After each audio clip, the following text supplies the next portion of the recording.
Hello everyone, good morning. JP ma'am, are you?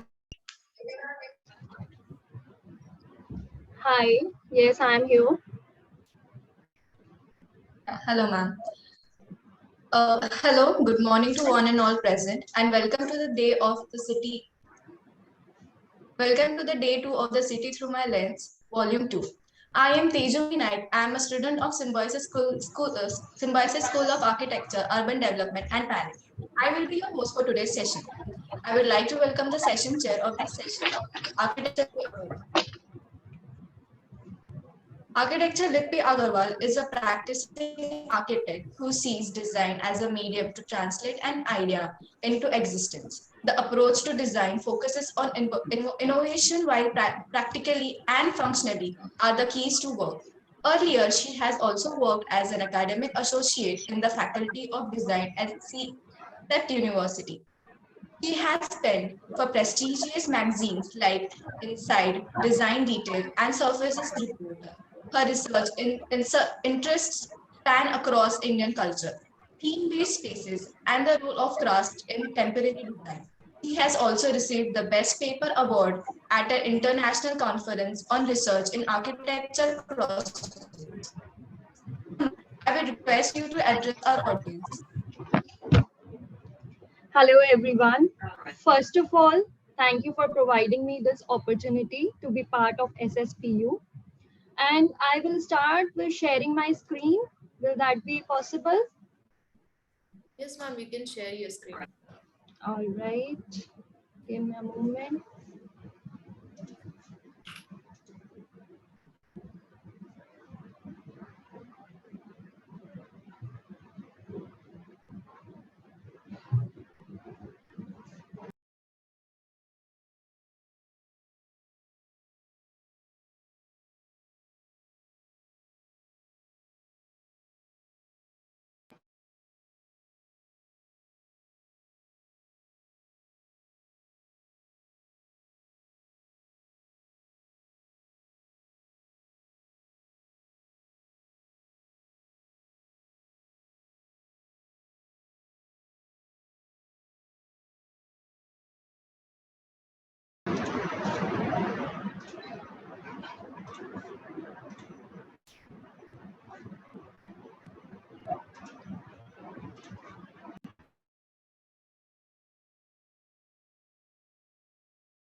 Hi, Tejumir. So whenever I'm sharing my screen, I get on mute.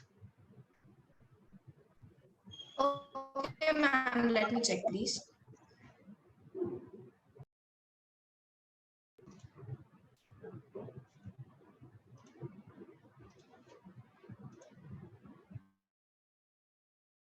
Can you check now? All right.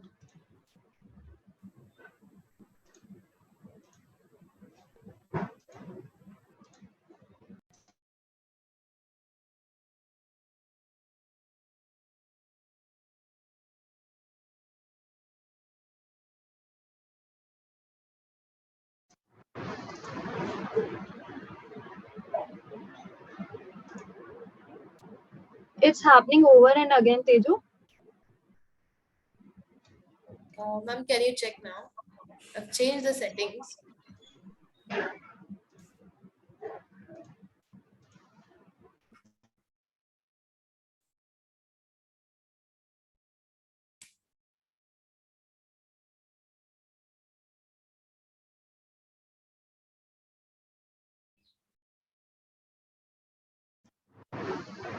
Not working.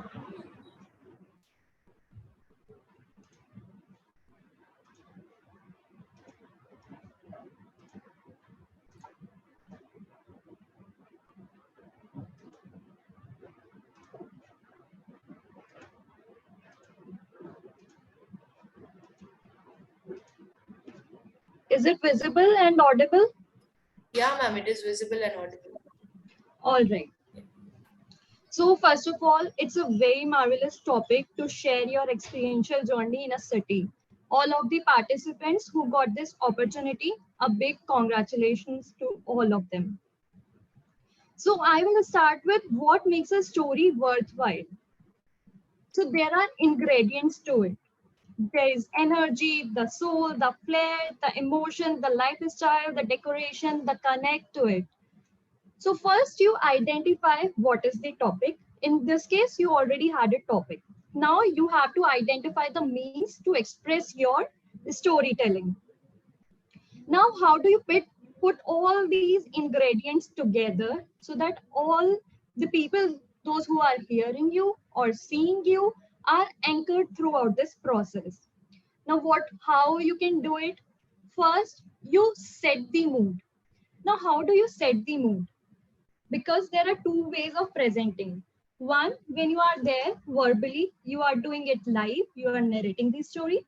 Second is the case when you are doing the presentation in the form of a soft copy, in the form of a presentation, Google slide, PDF, all of that. When you are doing it verbally, you start with introducing yourself, getting the audience engaged. But there is also a case when you are not present there, but your presentation is there, which is being looked at by audience. Since you are not there to explain the thought, what you have started with, it kind of sometimes could be very deceptive because the perception of which you have started and the perception of the people who are watching it could be different. So here comes this connecting line where your perception has to be taken exactly or in a most probable way where audience could connect to it, to the thought that you want to convey. So when you start, I'm just starting with an example here. So I was talking about if there has to be a presentation about the storyboard itself, how will you do it? So how do you present a story? I had put all the ingredients together, the keywords that had come to my mind, where for the story, what does come to your mind? You take the images, you click images, you make videos, you then type the story. You sometimes start with one chapter, you proceed to second chapter, you connect the thought. But ultimately, it is your idea, the central core idea around which you are doing it. First thing is to identify what you are going to talk about. And once it is established, you choose your means of expressing it. Now, very important part is how do you begin, the in between part of it, and how do you unveil the story. Unveiling is very important part. If you start the unveiling in the beginning, nobody would be anchored there or stay back to hear you out throughout the presentation. So it is very important you set the tone. The tone, if you're doing it like in a verbal format, it is a very dramatic tone. Are you being too fast? Or are you being too slow? Or are you being normal? But there would be incidents when you would want to be like really slow. Why? Because you want to emphasize on something, or you want to be fast. Why do you want to be fast? Because maybe something that you just want to brush upon, which had happened in the past, but this is not the main focus. And then you come, take a pause, and continue with the main story here at this chapter. Now, what are the storytelling tools? These could be many. It could be stills and videos. Stills like how you click images, how you put them together, how do you document, the way you look at an image, and the description you give along with it. Second is in the form of a video, which could be like a movie or the reels that you put on social media, or it could be in the form of a recorded documentary, or it could be live, like how you do it in a theater. Second is the animation way of doing it. What is animation then? So here you have a central character, and then you do animation in the way it's a stop motion where you flip through the images, you flip through your notebook, and you see the movement. How? The images are not moving. Actually, these are the sketches done from raising hand up towards, maybe like in this video, how a cat is being shown. So when you flip through it, you realize, oh, it is moving. Or it could be in the form of a sound effect where the things are happening. The only sound you hear is of the suppose it's raining, so you hear the splash of water, you hear people slipping down. These are the sound, but the character is not speaking. It is just through their facial expression and the sound, the dramatic sound of how the water is being dropped, how the water is falling onto the floor. All of that makes it a very interesting way of looking at it. Next is narration. Now, narration, which is a very traditional method of doing it. We also call them kathakar. Kathakar exists in many ways. It could be religious, it could be spiritual, it could be about fictional stories, it could be about non-fictional stories, it could be self-help. And there are a lot of texts which we go through. So these narrations we have seen in our English books, our Hindi books, our history books, and of course in the novels that we read and so forth. Another way of doing is verbally. Verbally, when we see people doing it live, like poem narration, like story narration, where you're talking about from your memory what has happened live in front of the audience with the mic in front of you and you are narrating. And let alone that, we all of us tend to narrate a story, maybe subconsciously, where we are coming from work, coming from college, and then telling what has happened the entire day to our friends, to our peers. It is all the part of storytelling. It's just how you make it interesting. So you would have noticed with some people you're always excited and to hear what they have to say. Why? Because they make it extra dramatic. Extra dramatic. They add these ingredients, the energy of it, the sound with which they speak, the soul they bring in. So it's all of that that makes a story something which could hold the audience. Another way is sketching. So sketching could be live again. It could be in the form of any graphics where you are sketching, you are drawing, or you are making a comic strip. Comic strip has been wonderful way of where you have a character and then in 6 or 7 frames you define the entire story. And most of us love to go through them. It's just the timing differs in the video, in the animation, in the narration, and the sketches. And this timing depend upon, do you want it for 15 minutes? Do you want it for 20 minutes, for 1 hour, for 2 hours, depending what your content is and how much authentic content you have to express. So what is the process when you are starting with a story? First of all, you have to identify the protagonist who is the character. Like in this case, you are the central protagonist who, from whose lens we are seeing the city's story, the city's palimpsest, what it is going through. It could be a hero, it could be a villain. It is the center character, the one who is narrating, or the one around whom the things are happening. Now, what is the start, the kickoff to your story? So it is, there is no particular way of starting. It could be from the beginning in a very traditional way where in this time of period it has happened and it has progressed to this and then there is a way forward. Or it could start from a midway where then you connect to the beginning and then take it way ahead.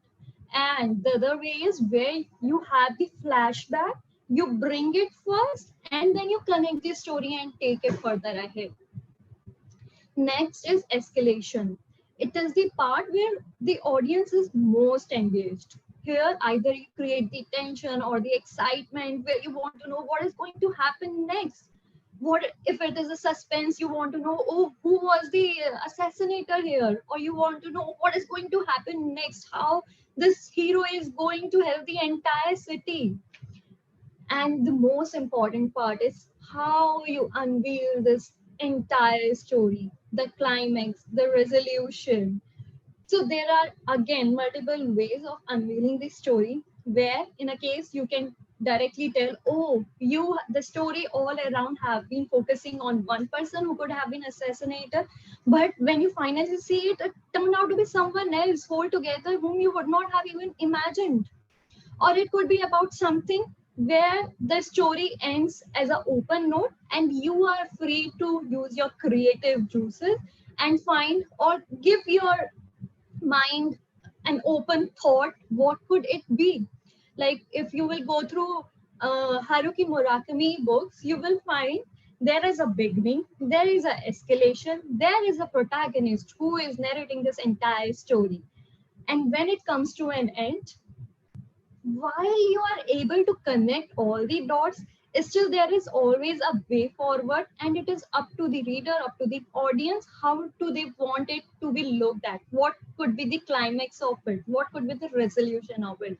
But the author leaves it to the imagination of the readers.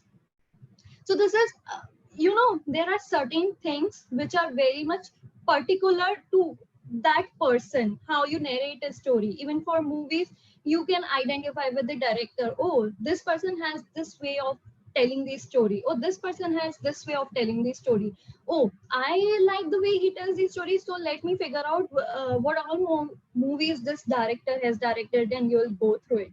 Or there could be poems like there's Priya Malik that you want to speak about, and you want to like, oh, I want to hear what she's saying. She has a very different, brilliant way of expressing herself, and this is how you start generating your interest in poems.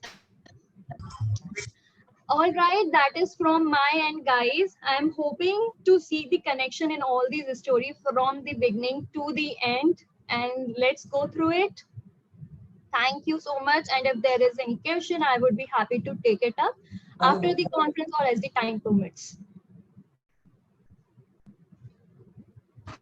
Thank you, ma'am. Thank you, Teju. So beginning with the session, we have Chirag Shinde. So I would request all the presenters to turn on their cameras while they are presenting, please.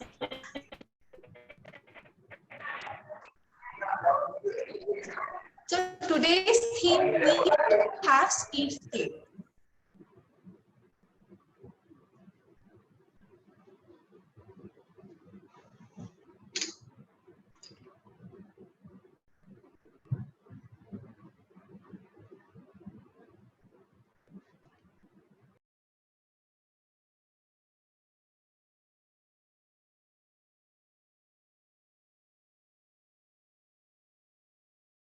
My topic is life on street.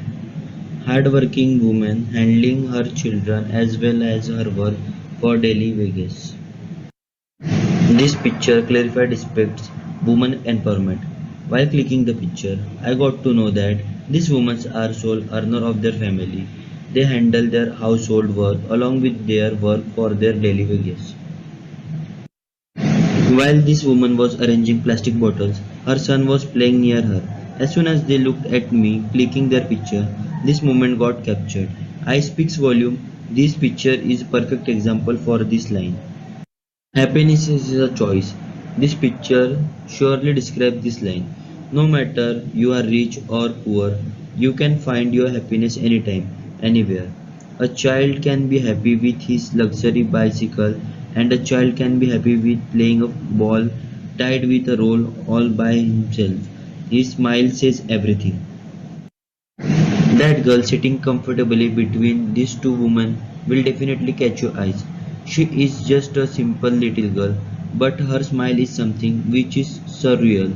She got captured by my camera unknowingly, all shy yet confident enough to look at the camera.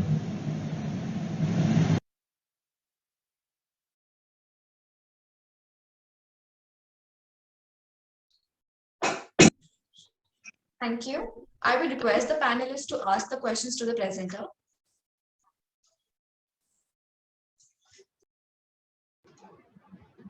Teju, can we move ahead and at the last, when all the presentations are done, we can go ahead with the question answers? Will that be okay? Sure, ma'am, sure. So next we have Harshavardhan and Hinashri.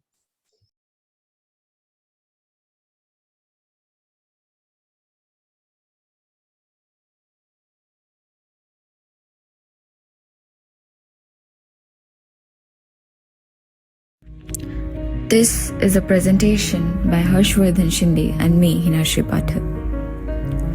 The city of Pune means different things to both of us.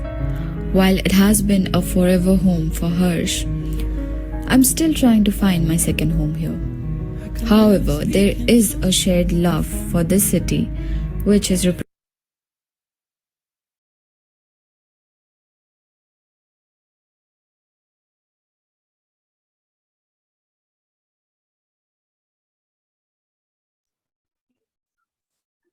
Next, we have Ved Mishra.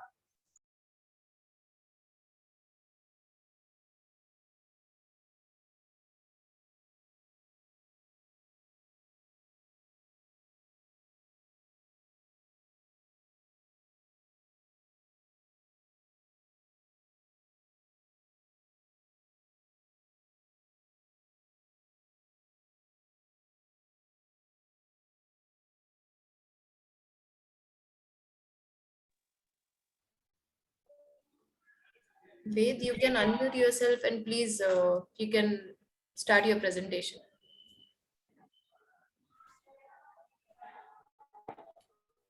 Hello.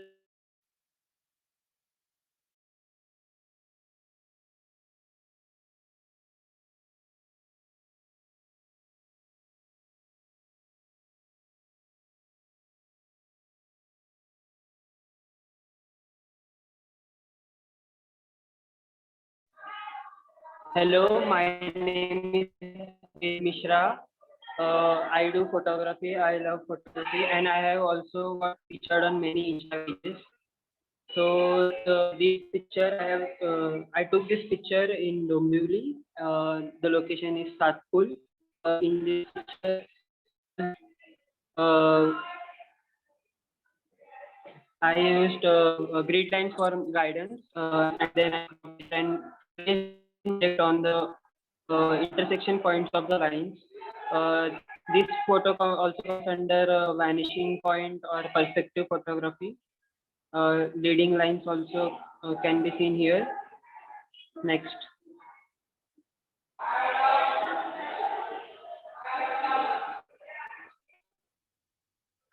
Next.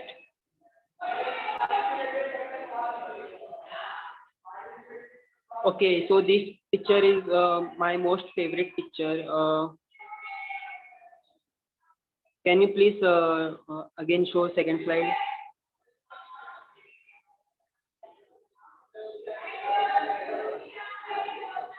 I took, okay.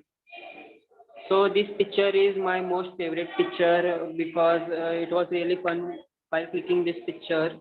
Um, this shot is known as panning shot, where the subject is main focused and the surrounding is blurred or the surrounding is in motion.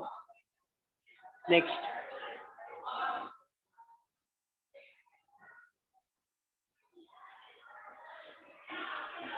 So I took this picture in Dombivli while riding cycle. Like I was riding and I saw a meat shop where I saw this chicken very upset, like he was praying for his life or something. I took this picture and this is also my most favorite picture. Okay. Next.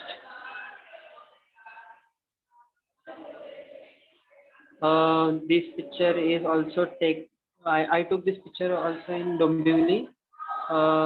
This picture shows that no work is big or small. Like we just have to be happy and enjoy it.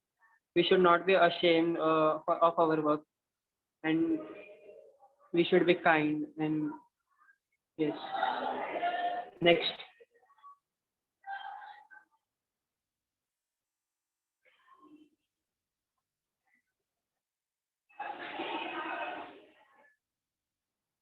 Next.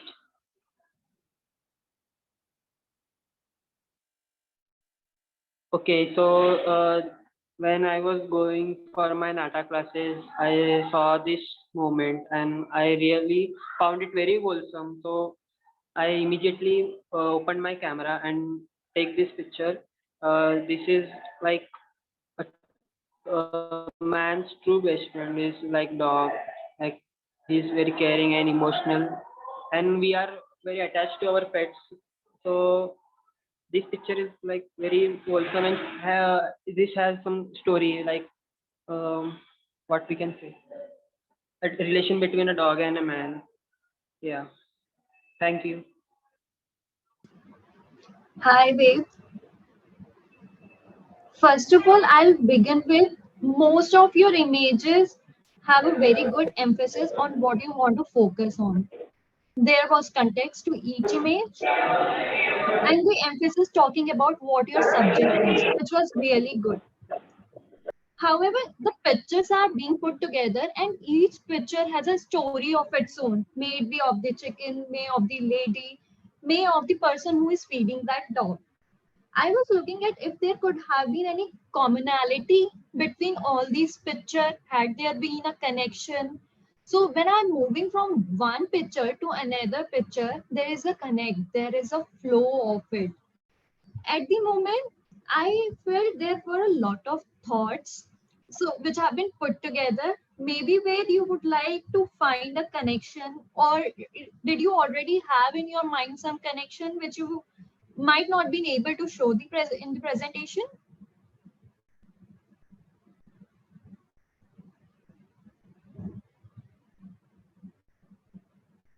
Where you are on mute?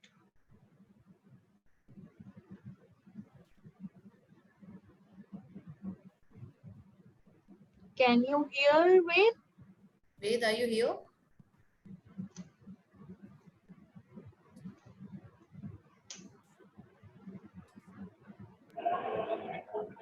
Yes, Uh, Ved. no, I am not. Like I am not. I was not prepared for this. Um, I was very in hurry. Okay. So again, there were a lot of stories happening, very intriguing stories, very exciting stories with each image. So next time when you are doing it, or maybe in the same presentation, you can find a connect between these images. You come at a common ground. What are the commonalities between all of them? And then put it together.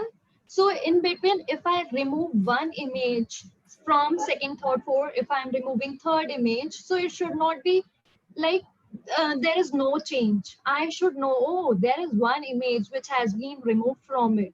At the moment, if I remove two images or three images, it will not be like, I won't know, am I missing on something? I would not know, can you add more to it?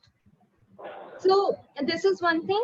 Images, otherwise, the character, the emotion that you have put along with every picture is really very touching. And this could be a very good start, how you talk about the emotion, because most of your pictures are talking about the emotion of that subject, what it is going through, emotion of the viewer when a dog is being fed and you could not stop yourself from just getting down your bicycle and clicking that picture. Getting Yeah, it? yeah. Actually, my theme was like street, showing the stories of streets. That's Uh, okay. It could be all about the street, but a connection from one slide to another slide. okay, I will remember it next time. Thank you so much for your review. All right, wait, all the best. Thank you. Thank you, Ved Mishra. So next we have Ashwin Manohar.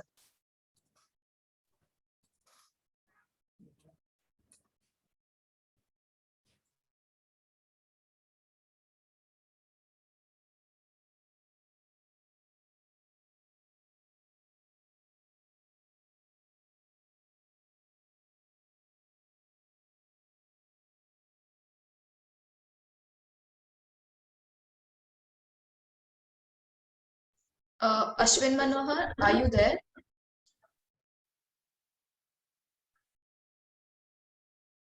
Teju, I think he's not here. Please go. Just ask Hina to just run through his PPT. She can Sure, read ma'am. and run. Yeah.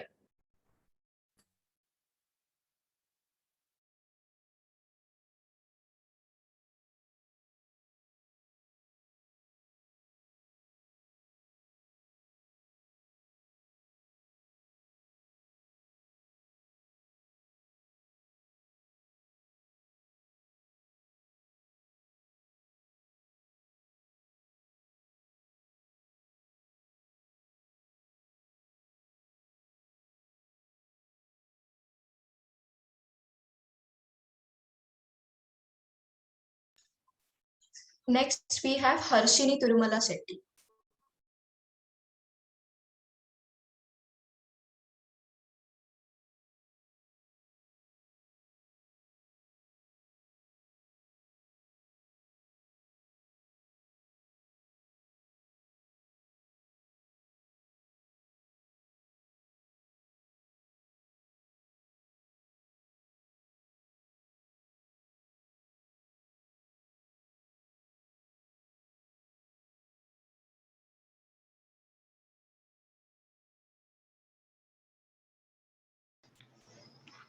Harshini, Hello. do you want to present it from your end? Yes, ma'am. Yes, ma'am. Yeah. Yeah.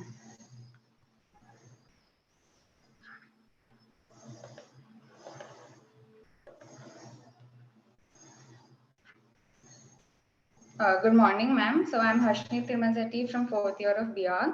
So this is the first picture that I want to present, and it is of a metro station. So basically, the main idea of clicking this picture is to depict the importance of time in our daily routines. In our like, we need to grab the opportunity when it arrives. So while we are on the topic of time, the next picture is of a famous street. This nothing gets old, only the time passes by. This is an old cafe that's been running since many years. It is a really famous spot that it has created its own spotlight, its own name and fame for itself. So you get this really good street vibes from this particular place. And about name and fame, the next picture is of Charminar, a busy street of collaboration between culture and heritage. Known for its history. Sorry to interrupt, your slides are not moving. Oh, okay. Yeah, now it moves. Please continue. Oh, okay. Okay, sir. Okay, so is the slide visible, sir? Yeah, we are seeing the famous street slide. Yes, sir. Yes, sir. So this is the famous street. It has created its own name and fame. And while talking about name and fame, the next picture is of Charminar, a busy street of collaboration between culture and heritage. Known for its history, this place has been the spotlight of the city. It's always busy with people, and it has been attracting both localites as well as visitors to this place. And busy street. The chaotic streets look up to the peaceful sky. In this immense traffic, all we hear is those horns and everything, but the sky has always been peaceful to us. So this picture is to show both that chaos as well as the peaceful nature of the city. And the next picture is of traffic. Long waiting hours feel short when you enjoy the beauty of your surroundings. When we are stuck in a traffic, all we need to do is listen to a nice radio and enjoy our surroundings because. I'm sorry, your slides are again frozen. Okay, just a minute, sir. Yeah, we just saw. Yeah, the traffic slide is on. You can speak now. Yes, sir. So long waiting hours feel short when you enjoy the beauty of your surroundings. So basically what I wanted to show that all these lights and everything, a huge traffic, like every city faces some sort of the other traffic during day and night. But all you need to do is every person stuck in the traffic has a different story. They need to go to the office on time, or they need to reach school, or they're coming back from their work, or they're visiting with their loved ones to a favorite place or something. So all you need to do is enjoy the moment, while even if you're stuck in traffic, like listening to radio and enjoy your surroundings, because everything in our surroundings gives beauty to us, and it has a meaning that might not be said but is felt. Thank you.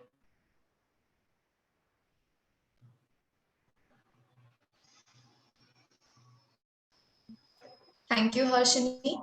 So next we have Sampurna Biswas.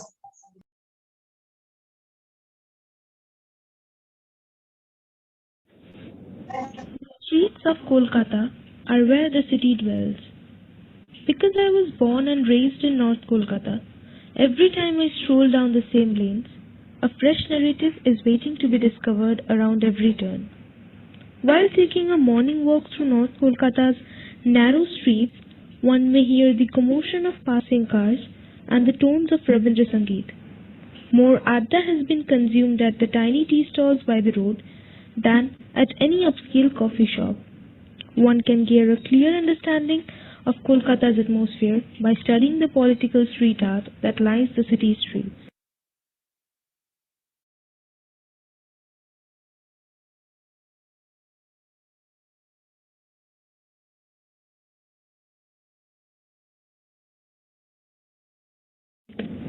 Since it has a whole street devoted to literature, or simply books.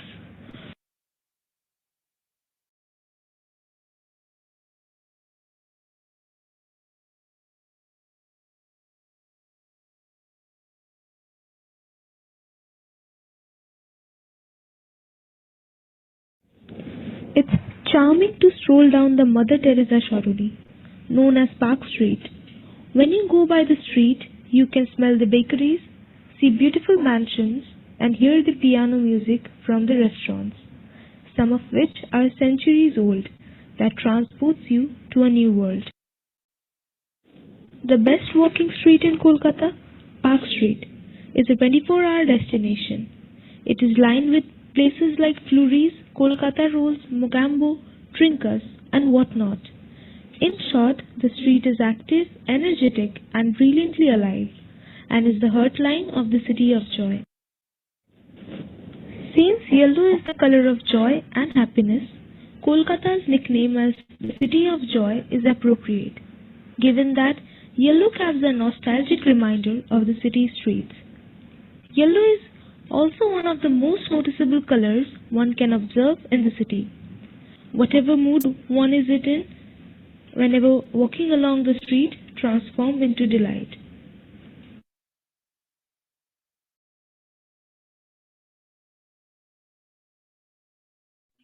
Thank you, Sampurna. Next, we have Atharva Kakade. Hi, Sampurna. So you were talking about evoked experiences.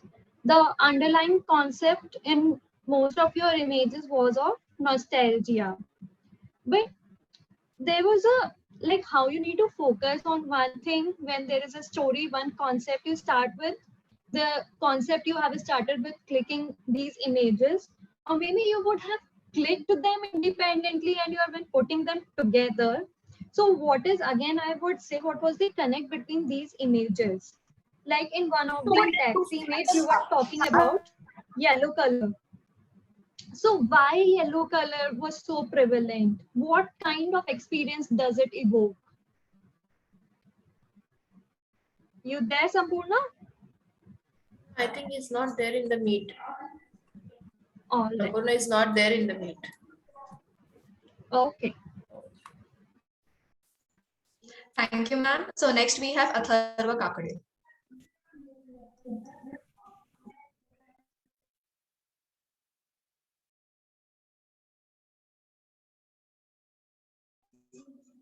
Atharva Kakade, are you there?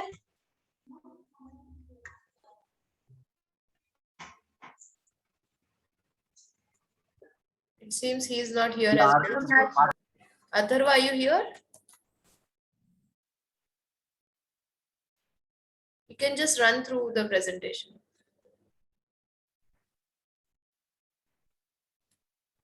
Okay, ma'am.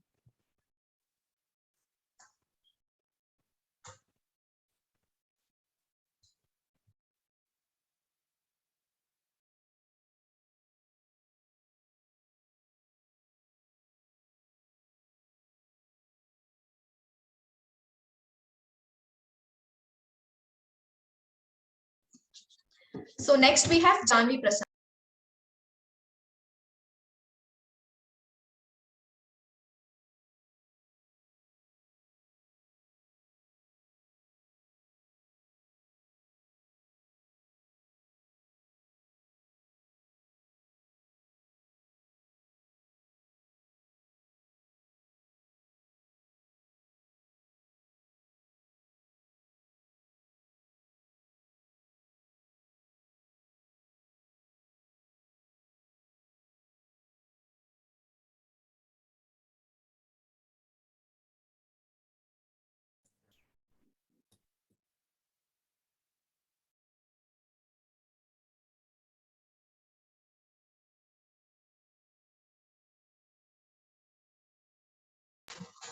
Janvi Prasad, are you present?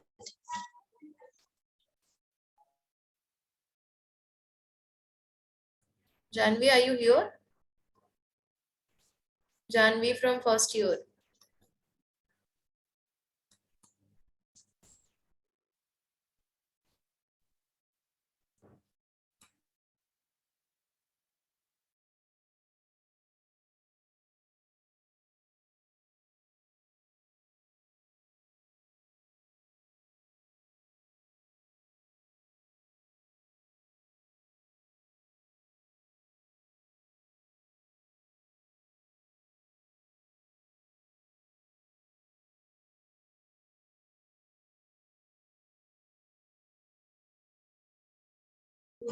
That was all for this session.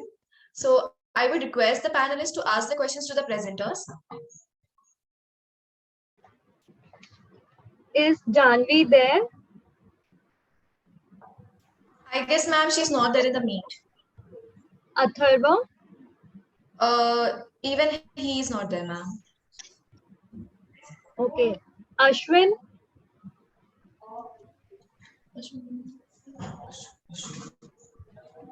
Ma'am, even he is. Okay. Harshvardhan or Meghna?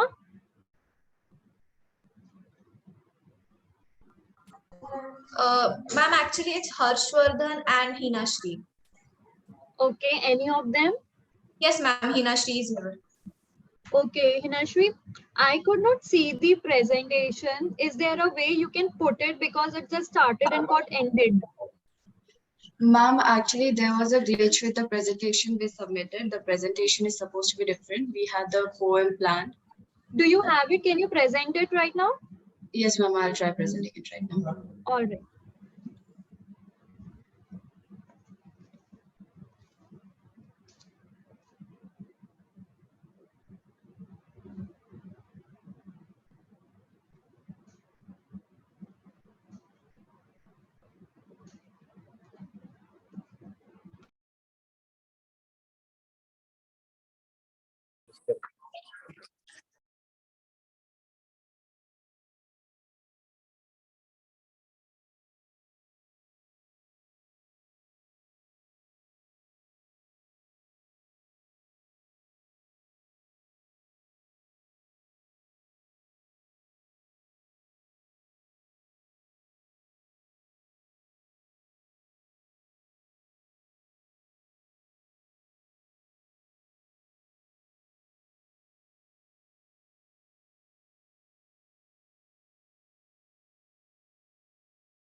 This is a presentation by Harshvardhan Shinde and me, Hinashri Pathak. The city of Pune means different things to both of us. While it has been a forever home for Harsh, I'm still trying to find my second home here. However, there is a shared love for this city, which is represented in this poem called City Lights. At 6 p.m., we set out to an ombre sky and witness the Pune city lights amplify. While tungsten glow takes over and honks replace the chirps, we giggle and teen while they call us dwarfs. Though it felt like minutes, but it passed 5 holy hours. It is the precious memories that we tell to children ours. Could we just work all night and go out for a 3 a.m. chai with dim city lights and a familiarity that we cannot deny? Thank you.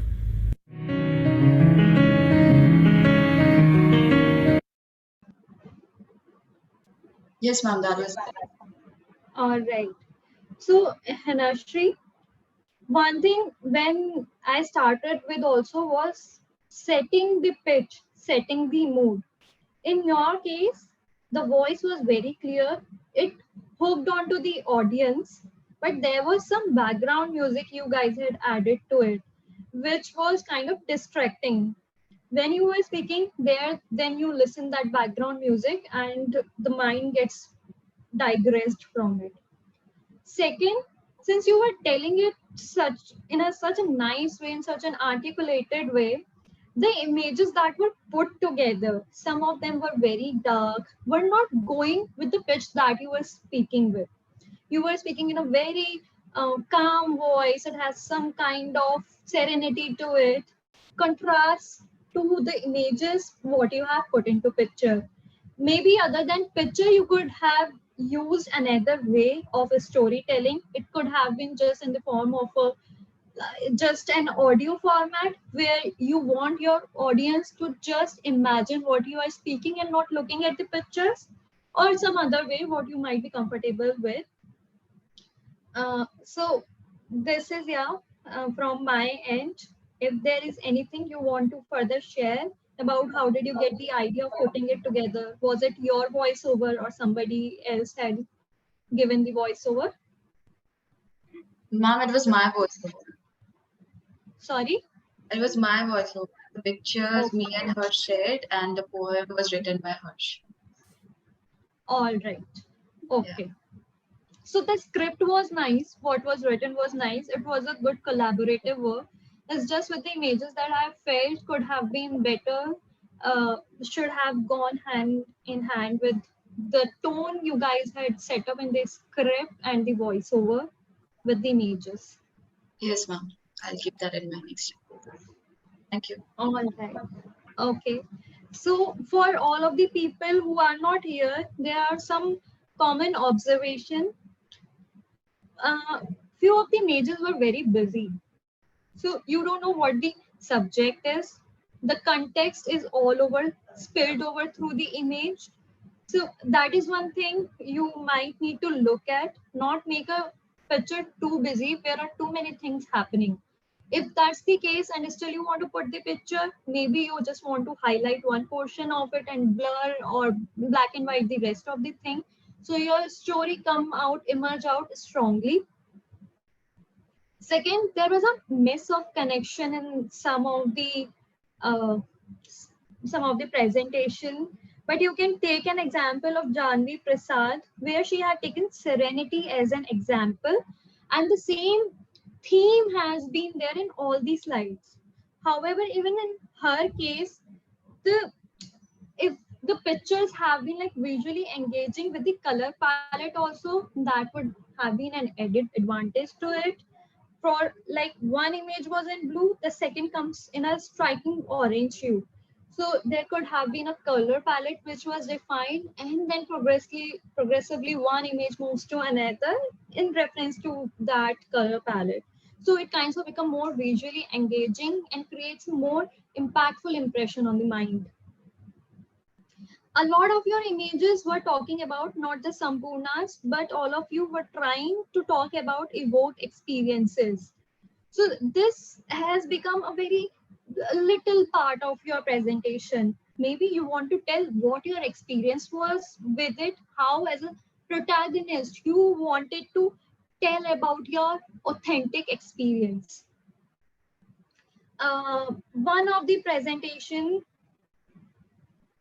there has been negative connotation used in the description. It was Ashwin's presentation.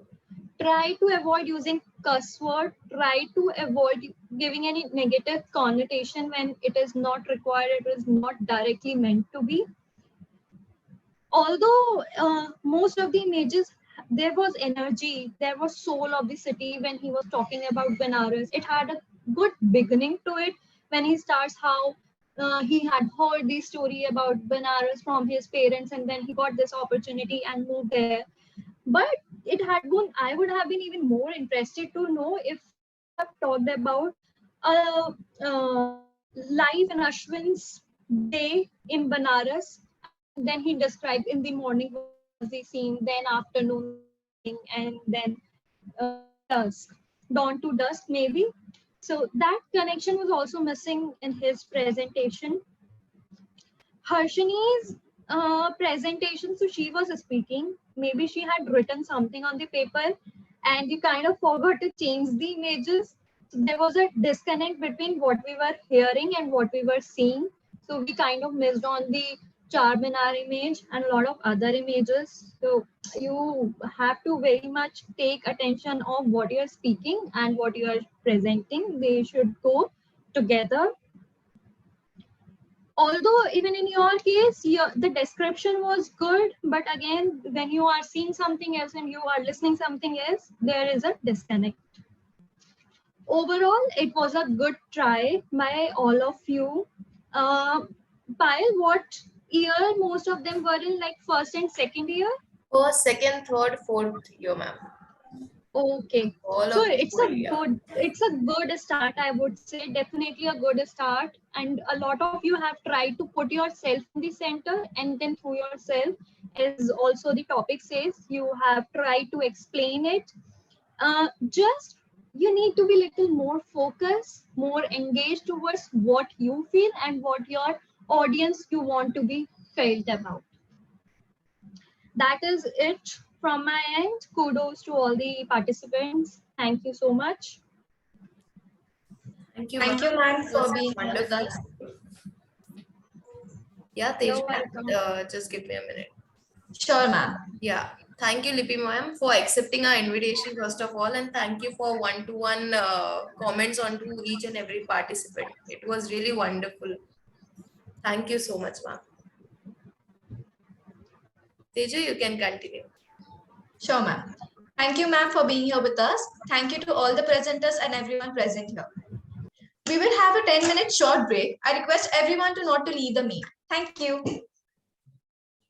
Before that, if Lipi ma'am, are you here? Can we just have a quick photograph of everyone? If everyone can put up their cameras? Yeah, sure.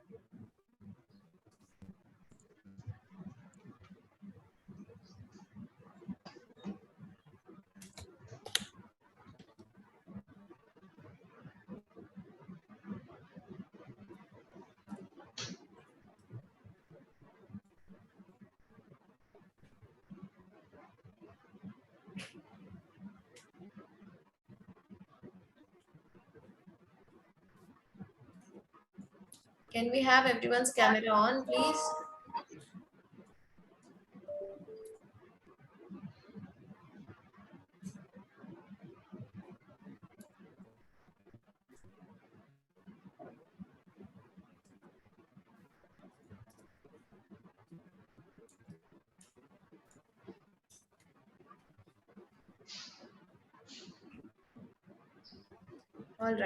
All right, thank you. So we'll begin in a short break after 10 minutes. Thank you, Lipi ma'am. You're welcome. Take care. Bye-bye all.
I request everyone to not to leave the meet, please.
We will be starting the session in 5 minutes.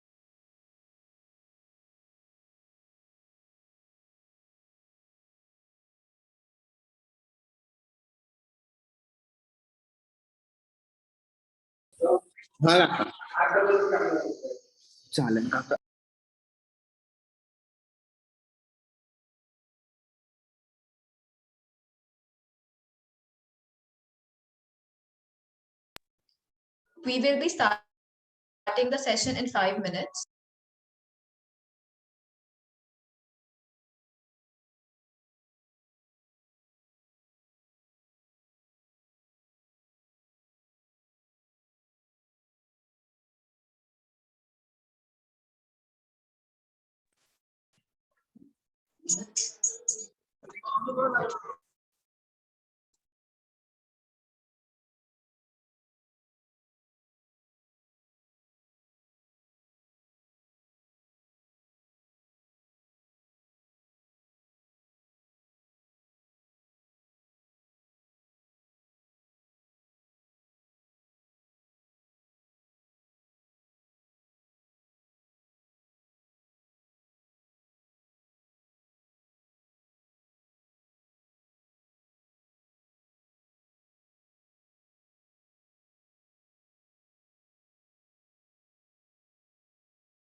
Welcome back, everyone. For the next session, we have Shreyas Kinvasara sir as the session chair. Today's theme is food. Shreyas, a young and passionate and resourceful designer, has been engaged in design passion, patience, research for the past 6 years. His passion to impart his knowledge and experience to aspiring designers make him an educator with diverse teaching approaches.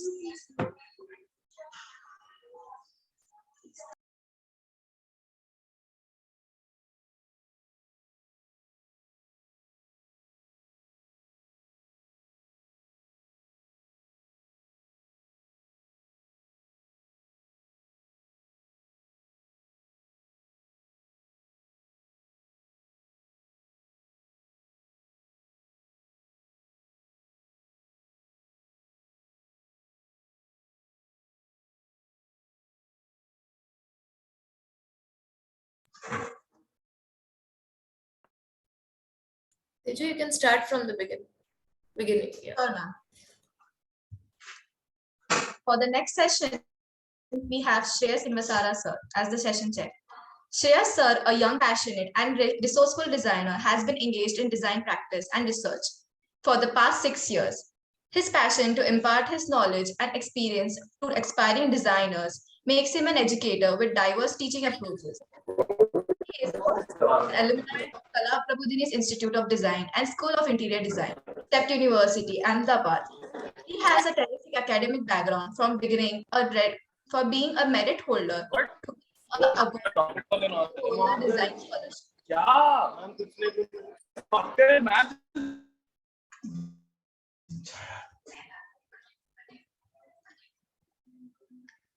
A merit holder to being awarded the Kohler Design Scholarship. In the professional field, he gathered practical experience over an array of project types in various locations. With the background of both professional and academic experience, he has a keen interest in design and its allied fields. In addition to design, some of his interest areas include generative design processes, building craft practices, innovative practice, origami in design, architectural photography, and research. Over the course of academics and practice, he has earned his skill in electronics and coding in the realm of design. In short span of time, Shreyas sir has conducted a few workshops for the students of design and curated an exhibition for craft furniture.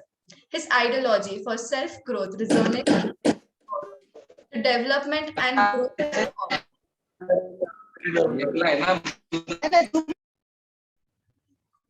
His thirst to grow both personally and professionally leads him to explore the known and unknown arenas of industry. He believes in growing together with his colleagues and pupils, leading to a better overall development for the micro and macro level. Welcome, sir. I would request you to say a few words to our audience. Thank you. Thank you, Tejumai, for this introduction. First of all, I would like to congratulate each and everyone, those who are participating in this conference, which is having very unique idea about, sharing the thoughts about your own city through your own lens. That is like my city through my own lens. And this is going to be, opened up a different avenue in the architectural studies, I would say, rather than, it is about narration, it is about, storytelling part, it is about, creating a visuals about the city, the life in the city, the celebration in the city and everything. I would like to share some of my work when I was in Ahmedabad, and yeah, so just a minute, I'll share the screen.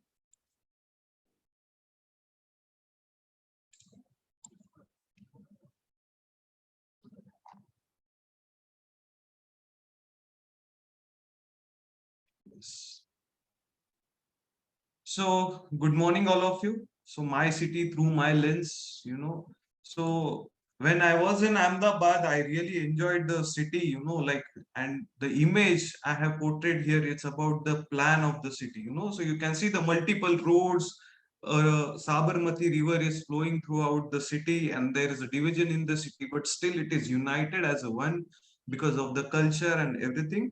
And these nerves, the roads, the pathways, the water bodies in the city, it is more about having a one as a one whole. Okay, so how the nerves we have in our body, so it is about, yes, this is a one body, and it keeps functioning inside in a different agendas, different events, areas, whatever it is. Yeah.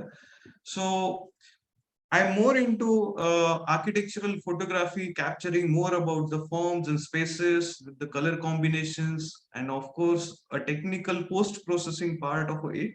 So the first building that I have captured about the Mill Owners Association building by Lee Corbusier sir.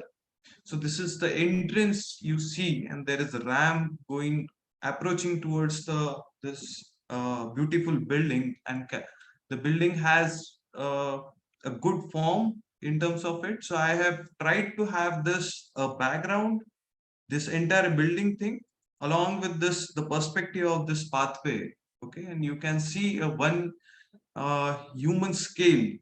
Okay, in that picture. Another thing is, this is more about the sky and the composition of the building in a different perspectives, with the landscape having over on the building.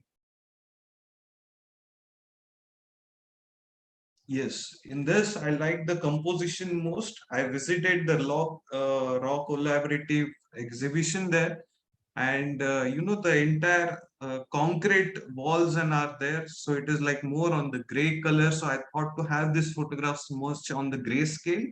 Okay, and which gives more of the shades and the themes of this color schemes, having the component of this furniture and capturing the background, or let's say a building forms in it.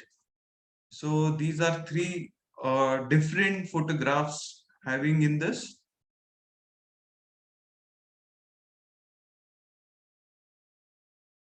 The next one, the angle is always a different thing, and which creates a good compositions in the photographs.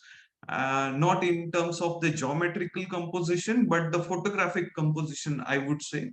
And here I tried to have another two photographs from the same building.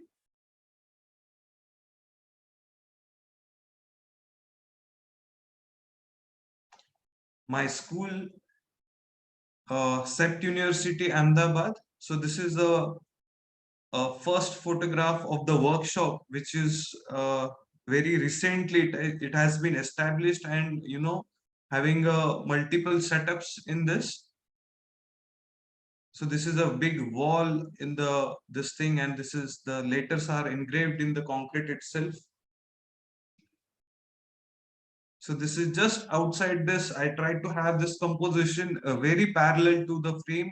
And yes, it is a paper lying at the down, but I felt like it's really good to have capture in this, which is again emphasizing this and balancing the overall composition. Yes, elements. B.V. Doshi sir has designed this building, the School of Architecture, so the beautiful staircase approaching towards the plaza, and you can see at the background, there is a library building. And it is like a capturing one whole a photograph with the background having there, and it is also having like a frame. Yes, the staircase from the another side. There is a kinetic installation installed in the middle lobby, which also creates the element of interest in this entire space. This is like a double height space always, and there is a basement, and this staircase is approaching on the first side. It is like very a parallel composition. The Leelavati Lalbai Library, this is done by architect Rahul Mehlotra, and it is a new addition very recently to the campus. And this library, it is a really beautiful thing. So from the plaza, it is captured this entire building, having the background and the first building as a form in between. So it is like the composition of 30-70 kind of percentage. This is the view from the basement, having a breach here connecting to the upper space, and the light coming inside it. So there are colors, this is the sitting area, which is having a brown. You can see here from there is a glass. Yeah, and there are the vertical panels which are fitted. That is also in a brown. So I like the color combination, the light coming inside in the space. Okay, so it is a basement. Basically, I really like the architect had thought about the natural light capturing towards till the basement. Generally, while clicking the interior of photography, the lightning part is important. Sometimes we need to have artificial corrections in the lightning part to enhance our photography in the part. Okay, so it is, we should use some of the flashlights, some of the still lights in it, and to achieve this, the entire balance composition. Sometimes it is like in the design, the lights, the artificial lighting or natural lighting may not help us to clicking, the best of the photography. But yes, as a photographer, you should have this equipments to balance the entire frame along with it. So this is from the another side. In the first photograph, you can see there is a sitting space, with the glass. We can see outside on the flooring, it's a glass uh, blocks. Again, the light goes one level down. So that you can see the photograph from the angle from bottom to top side, balancing this angles again, and the perspective of the staircase approaching towards the upper level inside the building. So it is about, while clicking this architectural photography, one should convey about the materials, the light, right? The artificial and natural light, that is more on the the configuration of the spaces, the connection of between the spaces, and of course the circulation spaces. And we can capture the buildings in a different way, where we can see portray the architect's thinking in the photography. So this is another building, Indian Institute of Management, a very beautiful campus by Louis Khan sir, and I really enjoyed spending time in this campus when I was in Ahmedabad. The entire campus you see in the photograph is about the green and the brown, brick brown color, right? So this is the building which has a circular opening having between the both the levels there. Okay, and this gives another thing. Yes, the building, again the sky. Okay, the tree is there, and the ground, the foreground is also captured in this image. This is again, I thought about the perspective having a different block, the vanishing line is going on the backside and giving the right real-time scale on the upfront or the foreground about the building.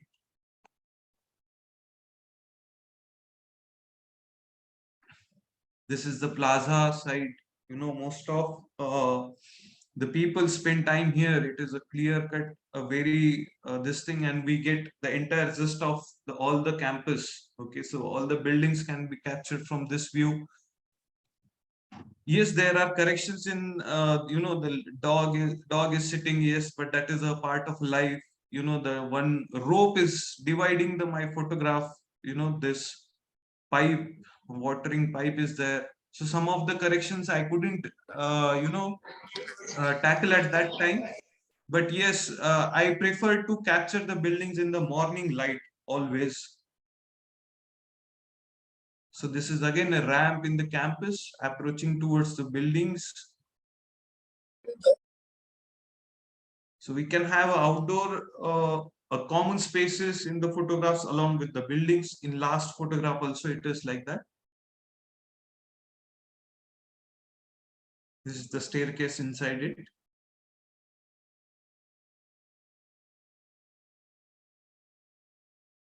The perspective, one point perspective in the passages. Okay, and you can see the light openings are there, and the light is coming inside this passage. Okay, which is also a highlighting one. I like to prefer more capturing about the building elements, like architect might have thought about it much. Life is a celebration. I captured people in the Ahmedabad city. I have seen two different parts of the cities, which is divided by the Sabarmati River. One is an old city, and there is a new establishment in the new city part. Okay, but still the bond is there. The new city also has some issues and the problems on the urban level. I tried to capture, but yes, life is a celebration. So you can see in the old city part, so this is a girl is helping to a poor man there, so we do help each other. A lady is enjoying her cigarette there.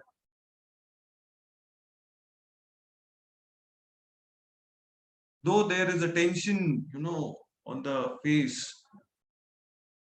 it is all time the struggle to cope up with the city. It is a water supply, a drainage, and all those things, so these are the basic needs to be provided to each and everyone in the city part. The kids are fighting for, or looking for the water, and which is a very basic need of any of the human being. So this is a Sabarmati river, which is the project done with a lot of beautification, but this is another side. And you see a person standing in this. Might be I've thought about the dilemma. One is a clean river and one side is a very shabby and all those things. But yes, this is what the fact I could captured in the photographs. Again, the city, like in the morning shots, or people are more about the morning things.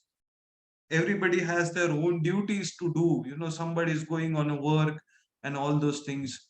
So it is one photograph from the backside of the people, they are enjoying their movement while having a chit chat with each other. So my city through my lens, I purposefully kept this image in a colorful thing, like I like the color composition of very natural material, this color like a brown, and the upper side you can see the wood and all. There are two small windows, and one is busy in doing, one person is busy in doing their own activity, another one is peeping out from the window. So these are the things, a very thin membrane from the space that we are living in to the very open space, where is always there is a joyful events are happening around. And we should develop an eye to have those things in our life, I would say. And one, it is all about how we perceive the images from the our own camera or lens, or our own narration and the storytelling. Okay, so this is the part of it. So the seeds of civilization are in every culture, okay, in Maharashtra, Gujarat, South, North, Northeast, but it is the city of life that brings them the fruition. So ultimately, the celebration should have the fruitful thing. Okay, so this is the image from the Garba of Sept Garba, and the goddess is there in the center. The people are around it celebrating it. It is just moment to moment, and it is going to vanish. It is just that the life is like come, celebrate and go. It is all we do. Celebrate all the festivals, like a Ganesh festival is there. The 8 days, 10 days, the Ganeshji comes to our home. We celebrate, and again we immerse the idol in the river or a water body, whatever it is. It is a part of celebration. Yeah. That's all from my side. If anyone wants to discuss anything, we can have a words.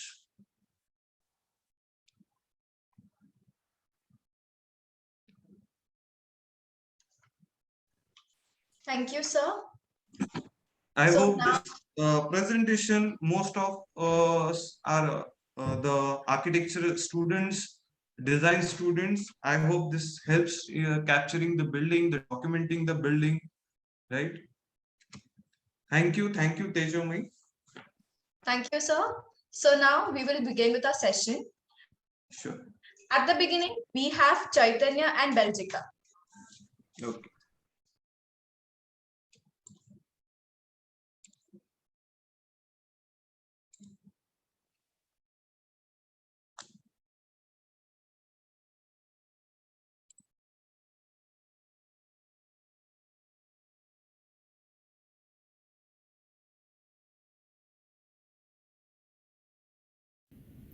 Goan seafood. Goan cuisine is incredibly rich and delicious. Fish curry and rice are staples of Goan cuisine. The most common fish on the menu is kingfish, followed by tuna, shark, pomfret, mackerel, and dormer. Seafood such as pomfret, prawns, crabs, lobsters, mussels, ladyfish, oysters, and clams are used to make soups, pickles, and curries. Thalis. One of the favorite dishes of every Goan is the Goan fish thali. Goans love their zitkodinustia and is pretty much a staple in every Goan household. The rice with that curry, special full curry of flavor, and the fish which is fried in a certain way which you will never find anywhere else in the world. The accompaniments of tisrio, sukem, kismur, and sol curry add to the taste, all of which make this an extremely unique dish to eat. Meat dishes.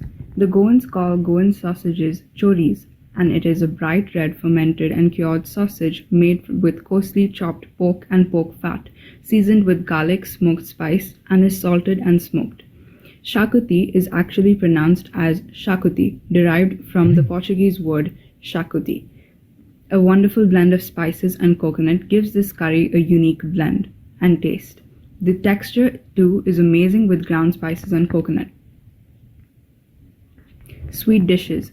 Goans use coconut, coconut milk, jaggery, and also Goan reddish rice inevitably in their desserts that create them a lot more special. Bibinka is actually Goa's best dessert, as well as one of the state's most popular desserts. Bolinas are actually Goa's trademark pudding, as effectively as the state's most typical and also well-liked pudding. Goa's the most majority of the favorite desserts, especially in the heat. Feni, misspelled feno or feni, Indo-Portuguese fenim, is also a special sleeper indigenous to the state of Goa, India. The two most popular types of feni are cashew feni and coconut feni. Depending on the ingredients, however, other varieties and newer blends are also sold by distilleries.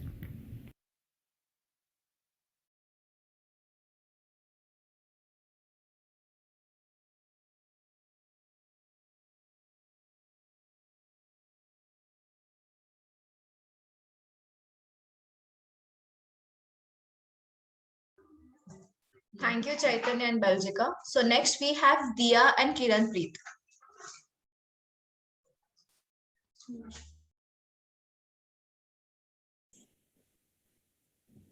The modern birthplace of pizza is southwestern Italy's Campania region. While we do think of pasta as a culturally Italian food, it is likely the descendant of ancient Asia noodles. Pasta and pizza is everyone's go-to thing. A few days ago, me and my friends have visited one of the cafes in Pune, hippie at heart. We had our favorite Italian food and enjoyed. Golgappa, also known as pani puri, is a popular bite-sized chaat consisting of a hollow, crispy fried puffed ball that is filled with potato, chickpeas, onions, spices, and flavored water, usually tamarind or mint, and popped into one's mouth whole. The balls are usually made up of wheat or semolina with different water flavors depending on your personal choice. Pani puri is a type of snack that originates from India and is one of the most common street foods there. One of the delicacies that is utilized for a variety of occasions and emotions is chocolate. Even chocolates are given as gifts at events. People have used chocolate as a coping mechanism for a variety of emotions, including happiness, sadness, and even excitement. The nicest part about it is that it doesn't have any age restrictions or other restrictions on who may have it or offer it to. In India, each culture's distinct cuisine and flavors are reflected. Kathiawadi is famous for its food. My family and I enjoy traveling, especially road trips. We have tried variety of cuisines, but primarily Kathiawadi food. The dhaba where we often find Kathiawadi meals is where we first tried this. It includes farsan, tomatoes, potatoes, millets, and brinjal. One of the most well known foods in Mumbai, India, is pav bhaji. Burgers, however, are the street food that everyone is attempting right now, especially the younger generation. A few days ago, I went to a restaurant in Mumbai where they were letting diners try their brand new dish called pav bhaji, which looks like a burger but is actually a pav bhaji, in order to keep up with the times and prevent people from forgetting about the original fast food in India.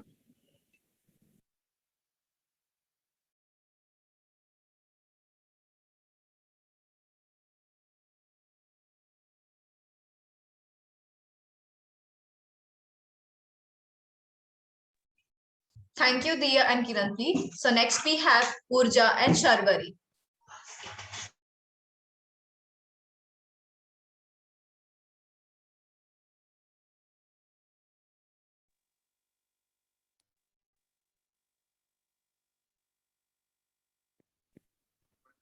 I request Urja and Sharvari to be in the meet.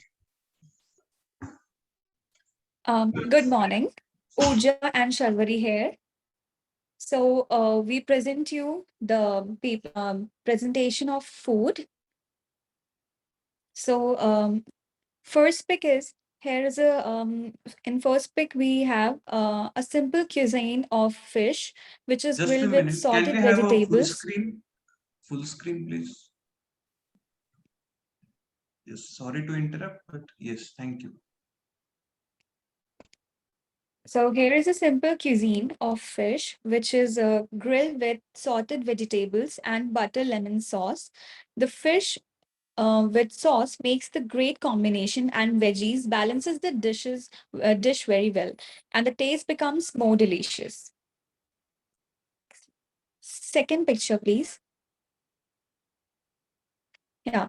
So the best summer refreshment is here, a watermelon juice, the most hydrating fluid ever. And look at the drink, such a cooling drink with pieces of melon, ice cubes, some mint, and ice. I've tried this on the summer, the best drink ever. Next slide, please. Delicious and mouth-watering cakes are, of course, a special part of our celebrations and special occasions in our life. However, the process of making them is more like art in itself. Looks like a flower and tastes like heaven. Indeed, this cake is simply amazing. Next slide. The beautiful combination is just like this, a stuffed paratha. Paratha is not only tasty but also a delicious, healthy food. Paratha with some hung curd balances the dishes very well. Next slide. Most lovable food ever, that's ice cream. This picture tells a story about our family time, and it was just a happy and a memorable moment for me. Thank you. Thank you, Urja and Sharvari. Next we have Sahil and Niraj.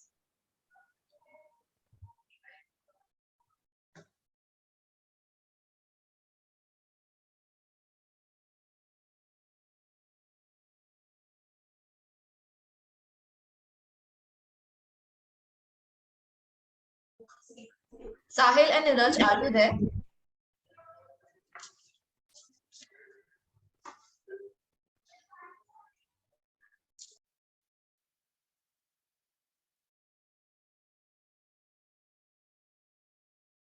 Sahil, are you here? Neeraj?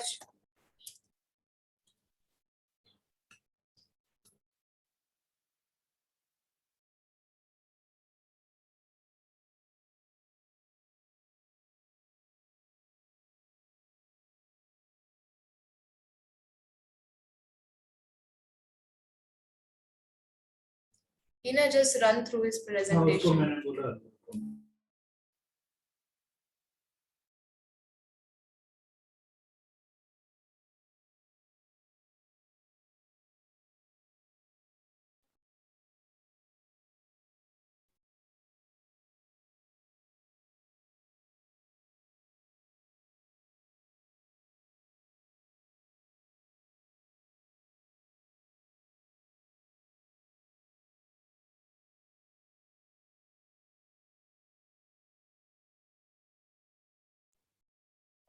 Next, we have Nishita.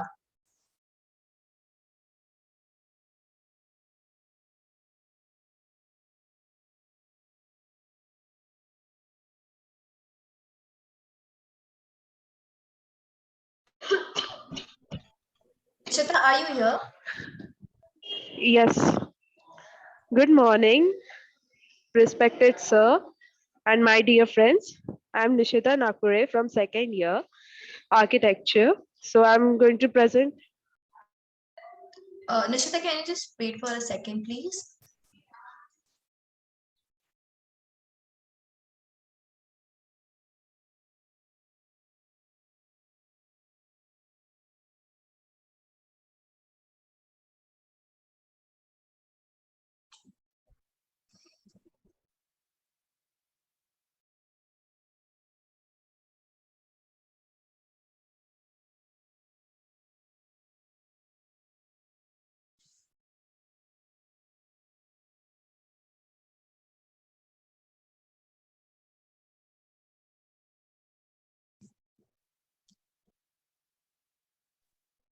Yes, Nishita, you Yes, can. Nishita, you can start.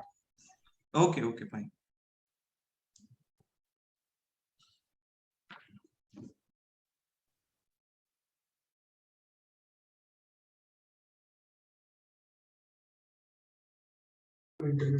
Nishita, are you here?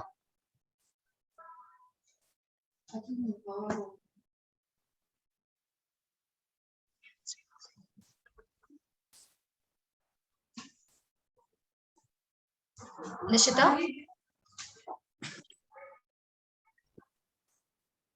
Nishita, you can start speaking.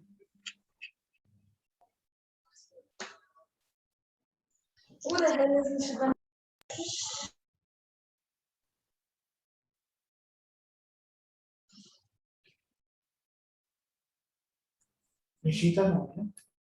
Nishita, you can unmute yourself.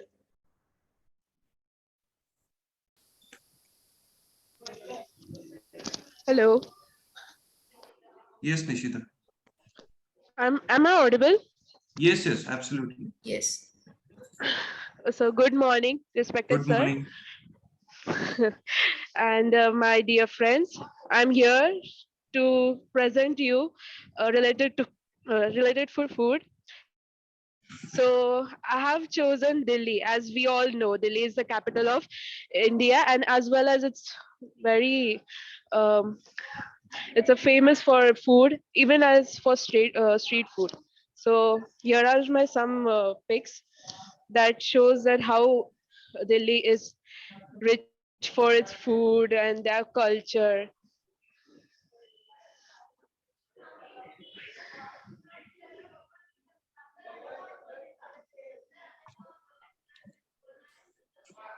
So I would like to start that a mixture of ancient Indian and Mughal style cuisine is now considered as authentic Delhi cuisine.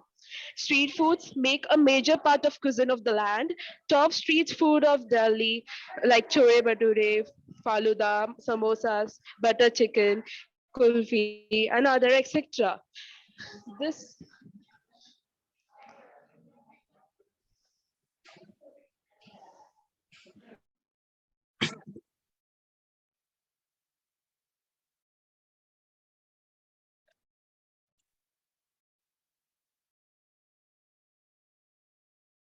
Nishita, I guess your slides are not in sync.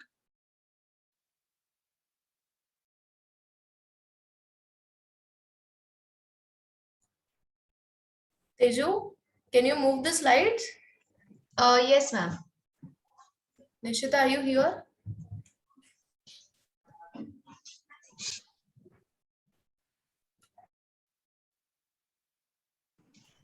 I guess, ma'am, she's having some network issues. Okay, you can run through the presentation. Sure, ma'am. Yeah, next.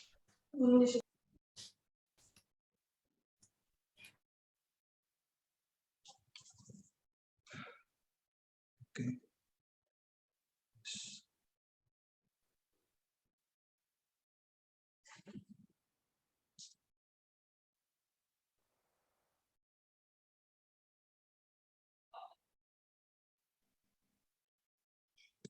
Yes.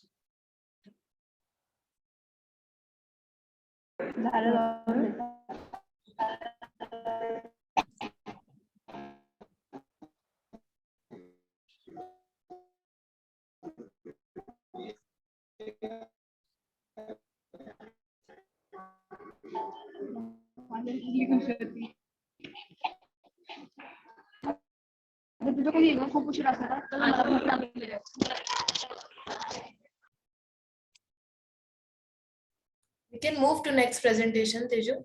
Okay, ma'am. So next we have Jayant and Dhruv.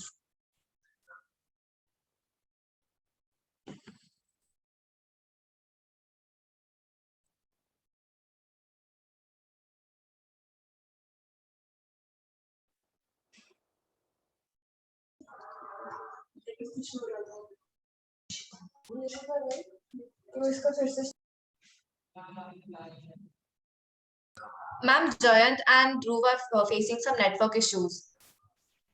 Okay, just run through their presentation. Okay, ma'am.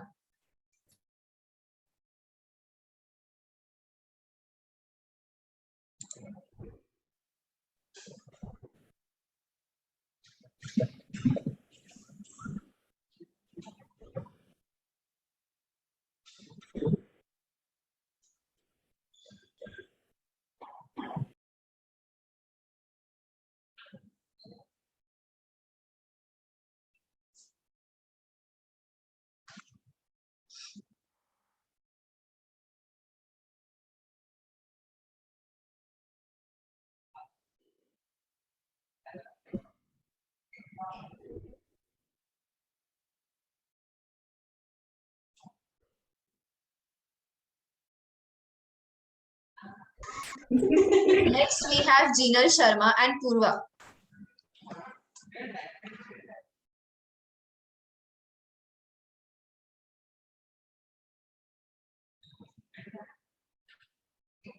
Jinal, are you here?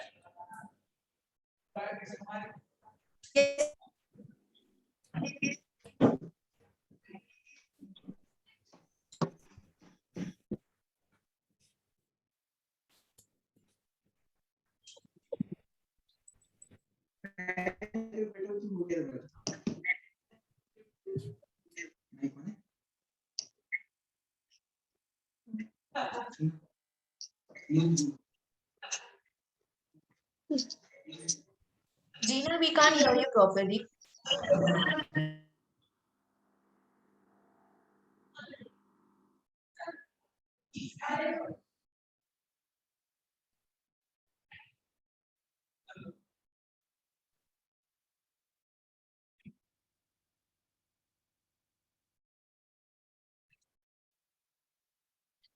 Jinal, you can explain parallelly. Purva, you can do. Anyone of Can you? you hear? Yes, sir. They are having some network issues.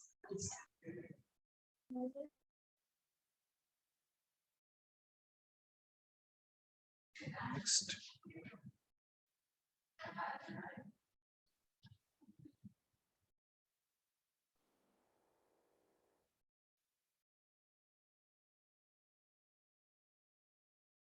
Yes, sir. I have Jinal and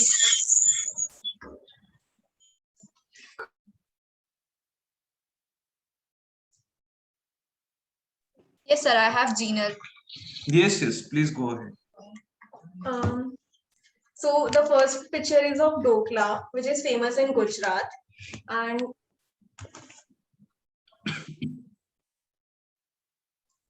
although a Gujarat delicacy, it is also commonly served in other parts of India. Like in Maharashtra also it is famous.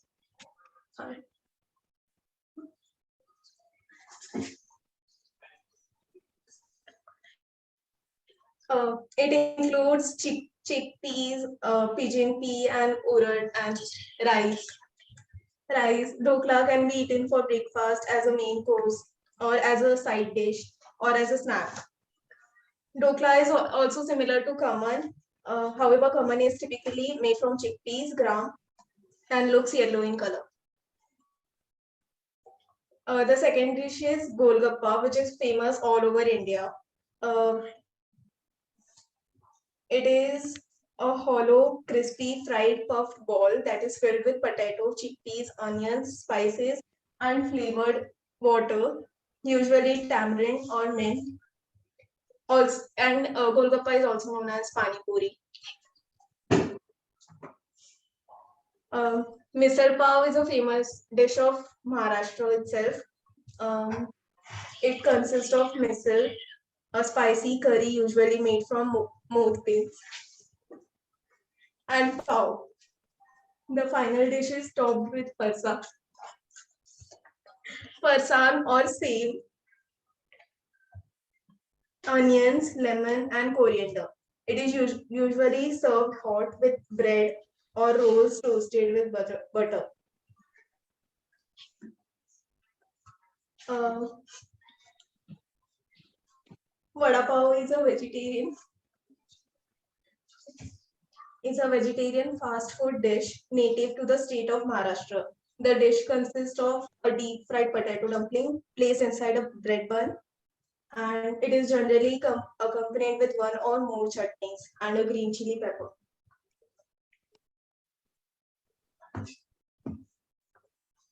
Malwani chicken thali is one of the popular thali in Maharashtra. Malwani cuisine is predominantly non-vegetarian, but there are many vegetarian delicacies too. It uses coconut liberally in various forms such as grated, dry grated, fried coconut paste, and coconut milk. Thank you. Thank you, Purva. Thank you, Jinal and Purva. So next we have Parth and Pratik.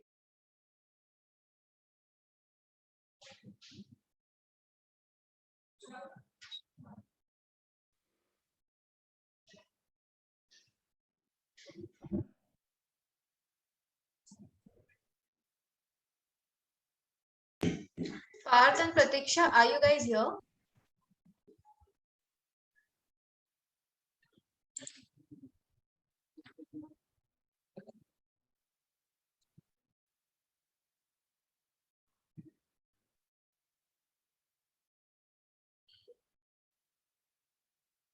Sir, I have Parth. Yes, please go ahead.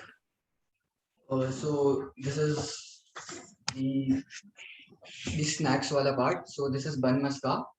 So it is a staple food of Maharashtra, and it is just as much as it is common as vada pav, and it is a mouth-watering blend of a fresh cream and butter. It is soft. It is generally we have it with tea.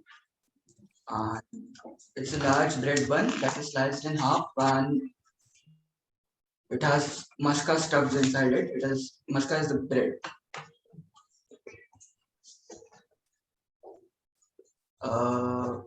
So this is the sabudana khichdi.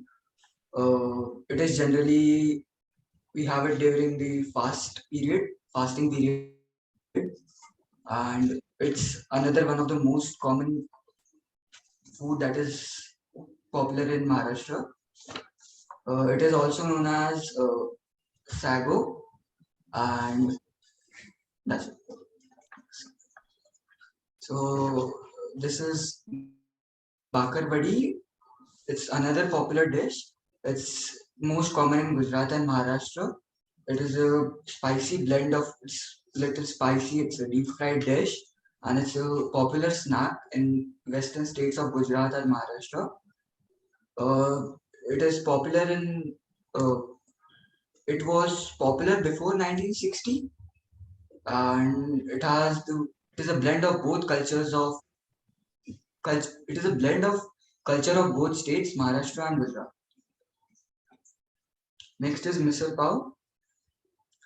So this is a popular dish of Maharashtra.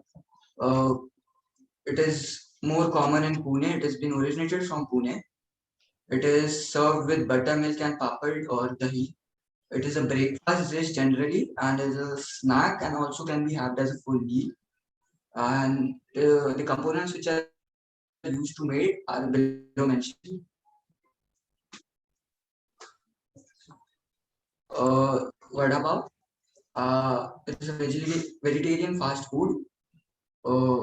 It is originated in Maharashtra. So it is generally we have it with more than two chutneys. It is also known as it is served inside a particular type of pav that's called laddi pav. Oops. Thank you. Thank you, Parth. So next we have Pawan and Swaroop.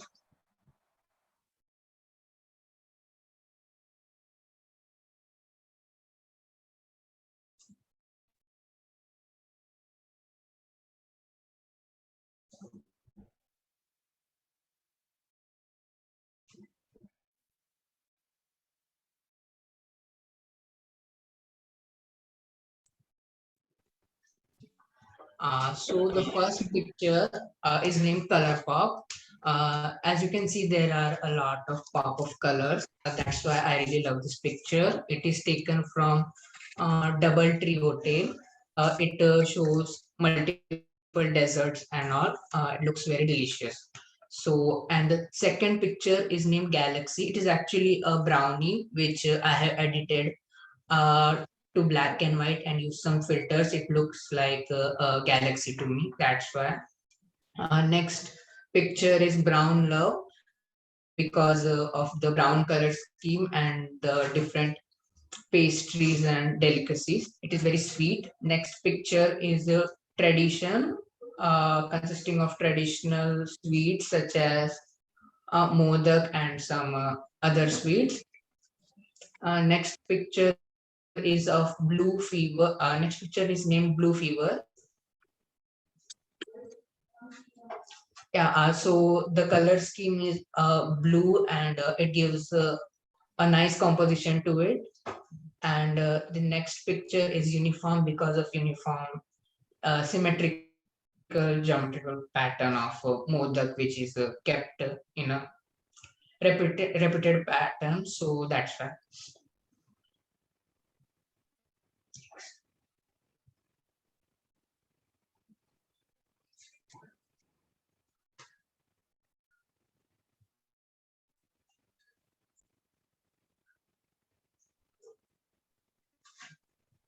So next picture is named Moonlight because of as this presentation is on food, so I thought that putting a restaurant's atmosphere is also would be a good picture. That's why, and the color scheme of this picture is very smoothing and moody. That's why it's named Moonlight.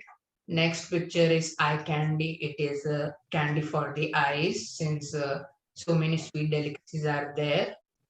So yeah, thank you. Thank you, Pawan.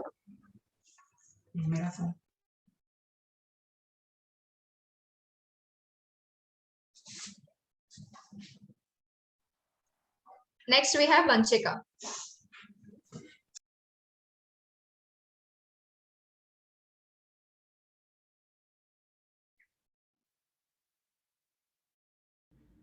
Greetings to everyone. Here is my topic D Se Delhi for capturing the essence of Delhi food through my lens. The capital Delhi is called Delhi Belly for a reason. The foodie in Delhiites gets also excited when it comes to kebabs. Kebabs, being an authentic and one of the most delicious North Indian cuisine, brings everyone in its capture. Everyone's sweet tooth's classic go-to is jalebi. The special jalebi of the Riba Corner in Chandni Chowk serves melt in your mouth large round jalebis cooked in pure desi ghee. Paranthe being all-time as well as any-time favorite of Delhiites, Paranthe Wali Gali in Chandni Chowk is a place to surrender to the crowds as you indulge in a fried parantha smothered in ghee. Momos being Dilli Walo ki jaan serves best when it's in street. One of the best street momos are at Dolma Auntie Spot from Lajpat Nagar Central Market. Pakode in Delhi are equivalent to Vada Pav popularity in Maharashtra. Khandani Pakode Wale at Sarojini Nagar are in the business for the last 40 to 45 years serving the best fresh mouth-watering pakode of different varieties. Thank you.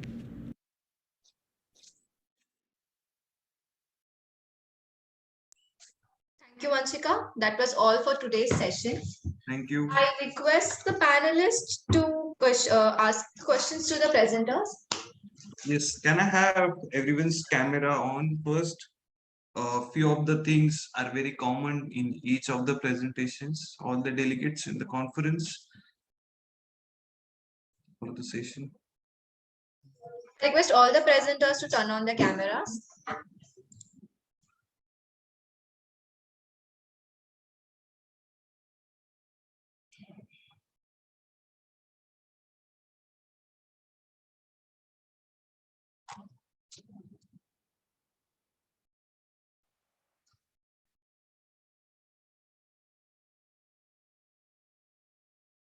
All are there, I guess.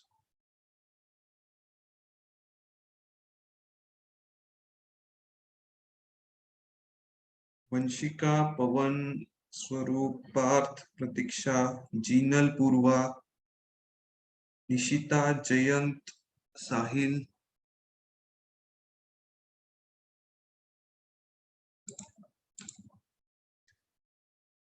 Okay, good. So, first of all, thank you for sharing your thoughts and the photographs that you have captured. I would really like to make one point that, it is all about the food. Okay, so basically, this conference is about the storytelling, which relates to the city. City is along with the food, which is a very key component of everyone's life. Okay, so first of all, I would like to focus rather than, having a recipe of this. Okay, so of course, might of you uh, shared a few things about how it is made, what is the key component of the food.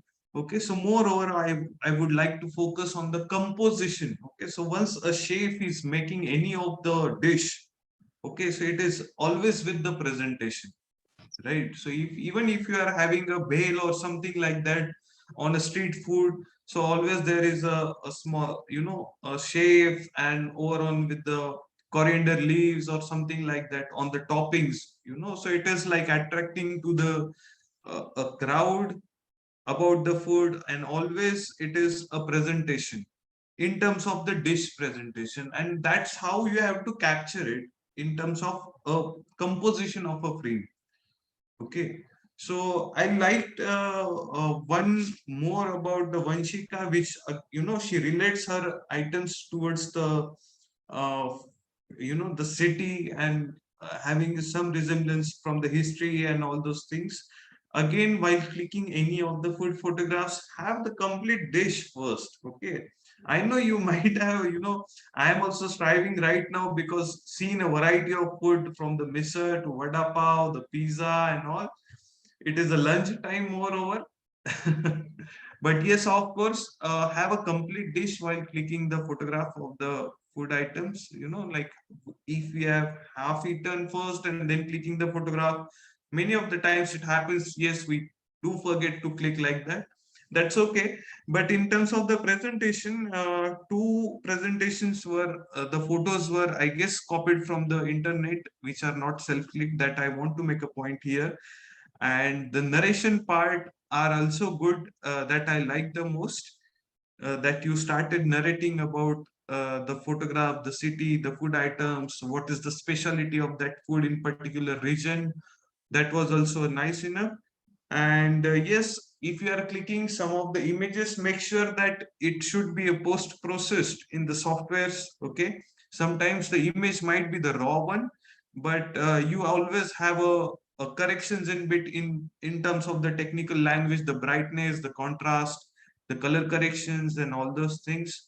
And always you can click the street food, which is generally made on the small stalls or whatever it is. So you can always click in that way also, the making part of it, like somebody is making a tadka towards this chole and all. So that tadka is, that is the key process of it, so you can make it. Or if somebody is making a bale, shaking it into a big bowl and all, so you can have those clicks in your documentation part. Good to see actually the variety of food items right now. but I really like the presentation. And yes, if anybody wants to ask about the food photography specific, how to document and all, I can always guide.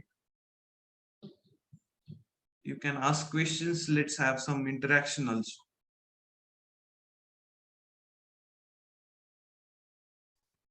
Does anyone have questions?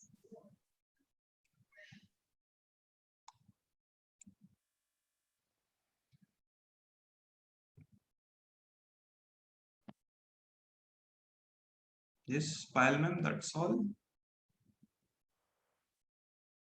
Tejomai. Any participants wants to explain? I guess Jayant and Dhruv have missed their presentation.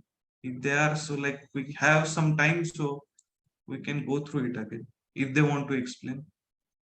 Jayant, are you there? So can you just give us a minute? Yes, yes, sure.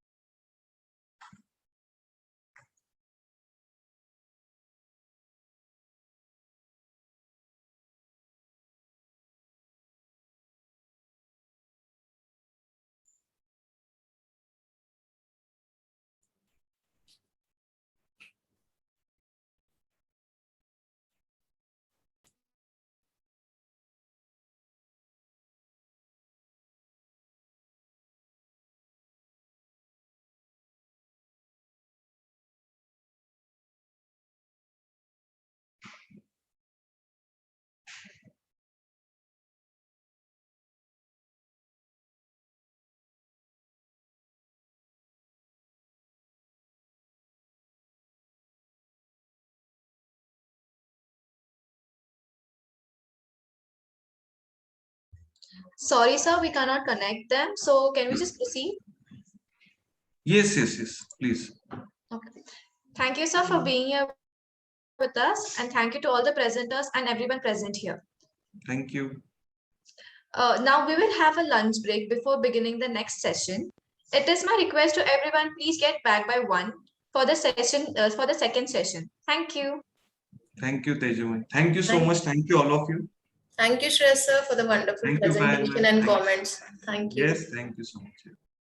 Guys, be back at 1 o'clock. We'll begin the session at sharp 1. So you can keep the meeting joined. Do not leave the meet.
Oshatti.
Nachiket sir, are you here?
Hello, Payal ma'am. Good afternoon. Hello, good afternoon, sir. So we'll wait for 5 more minutes so that Yes, participants can join, and then we'll start the session in 5 minutes. sure. Thanks. Yes.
So, Nachiket sir, can we start with the program?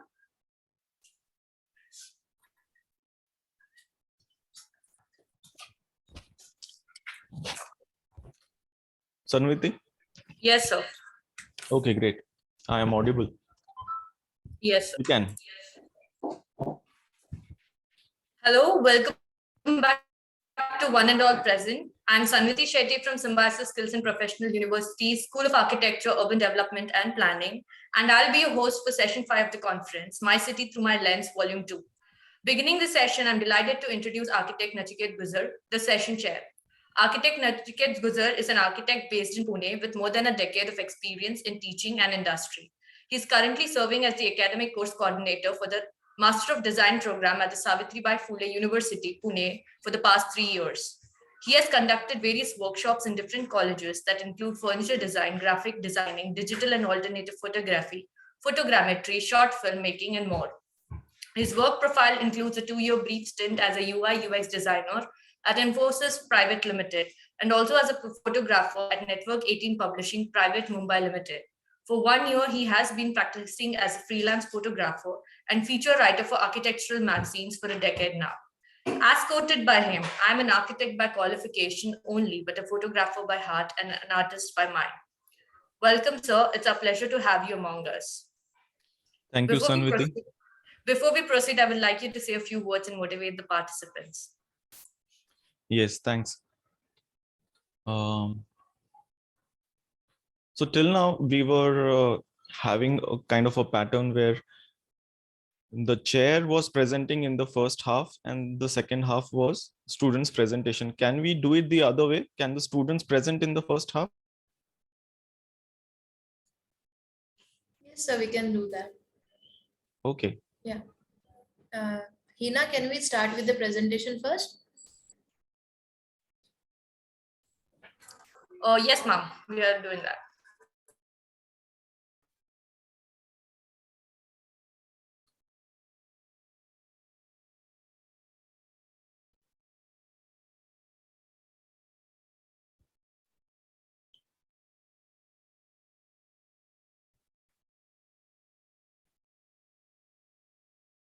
A festival within the festival. The beauty of Gauri Ganpati, festivals promote diversity, they bring neighbors into interchange, chit-chat, explore, they increase creativity, they offer opportunities, they improve our general empowerment.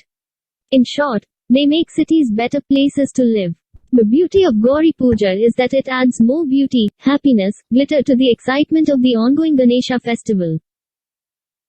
Gauri Pujan festival is celebrated in Maharashtra, means the fast of goddess Parvati. Gauri fast is observed on Tritiya of Shukla Paksha of Magh month. On this day, goddess Parvati is adored and worshipped.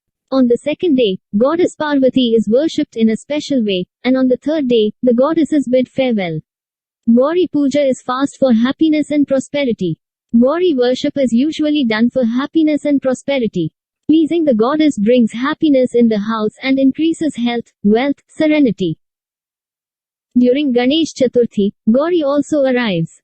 Gauri Pujan is a festival in Maharashtra. It is also known as Mahalakshmi Pujan. In the month of Bhadrapada, in the Shukla Paksha, the Gauri used to come from house to house on Anuradha Nakshatra. Gauri is called Mahirvisam. It is said that it is Ma Parvati in the form of Gauri who comes to carry her baby, Ganesha. After Gauri arrives, she takes care of him for 2 days. After arrival of Gauri in Anuradha Nakshatra, Gauri Puja is performed on the second day, i.e., on Jeshtha Nakshatra. That is why they are called Jastha Gauri. Mahalakshmi is worshipped on Jastha Nakshatra and Mahanavedya is performed. According to each region, the method of worshipping Gauri, the culture is different. On the third day, Gauri is immersed in the original Nakshatra. Gauri is brought home on the day of Gauri Avahana. Then we bring them home from near Tulsi Vrindavan. When, like Lakshmi, her footprints are spread all over the house. After that they are replaced. On the day of Gauri's arrival, the goddess idol is mounted in a plate, with a cereal, rice or wheat in it. This puja or ritual is to be performed with suchi, cleanliness, and shraddha, dedication. When an offering of bhakri and vegetable is shown to them. On the second day, clay idols of Gauri are decorated and Sthapan installation is done. A theme or decoration is made with full of flowers. Mahalakshmi is worshipped. On this day, 16 items or stuffs are prepared. Kheer, sweet dishes, offerings of various kinds of snacks and fruits like laddu, chakalya, kanji, etc. are made. And on the third day, the goddesses bid farewell. Gauri is brought home on the day of Gauri Avahana. When we bring them home from near Tulsi Vrindavan. When, like Lakshmi, her footprints are spread all over the house. After that they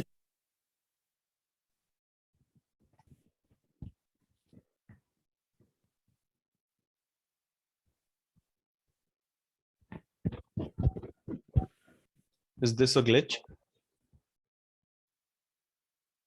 No, sir. Just a second. who come to meet him. Hence, two idols of God. Mother Ganesha. In other cultures, Ganesha has two sisters Jyeshtha Gauri, Elder Gauri, and Kanishta, younger Gauri, who come to meet him. Hence, two idols of goddess Gauri are brought home. Other regions like West Bengal attribute the two sisters to be goddess Saraswati and goddess Lakshmi, daughters of goddess Durga. Regions like Karnataka, Tamil Nadu, Andhra Pradesh attribute Gauri to be goddess Parvati, Ganpati's mother, and observe the Gauri Vrat with great ritual and ceremony. So, on this day in some places there is a practice of taking Vavasa or Ovasa, meaning to wave, usually contains a packet of turmeric, kumkum, bangles, black beads used in the Mangal Sutra, a comb, a small mirror, coconut, blouse piece, cereal, rice, tur dal, green dal, wheat or rava and jaggery cut in a cube form is all placed in a super. One set super is offered to Gauri and others are given to the married women who comes for worship.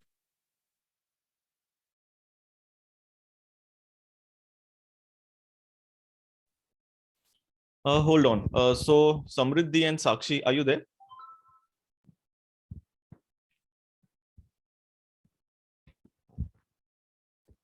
I could have given the feedback right away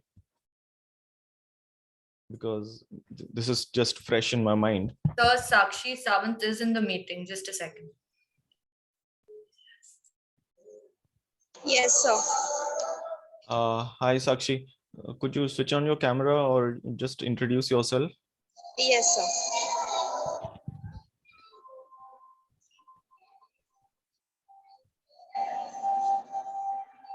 Yes, I'm Sakshi Sawant from 4th year. B.Arch. Skills and professionals. Okay. Hi, Sakshi. So I could see that you have given a good attempt of describing the entire process of Gauri Ganpati in text, which you could read out. And even if I would have been a stranger and this festival was very new to me, I would have got a glimpse of what goes around. But in terms of visual documentation or the pictures that you have showed there is more like a catalog of decorations that you have visited, because I believe there could have been just one decoration in your house, but I could see several documented decorations, and it's a Yes, sir. I documented at different houses, neighborhoods. yes, yeah. So diligent and intricate decorations were made with a lot of efforts, but at the same time, I could not see that effort from the photographer's point of view. So the justice was not done by the photographs in documenting them, because I believe you must have used a cell phone camera. Yes. Yes. So what happens in a cell phone camera is by default, that camera is in a wide angle mode and barely you can zoom in using a cell phone camera. So you miss out on the various details that are there. So avoid using wide angle for every frame. So an album should be a mixed bag of different perspectives and focal lengths, which a cell phone camera will not allow you to do. So in a wider stance, one can understand what's happening, but you miss out on the details which this particular event was demanding, because people had put in so much of effort in making those little diligent, intricate things there. Okay, yeah. Thanks. Thank you, Sakshi and Samruddhi. Yes, sir. Thank you. Yeah. Next one, please. So the next presentation is by Chandana KV.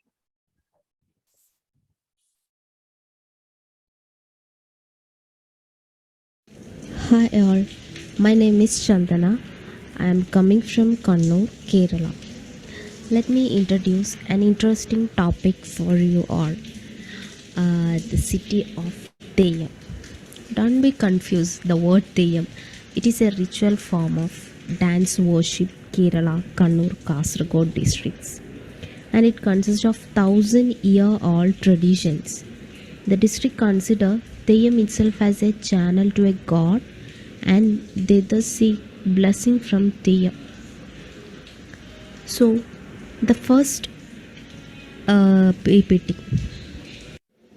So, the first images that depicts the eyes around a temple.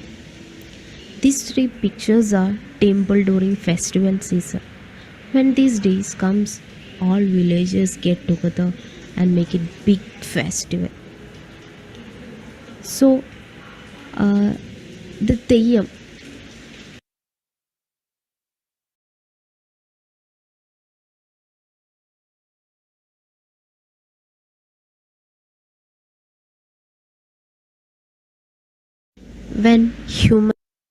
When I am also, it is God. This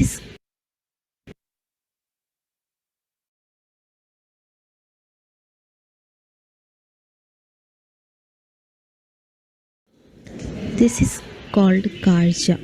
That means people dance and make different types of statues of God. This very colorful thing. All remaining people busy to see the statue of Shiva. When I am also, it is very difficult to take a capture in this crowd. When human become God. First one is Theyyam before costume, and they painted with orange and black color. It is nearly 3 to 2 hours process to do the painting on face. Second picture is Theyyam. Even children also do this, and all people take blessing from Theyyam. You can see the crowd around the god Theyyam, and all look like tradition. And the costumes of a Theyyam are made of cutting and painting coconut sheets in black, white and red patterns, fresh coconut fronts from skirts, fashioning breasts out of dry coconut shells and tying a red cloth around the waist. A Theyyam's makeup is done by specialists. There are different types of face paints for which primary and secondary colors are used. Therefore, it is essential that the makeup artists have perfect knowledge of primary and secondary color combinations. Sometimes it takes hours to paint the faces due to the strict rules of tradition. So, Theyyam is a ritualistic performance which can be described as the most visible spectacular art form in Malabar, associated with myths and legends. The costume as well as facial makeup of each Theyyam varies according to the role and the myth of the form, which speaks volumes about the nature of the particular Theyyam. The artists prepare most of the costumes themselves using indigenous pigments and other materials. This is also one type of Theyyam, and it dances with beat of folk instrument, and it will continue till the end of the day. The folk instrument is Chenda. I feel now when I go through these pictures, all these memories comes and I feel blessed. Even foreigners also visit here to watch this beauty. So, Theyyam reveals the human capabilities of abstraction, synthesis and idealization. It describes social and economic activities and reveals practices, beliefs and ideas. Experts point out that the deities are worshipped and propagated for the blessing of fertility, protection, and security. There are powerful deities who ward off smallpox and other contagious diseases. Theyyam ritual performance also provide judicial services. Some of the major disputes and caste conflicts are often settled by a specific representative of a particular deity during the Theyyam performance. I believe all of you get some idea about Theyyam, and I invite you all to my city to capture these moments and take blessing. Thank you. Our next presenter is Om Doke. Yeah, hold on. Thank you, Chandana. Are you there? Is Chandana there? No, sir, I think she's not here. I couldn't see her in the meet. Okay, I'll just give the feedback for the record. Yeah. I'm impressed by the choice of pictures that Chandana has presented. So that depicted her intent, which provided information about the event, because selecting the right pictures when you have to just show the entire story in just 5 frames. So selecting those 5 frames becomes equally critical as shooting pictures, which she has done a good job. And I like the pictures also, apart from the fact that she has chosen the right ones to show. The slideshow can be enhanced by using a traditional thematic music that one can relate with the festival of Theyyam, because I am not from Kerala. This was completely new to me, but visually I could so visually Chandana could engage my mind and give me a glimpse of what goes around. But for this theme, it would have been even better if a background score would have used. And try to have just one image on one slide, because it will making a collage of pictures misses out on details, because these pictures will have to go smaller in size if you want to fit in 3 pictures in a frame, and then one misses out on what exactly is going on in that small little frame, and the viewer, me, is deprived of the experience, of the rich experience that you were trying to capture. So that would be my feedback for Chandana. We can move on to Om.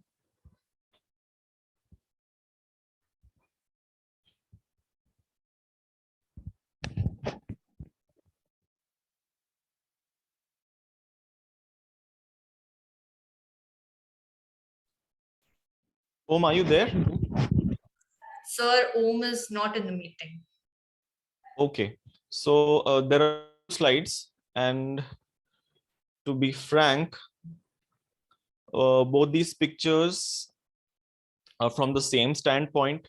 It took me a while to figure out that they are 2 different pictures. They are so identical to each other. Floral Rangoli steals the show, and our dear Ganesha idol is kept hidden in the corner of the frame.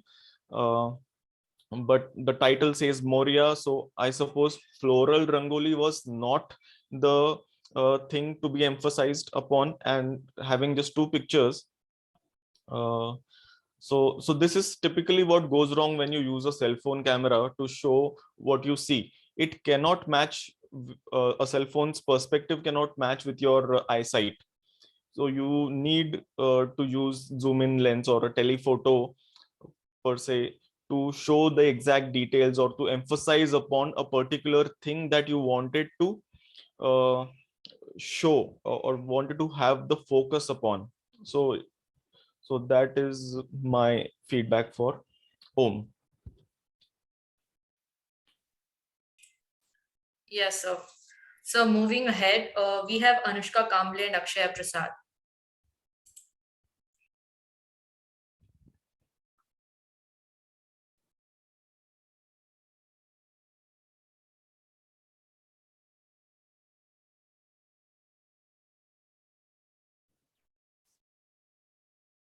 Anushka, Akshaya, are you there?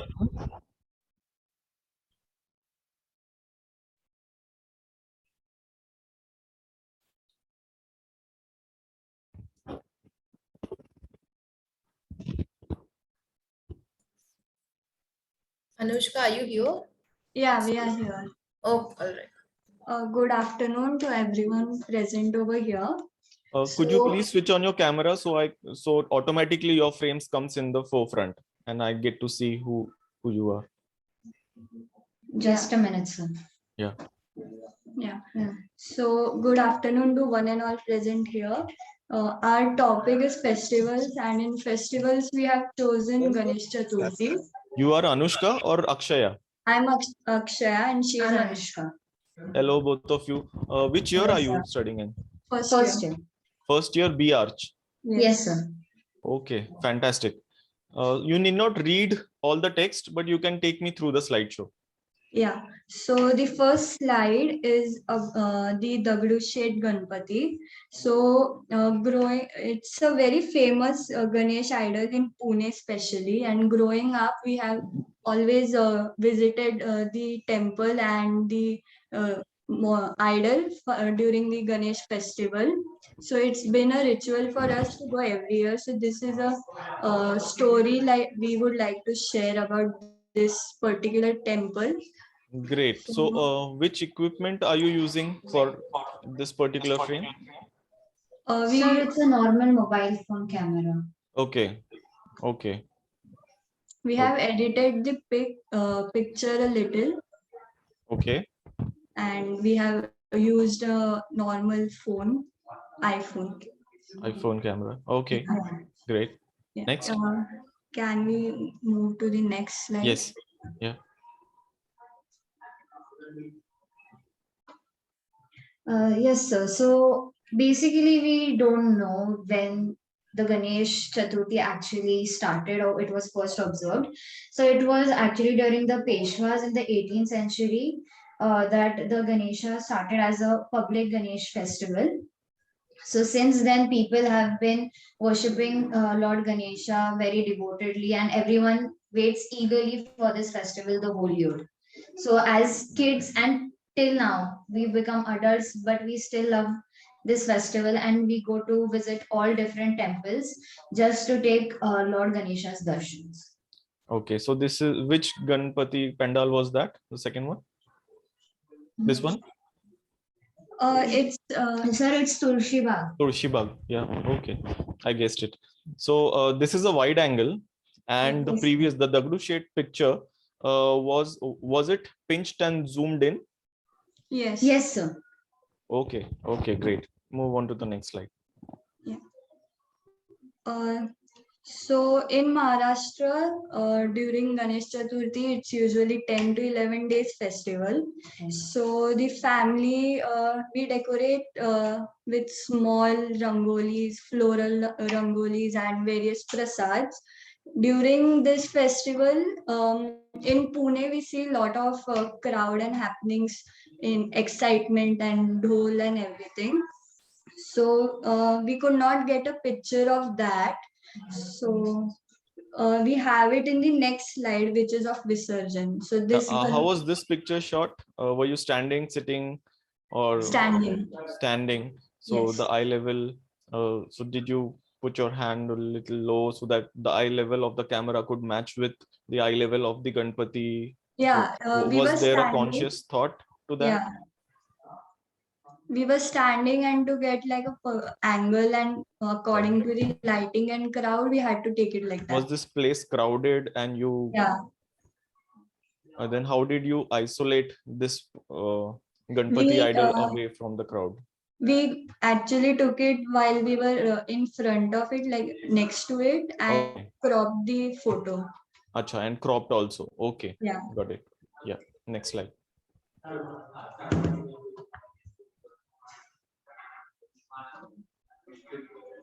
Can we go to the next slide? Yes. Yes. Next slide.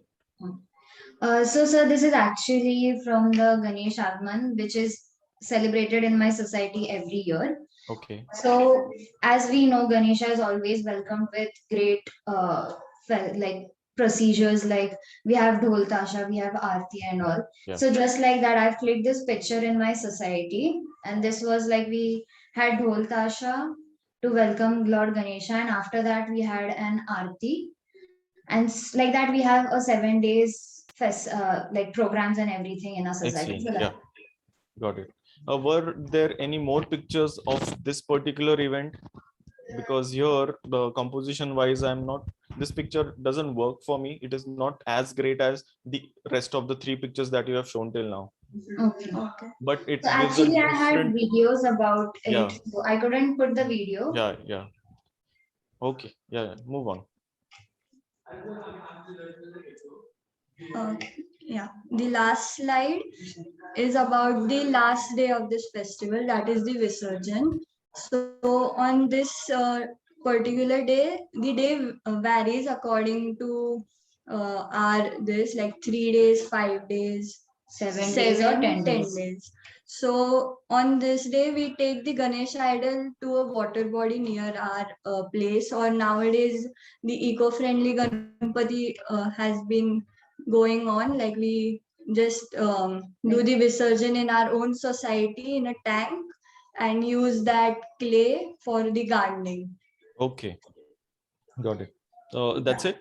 Yes. Yeah, so my feedback would be, I see there's a healthy diversity seen in the images, because I could see indoor, outdoor, daylight and night.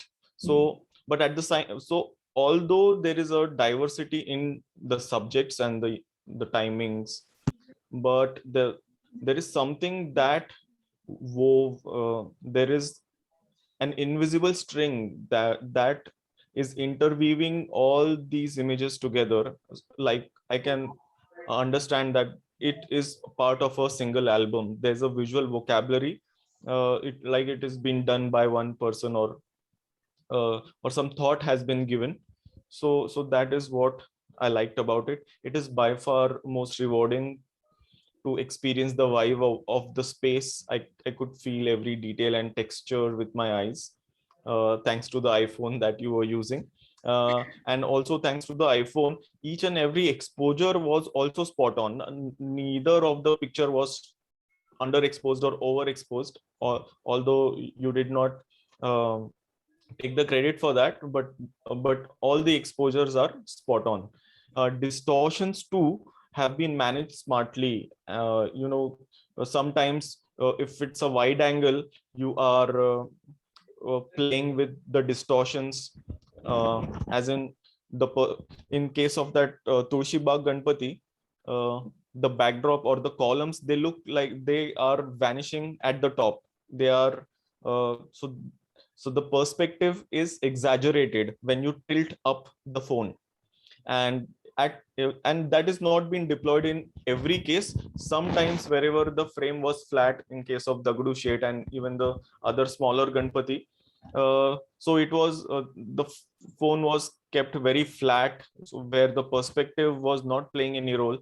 So I was also impressed by the way you have managed with the distortions, and obviously that complements the composition, and eliminating the disturbing chaos.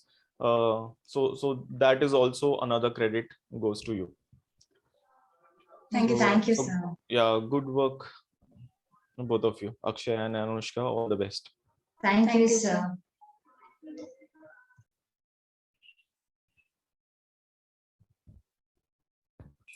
So our next presenters are Harsh Kate and Kaustubh Dhise.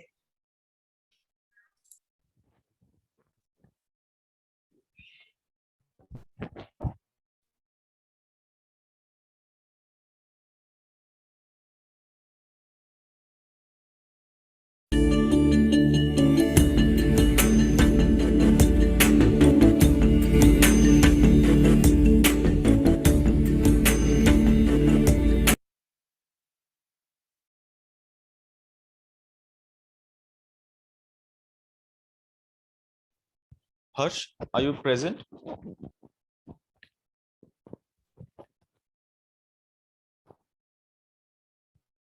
Never mind. 5 images in 10 seconds looks like most of the images, they look like generic stock images from Google. I believe that you must have taken these pictures, but the personal touch is missing.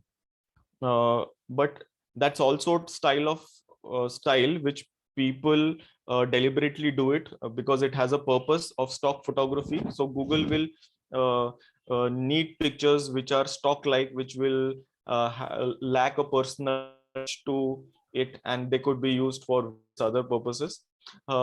Avoid cropping images brutally, because value adding, because sometimes it is chaos, but sometimes that chaos also has the context that adds value to the picture. So avoid, so I could say one or two pictures which were cropped brutally, so avoid doing that.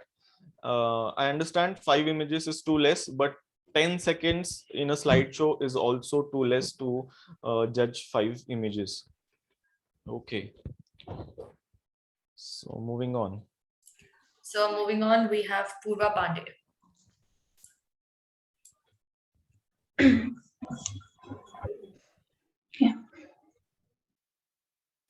Greetings to one and all. So my presentation is basically based on the 5 Manache Ganpati, which are very respected in Pune and are. Purva, are you live? Sorry. Okay, so you are live. Yeah. Okay, I thought it's the slideshow. Okay, No. so I just checked. Yeah. Continue.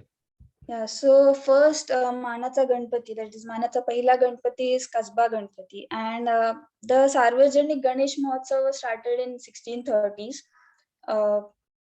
and it is after this Ganpati's Visarjan, Ganpati idols Visarjan, that the other Ganpatis can proceed to their Visarjan or the immersion. And yeah, so next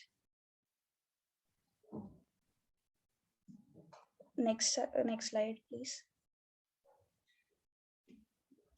Okay, yeah, sorry. So the second, that is Manacha Dusra Ganpati, is Tambli Jogeshwari, and it is said that Tambli Jogeshwari is the temple of goddess Durga, which is regarded as Gram Devi of Pune city. So the temple was built in 15th century, and the statue of goddess Durga is still intact over there.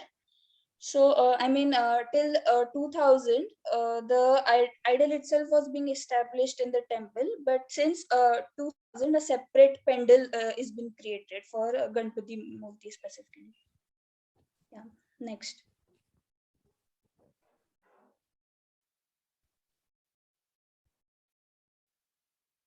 The third, that is Manacha Tisra Ganpati, is Guruji Talim.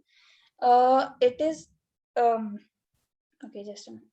Guruji Talim is the third respected Ganpati in Pune, and it was established in 1887 by two Hindu and Muslim families of Bhikkhu Shinde and Ustad Mehban.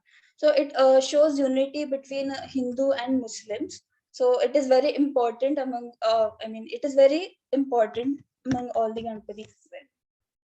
So next. The fourth Ganpati, Tulshibag Ganpati, sorry, Manacha Chautha Ganpati.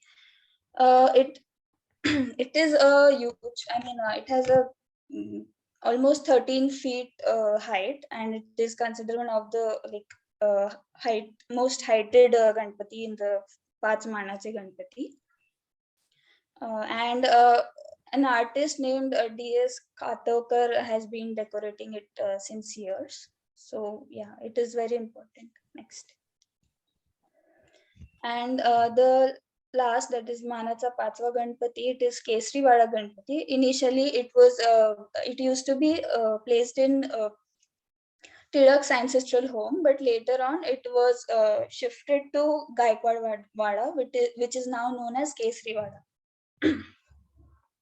Yeah, and I see my city as a place where Bappa is not just an idol, but a feeling, a family member, and a major part of my existence itself.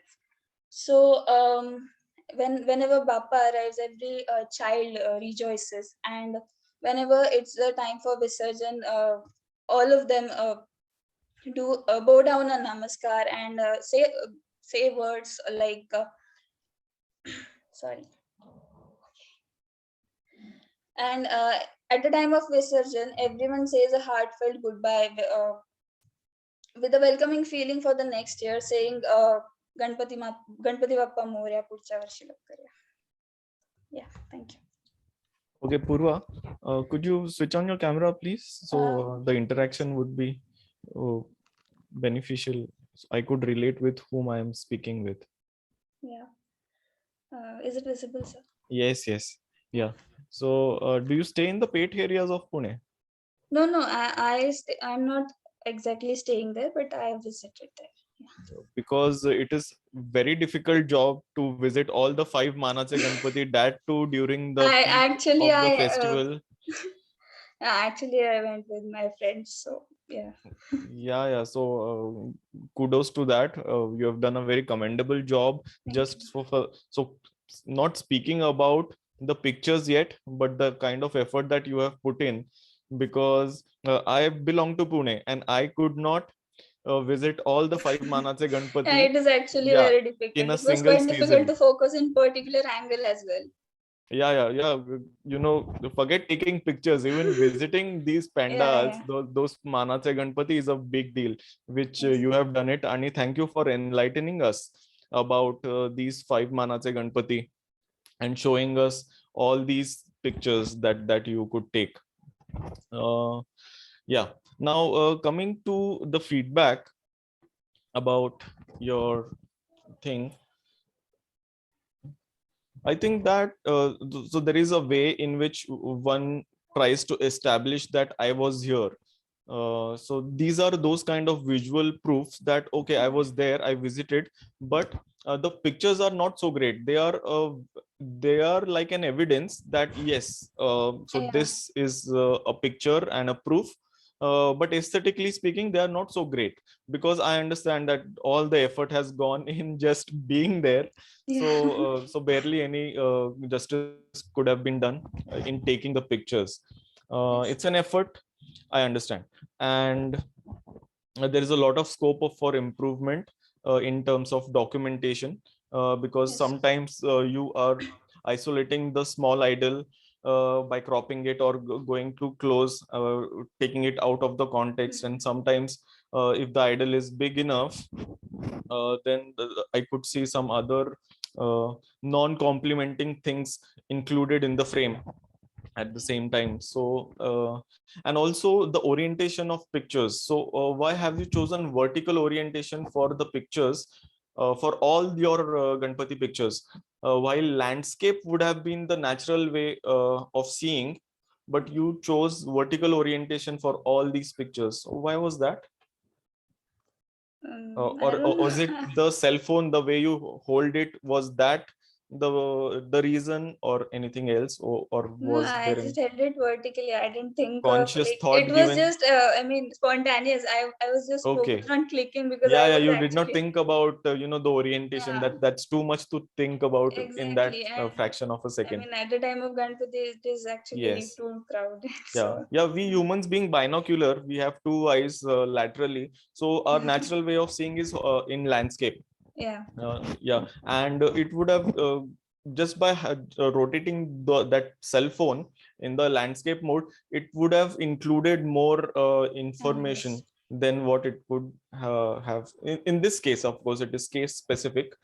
There is also lack of consistency in composition. I forgive you for that, and which makes it does not feel like it belongs to one single album. Each picture is a different one, but kudos to your efforts that you could visit all the Manache Ganpati in a single season. Yeah, thank you so much. Thank you. Yeah, next person, please.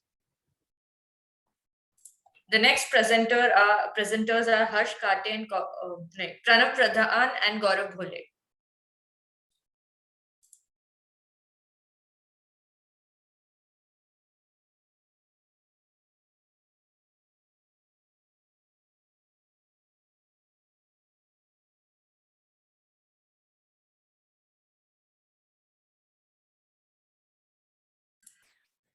Gaurav and Pranav, are you here in the meet?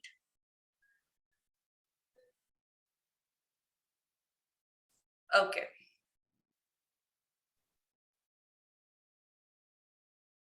Pranav, Gaurav, would you like to take me through your slideshow? Yes, sir. Yeah, please. So, good afternoon, sir. Hi, good afternoon. So this PPT is of the blue shed. Please switch on your camera, if possible. Yes, sir. Yes, sir.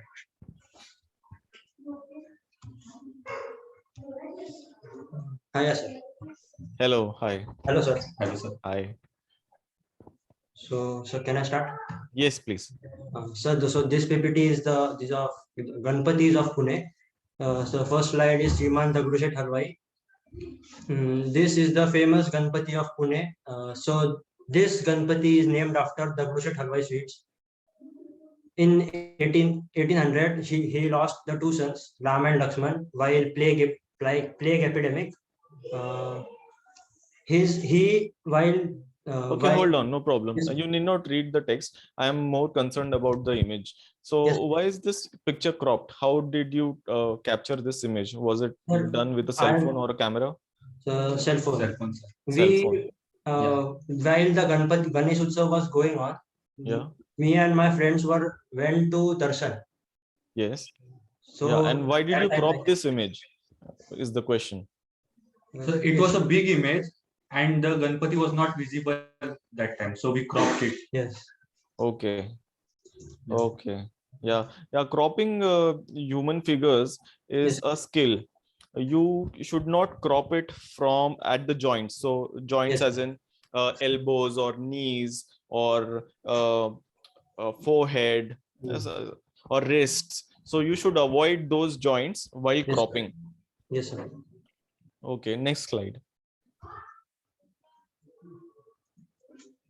Yes, sir. So this is the second Ganpati, Jagoba Talim, Dada Talim. This Talim was owned by Dagdu Shet, and he was a former wrestling trainer. While his nephew. Was the ambience so dark the way you have captured it? Was it so dark, or is it just the picture that was? No, sir. It was night. At night time, I captured that photo. Yeah, I understand it is night time, but was this pandal so dark the way, or was this deliberately underexposed to get that white out, or it was dark.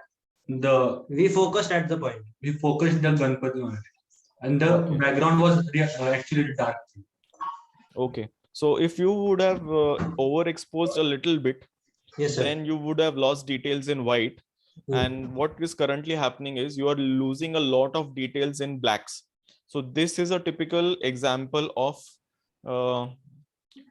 weak dynamic range. So one is called high dynamic range, HDR, and this is when you are using a cell phone camera, the sensor is not so powerful to capture a huge spectrum of light from dark to light.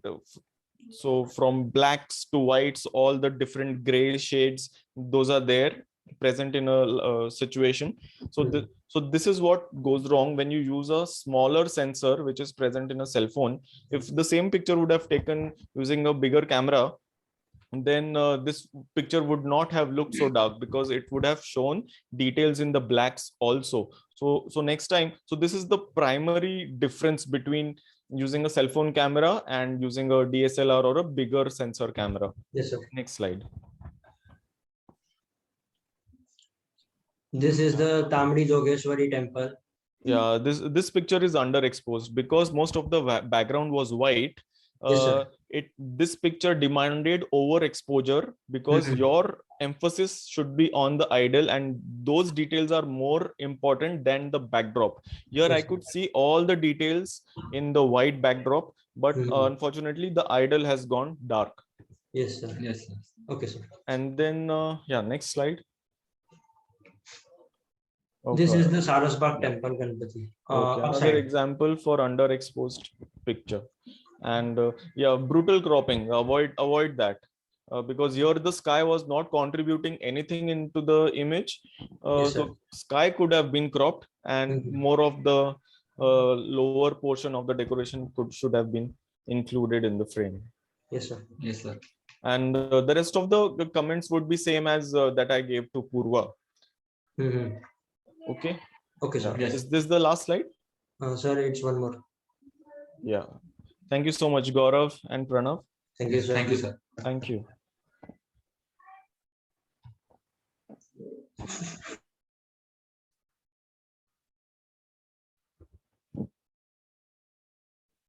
So should we move ahead with the next presentation? Yes, yes.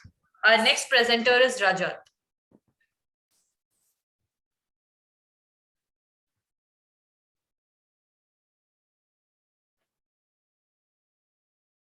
Rajat, are you there? Yes, sir, I'm here. Hi, Rajat. Rajat, tell me, why is this picture stretched? Because I thought we have to adjust the image. It was a vertically shot image which was stretched horizontally to fit in. Yep. Yeah. Which year are you studying in? I'm in second year B.Arch. Okay, this is not acceptable when you take a vertical image and then you stretch it to fit it on a landscape. This is not going to work. Okay, sir. Yeah, next. Is that happening with us? Here, see, here the image looks fine, absolutely fine. Even though it's a vertical image. Yeah. Tell me about your approach. So this is my house Ganesh. So I had adjusted the lights and all the things to click the image. Okay. Yeah. This is one of the. This is also my house Ganesh. So it is very small Ganesh, and it was kept away from the main Ganesh. So yes. So this is painting and Ganesh Murti on in PNG. I went there and I clicked some photos. Okay. And this is a Rangoli photo. I clicked something vertically. Okay. Go to the third picture, the small little Ganesha that you showed. Yeah. So was this picture incidental or accidental? Did you shoot this by accident or was it framed consciously and the way it is? Yeah, so the way it is, nothing accidental in this. Okay. Yeah. Okay. Yeah, my comments and feedback to you would be the same as that I've been giving to Purva and after Purva to Rajat, to Pranav. Yeah, so the rest of the feedback is the same.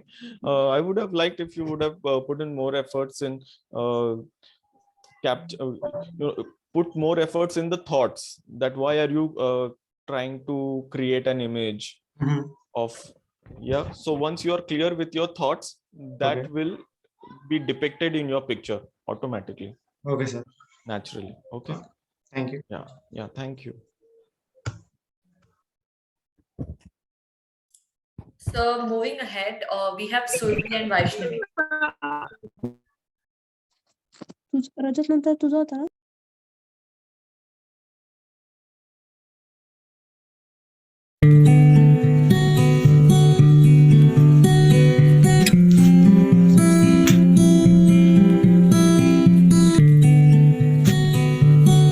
Ganesh Chaturthi is a Hindu festival commemorating the birth of Hindu god Ganesha. The festival begins with installation of Ganesha's idols or murtis privately at homes and publicly at mandas. The festival is celebrated by daily aartis, offering modaks, and fasting or vrats. The festival ends on the 10th day when the murti is carried in public procession with group chantings and immersed in the nearby water body. This is called as Visarjan on the day of Anant Chaturdashi. Although it is unknown where and when Ganesh Chaturthi was first observed, it is believed that public celebrations were initiated by Bal Gangadhar Tilak in Pune in the year 1893. During British rule, Ganesh Utsav was the means to gather people and instill the feeling of patriotism to fight against British. In Pune, there are 5 Manache Ganpati, which include Kasba Ganpati, Tamdi Jogeshwari Ganpati, Guruji Talim Ganpati, Tulshibag Ganpati, and Kesariwada Ganpati.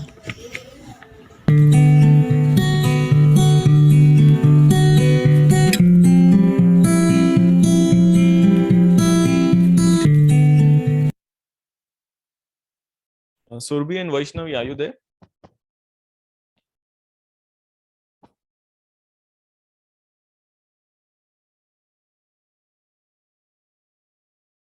Surbhi and Vaishnavi.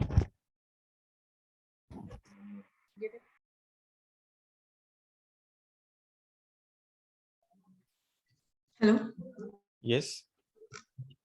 Yes, sir. We are there. Okay, please switch on your camera.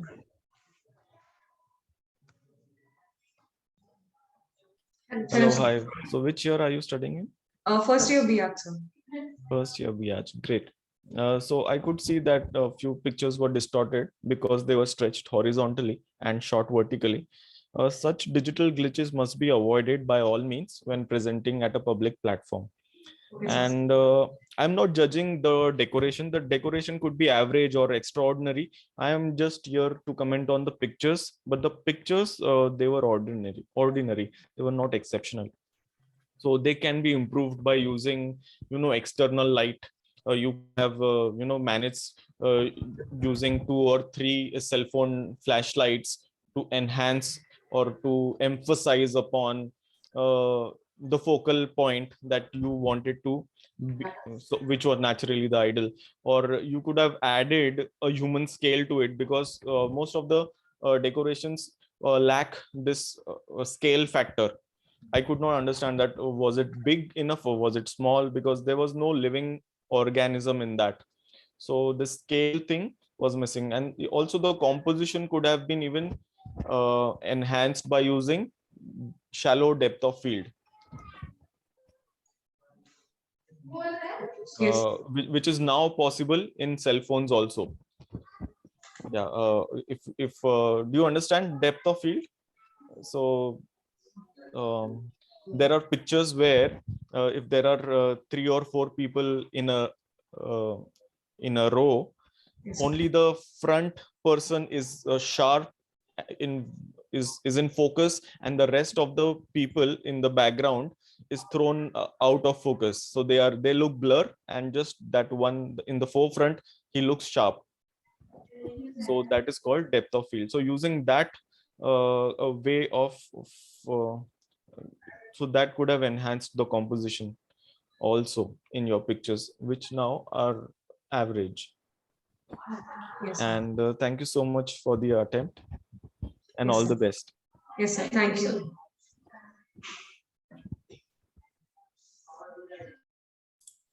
Our next presenter is Swarali Rao.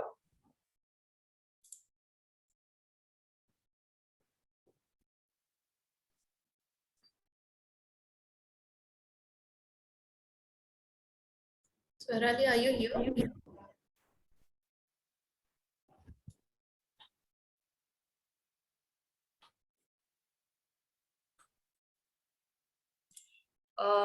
I don't think she's with us here right now. We'll You can continue. go to the next slide. Yes. Okay. Okay. Yeah, next. Yes, next.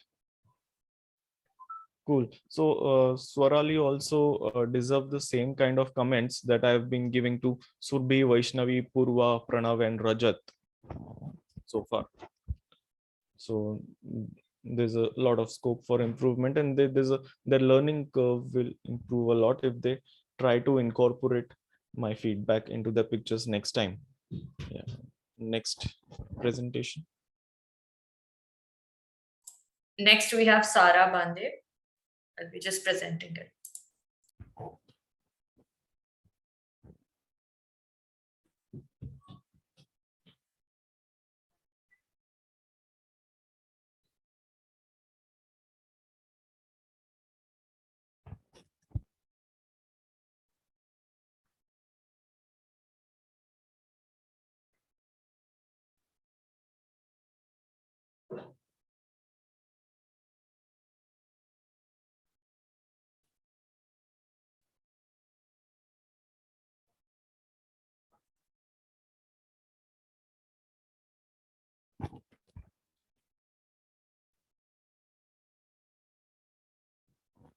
So there is no audio for this slideshow, not a problem.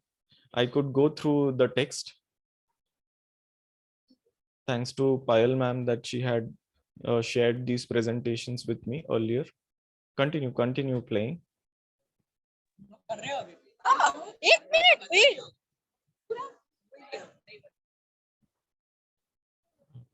Yeah. So whose presentation was this? Sarah, do we have you here? So it was Sarah's presentation. Actually, the voice was playing. I guess it wasn't audible when I was presenting it over to you. Okay, no problem. So it was a short and sweet presentation. I could recollect that it was informative and yet concise. I felt the personal touch because she was involved in the pictures, and her voice also took me through the process of the festival. I can recollect what I had seen this presentation earlier. So it was concise and informative, and her narration also was supportive, and it was in tandem with the flow of the visuals. So good attempt. Sarah, are you there?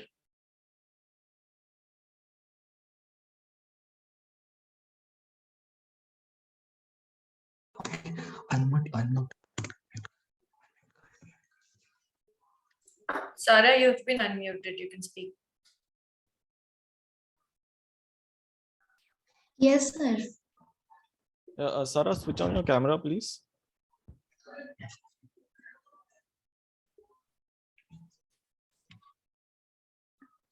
Yes, sir. So what was the process that you followed? Once you have prepared the slideshow and then you recorded your voice, and that was stuck. How was this slideshow edited? Sir, I just prepared the PPT and added the voice. Yeah, but once you have made the PPT, did you export it as a video first and then you added your voice, or while exporting itself, or did you present while speaking during the slideshow and then live and then you exported? How was No, it done? I recorded my voice and added to video. Separately. So the Yeah, voice sir. was recorded separately, and then Yeah. the slideshow was exported as a video separately, and then it was edited into one. Yeah, right. Yeah, because it was going well. It was going well with it. Yeah. Thank you. Thank you. So we come to the end of this session with one last presentation left, and the presenter is Vishwa Patil. Yes, please.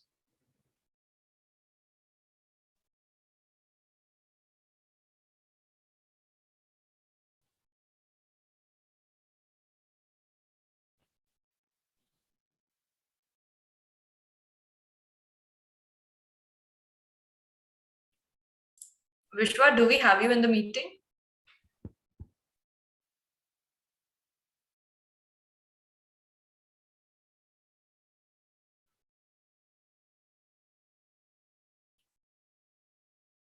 Vishwa, are you there? So we don't have Vishwa in the meet right now. Oh, okay. So so there are 3 pictures, is it? Yes, sir. Okay. You can go to the second slide. Yes. So the festival is all about community, and with the backdrop of respective gods and deities, this community comes together, congregation space, and so this is one feeling that I was missing throughout in the slideshows, all the slideshows that were shown till now. It's all about people. By the end of it, it is not about the idol that we worship. It is more about people, because it's a festival. So bold and daring attempts at portraying your perspective through visuals is what I would say. Why bold and daring is, uh, you could think that the people have to be in the forefront, and they should be given predominance over the backdrop. The craft of photography is also demonstrated well because the lighting situations were challenging. It was night time, and people were in action, and you could capture them at the right time, at the right moment. You were also standing, because being a photographer, you always have to be at the right time, at the right place. So that was a good attempt. I wanted to ask, if he was there, that what equipment did he use, and how did he achieve these exposures, uh, uh, is what I wanted to ask him. But since he is not there, so I suppose somebody will give my feedback to him. Overall, a very good tour, that I have a good experience I had while judging the pictures. How much time do we have if I have to show my presentation? So we do have enough time. We can go ahead with your presentation. Okay. Should I share my screen for that? Yes, sir.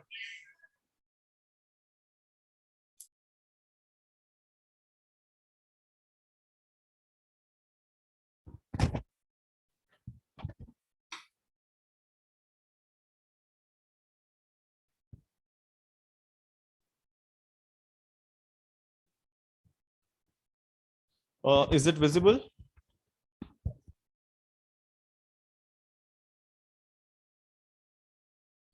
Is my screen visible? Yes, sir. It is on the first slide, and the second slide. Do you see the second slide now? Yes, sir, we can. Okay, great. So this little slideshow would be about my approach to architectural photography. I've been practicing architectural photography since a decade now. And the kind of equipment I use, I try to avoid cell phones. I generally go for a larger sensor or a larger cameras, because a larger sensor will have a better dynamic range. So let's start with the first picture, which you guys can relate with. 3 years ago, I was a very much a part of this institute. I used to teach at the bachelor's level of architecture in your Symbiosis Institute. So I got this image for you. So it is generally it is perceived that architectural photography is about verticals and horizontals, and nobody dares to play around with the vanishing point. So this is a 3-point perspective that I have attempted here using a wide angle lens, which was shot at 18 mm.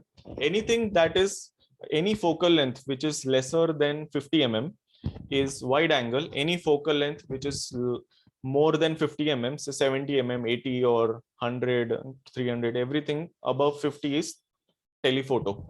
So there are pros and cons of using a telephoto versus a wide angle. A wide angle lens will always come with a baggage of distortion. So here you see that the perspective is exaggerated. When you look at this particular scene with your naked eyes, you don't see the perspective in such an exaggerated way, since the camera was tilted down. So you deliberately create a 3-point perspective, but at the same time you have to be conscious that the vertical in the center should be vertical for sure, and then the rest of these vanishing points could be exaggerated without a problem. So that's one thing. So today in this slideshow, since I got to know that most of you are using cell phones for doing photography, and that too you wanted to present it on a public platform. So I will try to share my knowledge about focal lengths and what is their effect on architectural photography, because most of the majority of the participants are from architectural background.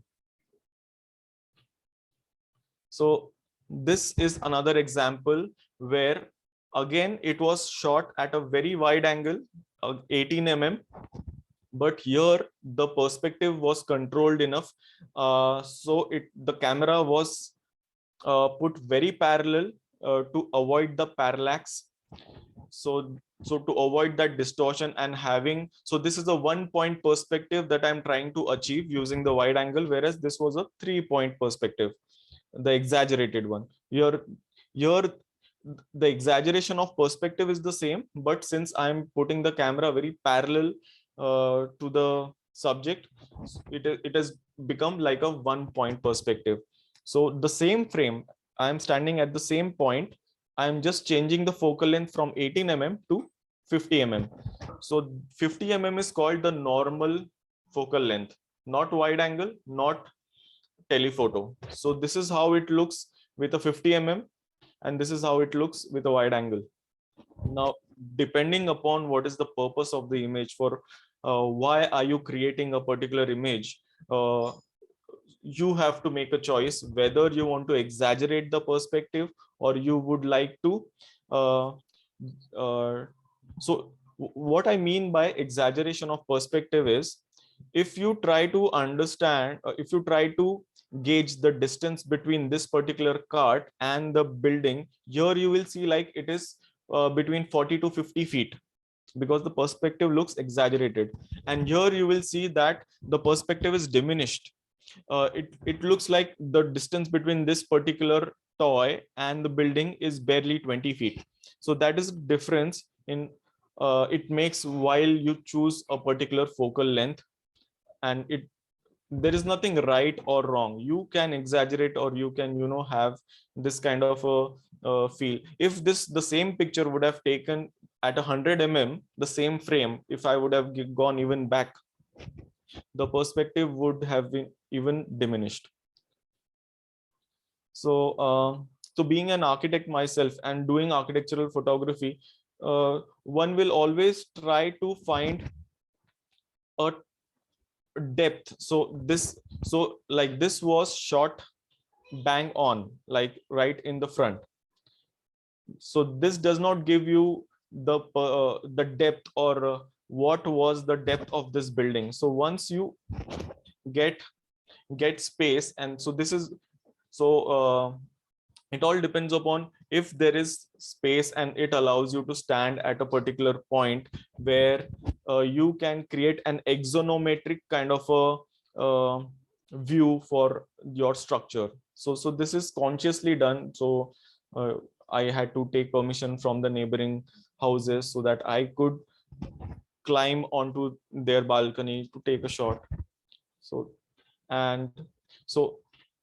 this was taken at around 70 mm, and the same was taken at 35 mm. But the main difference between these two images is where I am standing. How far do I stand from the structure? Because if I stand too close to the structure and take a wide angle shot, the distortion and the perspective is going to be different when it was compared to where I stand and take the same angle. So the angle is the same. It is just the focal length that is changing and the distance from the subject. And that makes a huge difference in perspective. And both these pictures are valid. So they serve a different purpose. They cater to a different audience, because some pictures are meant for marketing, some pictures are meant for magazines, for documentation of the workmanship and the craftsman, or the materials. So it will have, each picture will have a different thought process behind it. And again, once you are an architect, you get to see the entire process. So these kind of pictures where you put in two pictures in a frame and you ask the viewer to look at it like one image, it is called a diptych, where two pictures are put side by side. So it's a case of a juxtapositioning of two pictures, and the photographer wants the viewer to look at it like one image. It's called a diptych. If there are three images put into one, it is called a triptych, and so on. Another case of a diptych where so this is one contribution that you can give as an architect, because you were involved in the process right from the start and not just in the end product. So That's my approach of doing architectural photography. Okay, now coming to a situation where you have to choose the right time of shooting, because there are indoor outdoor shots where you have to balance the ambient light or the natural daylight which is present with the artificial light that you use to illuminate your designs. So you have to consciously think about the right time where these the intensities of these two lights can match with the dynamic range of your camera. To your eyes it is absolutely fine, you can take care of high contrast, your eyesight is so well trained, the dynamic range of human eyesight is so great, it cannot be compared to any camera sensor. So keeping in mind the capability of the sensor, the kind of contrast situations it can handle, you have to select a particular time where the natural daylight can be balanced along with the ambient the illumination light that you have put in.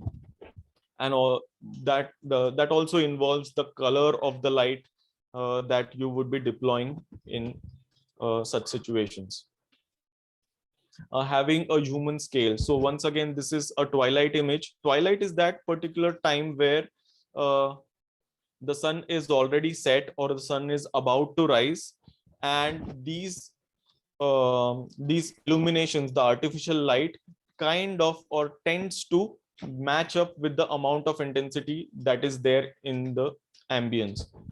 Here I have deliberately included these kids because to have a human scale to it, so that one understand, okay, what is the size of the riser where these kids are sitting, and also all the objects are inanimate. So how do you understand that? So having a human in the frame is the best way. And then these girls were deliberately asked to not move because what happens in twilight, the amount of light is too less, the shutter speed has to be very slow, so eventually you get a blurred out effect for the living objects because they tend to move, and the inanimate objects, they are still, and I'm using a tripod most of the time, so it works out well even without revealing the identity of the humans. They are there in the picture because whenever you are shooting for press or where they get published at a commercial level, there is a chance of the people who get identified in your pictures who are published, they could claim their model release, because they could claim that you are commercially exploiting their identity for your monetary purposes. So it's a conscious decision that these people who are involved in these pictures should be blurred out to an extent where at least they couldn't claim for any monetary benefit eventually once they see these pictures published at a public platform. So morning time, so main difference between the twilight of evening and the morning. So evening time you will have a lot of blues, the cast will be towards the blue side, whereas during the morning the colors will be tending towards pink side. So you have to choose between magenta and cyan, which cast is going to complement your subject better. Both the twilights are equally good, there's nothing right or wrong about them, but it only depends upon what cast, cyan or magenta, what is going to complement your subject, the colors more. Accordingly you have to choose your time for shooting. So this is another twilight shot where it was shot in the evening time because I wanted this cyan kind of a effect in the sky and balance it with the ambient lighting. This was again evening because this because of this deep blue kind of, this was not visible to naked eyes at all the way this picture is seen, because sometimes in longer exposure our camera sensor happens to capture the kind of light which our naked eyes cannot even capture. So you get to, so you get surprises, you get pleasantly surprised in longer exposure. What you could not have perceived naturally, the camera can see it. And talking about the focal length, here in this case, this is a typical example of 18 mm. Once again 18 mm, and then suddenly this is 50 mm, because the intention is different. Here the expanse and the space had to be so the perspective was demanding to be exaggerated. Here in it's kind of a interior kind of a location where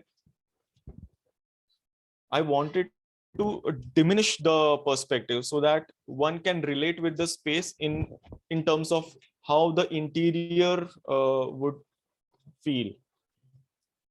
So this was shot at 50 mm and not in a wide angle. Another case of 50 mm. Once again, you always have to remind yourself that photography is simply photography, which means writing with light.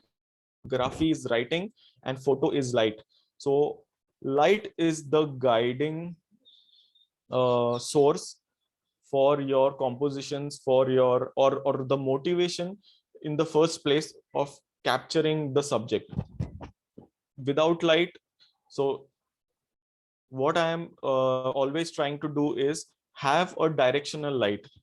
Having a flat light from top or having a flat, it is not going to cast any shadows. It is, the drama won't be there.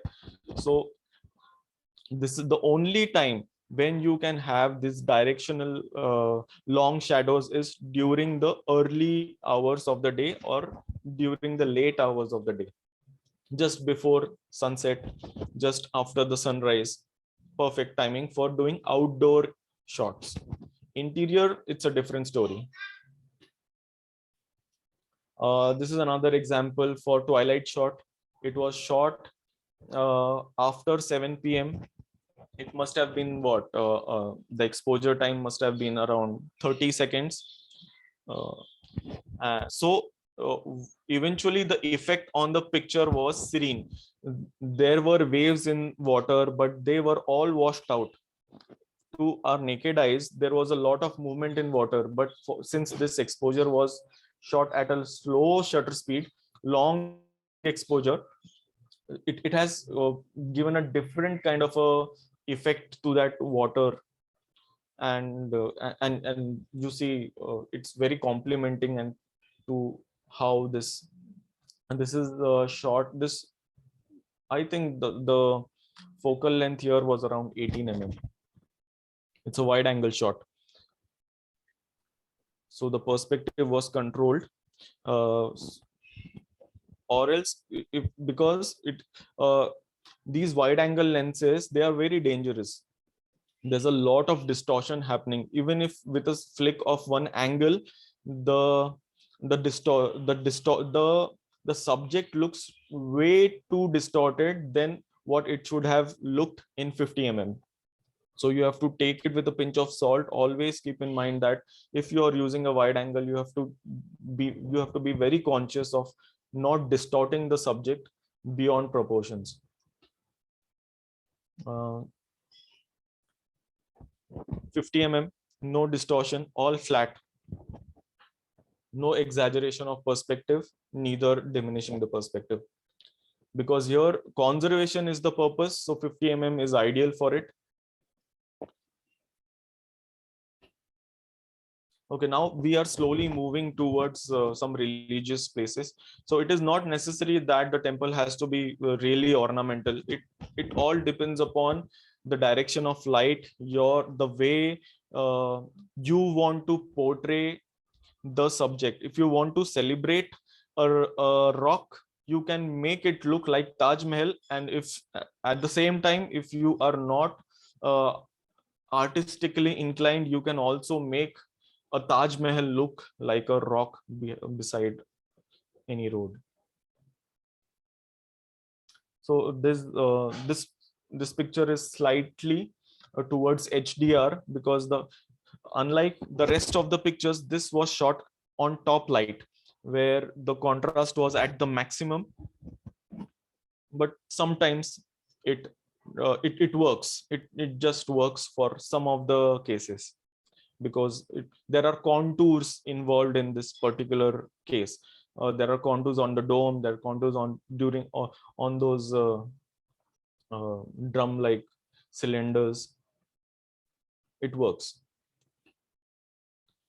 Now this is an example for using an ultra wide angle, where one cannot include the human, which is not possible humanly. So 14 mm is such a great wide angle that the distortions are beyond proportion. But sometimes you have to use that in order to create images which are surreal. In this case, this lady had to be there for human scales, but at the same time, I did not want her to come in between the structures. So this 14 mm was used, and this could not have been achieved using any other focal length but 14 mm. So another example for 14 mm is, so this is another shot of the same synagogue from inside, where these people had to, I wanted because if I remove these people or those benches out from the frame, it will make no sense of scale, in terms of scale, that how big or how small this synagogue is. And this was possible only by using an ultra wide angle lens, which was of 14 mm. This perspective was not possible in any other focal length. And now this is the opposite of what this is. So this was shot at 14 mm, the kind of exaggerated perspective. And now this is shot at 105 mm. Again, it's architecture. It is not necessary that architecture has to be shot on a wide angle only. Now this was shot at 105 mm. Here, these two statues at Flora Fountain, Bombay, they are 100 feet away at least. But here, since they were shot on a telephoto, they look like they are barely 25, 40 or 20 feet away. Whereas in reality, they were 100 feet away. And the kind of depth that you see during, it's a challenge. So using a telephoto, the challenge is having great depth is very difficult. So this had to be shot on slow shutter speed. Although it was shot in broad daylight, I had to use a tripod, because at shooting at f32, by the way, f32 is the aperture size where the aperture is at the smallest, in order to get this infinite amount of depth in your picture, that even the foreground is equally in focus as the background. To achieve that, you had to diminish or reduce the size of the aperture, and f32 is where you have the smallest of the aperture, and then eventually you have to compensate that amount of light using slow shutter speed. And once the shutter speed goes slow, one has to use a tripod. So this image was constructed using that technique, 105 mm. Now moving towards art, because there are monuments which are documented every day a million times. Then how do you stand out, or how do you make something, how do you give a personal touch to your to a famous monument? At the same time, you should not lose on the integrity and the grandeur of the monument, but add just uh, a hint of your kind of artistic or aesthetic taste to it. So this is a picture of Taj Mahal. I've cropped it. This was shot around.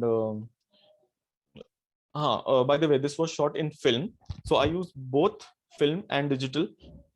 Some of the this was also shot in film. There was no particular reason for shooting why I am shooting this in film, because sometimes the film cameras appear to be more concise or more compact than the DSLR cameras. So if I'm traveling, I use film, and they have a better, arguably, they have better dynamic range performance as compared to the digital sensors. So I sometimes happen to use film. This was another case of film, Ladakh, and I like this picture, and it's about architecture. So I've included this in my slideshow today. Another artistic statement. By the way, if I am using film, I have the liberty to have slow shutter speed beyond 30 seconds. What happens in a digital camera is I am limited to 30 seconds. But in case of the film, if I use shutter release cable, I can expose up to several minutes. So this shot was taken in pitch darkness. The blue sky, which looks here blue, was completely pitch dark to naked eyes. But thanks to that slow shutter speed for several minutes and the film, so the medium always matters. What equipment you use, it is going to matter. Here it is celluloid. The dynamic range is way better. It reacts to light in a different way than a digital sensor. So it complements in a different way. It gives a different feel to the pictures altogether. This was shot in Ahmedabad, Ellis Bridge. It was my self-portrait. I had to give an entry for some competition, and they also wanted a self-portrait in a particular style, if in my own style. So that was my attempt. You can also digitally skew images, and I try to create art out of it. Oh, and art happens only once you are good with craft. So the first step is you first you have to get involved in the craft to such an extent that you somewhere you reach to a point where you can say that you can control or you are creating the pictures and not the camera. So first step is to have expertise in craft, and then you can explore even further, go further and create art out of it, so that nobody can claim that it was by accident or it is just the equipment that takes the credit, and so on. You have so in a way you have to take control of the situation, so so that you can say that it was done deliberately and it was not an accident. That's another example for okay, so this is exploring pinhole camera in celluloid. Pinhole camera is just a box which does not have a lens, and instead of a lens it will just have a hole in it, a pinhole that will allow the light to enter, and it will fall onto a light sensitive material. It could be a digital sensor or it could be a film.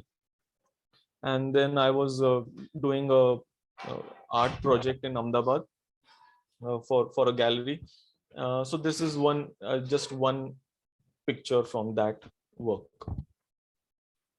where the film was printed as positive. It was not converted into positive. So when you get a film in a camera, it is always in a negative form, and you have to convert it in a positive for printing purposes. So there's a choice. If you want, you can simply print the negative as negative and create art out of it.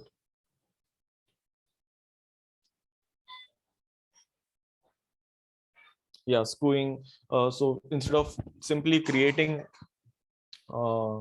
these monotonous looking monochrome images which has just grays in it, because if the subject itself is dark, it is black, and you are losing out on details, then how do you play around? Then digitally skew the image you stick, instead of having black onto the one end, you have orange on one end, or have red or magenta on one end, onto the other end of the spectrum. Instead of white, you introduce yellow, and then automatically the entire spectrum will surprise you. So that's another way of experimenting and playing around digitally with your images. Once you have an upper hand on the craft, you are most welcome to explore and experiment and create art. Yeah, that's all from my side.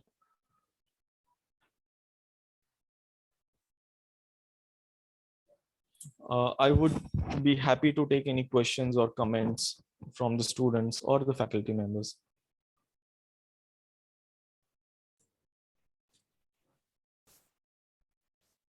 Thank you, Nachiket sir. It was a wonderful presentation, and the shots you had were really good. I mean, every picture has different point of view, and you were commenting on it. It was really good. I mean, for the student, I hope they have listened to it properly, and next time they would take up these points and put it in their PPT as well.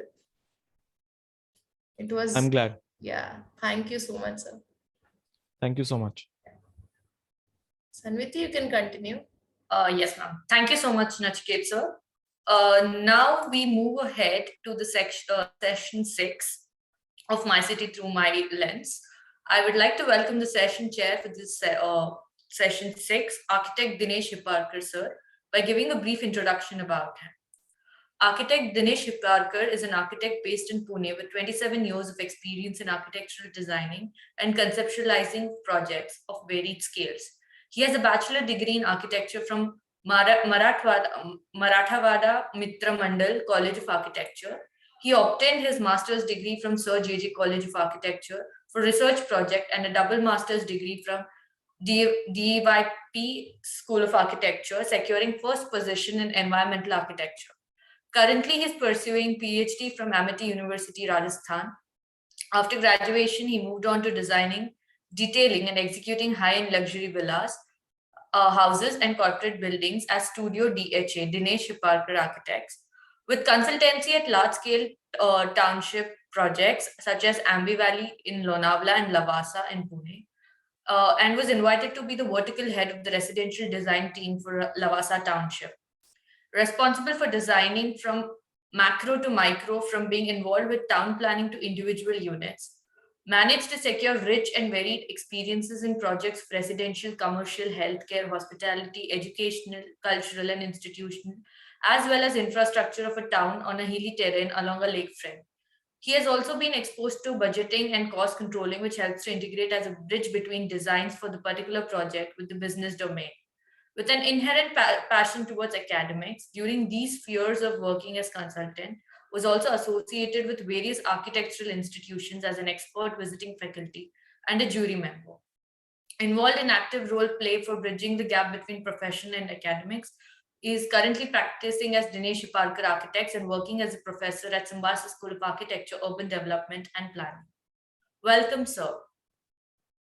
Now I would like you to say a few words before we go ahead. Yeah. Thank you for the introduction, Sanviti. Before I start with this session, Nachiket, are you still there? Architect Nachiket Gujjar? Yes, sir.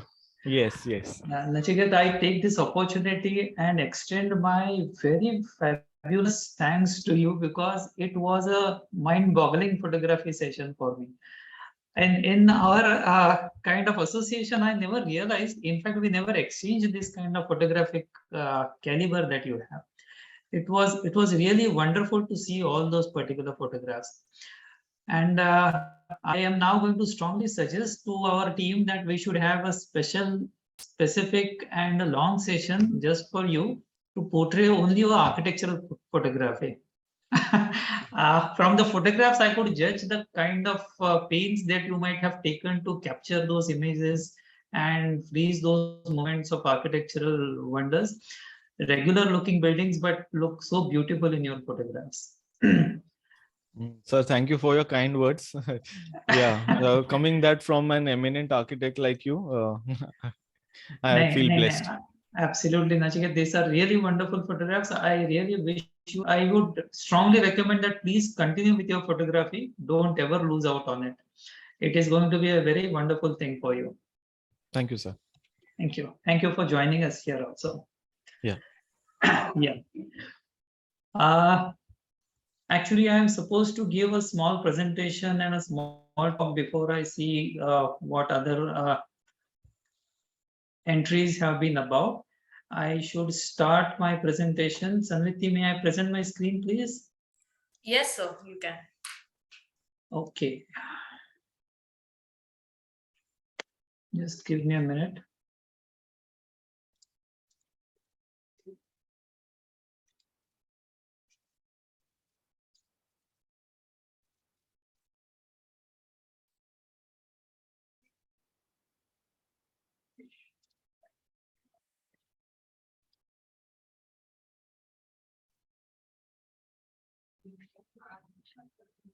Is my screen visible? Yes, sir, it is visible. Okay. Before I start, Sanviti, how many entries do I have to check? So we have 5 entries under this theme. Okay, that is quite a limited and accessible number. So may I request that we will do the same thing as Nachiket sir had kind of preferred. I would like to see what the 5 entries are about. I will see all the entries first. I will comment on those particular entries, and then I think I can quickly run through my presentations. That would be kind of comparing between the entries and what is the thing that we as jury members or panelists would be looking for. So is it possible to run it that way? Yes, sir. No Yeah, issues. okay. I'll stop the share then. Yes, sir. So moving ahead, like we begin with this session. The session is about people and attire. And our first participant is Adesh Salunke.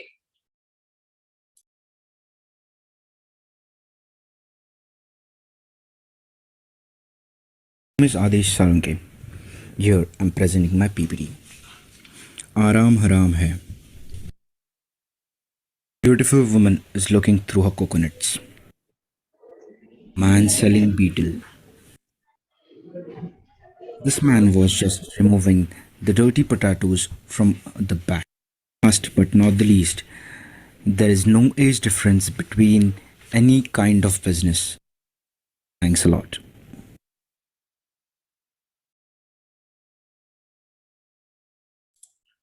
Our next presenter under this theme is Fiza Salmani.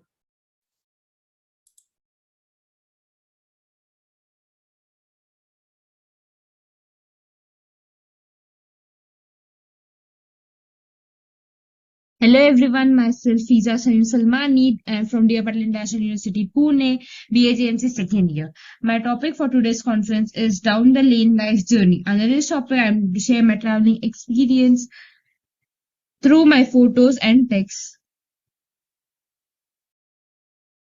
Firstly, let me brief you what local trains are. So local trains are basically a kind of a train which connects the towns to the main city and which have lesser the distance through railway lines.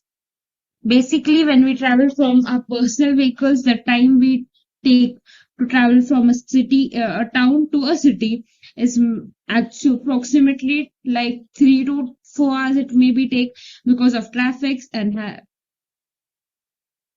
people can't even afford taking personal vehicles. So the railway, the government have decided to start local trains which connects all the smaller cities to the main city so that it's easier to travel for education purpose, for businesses, for jobs.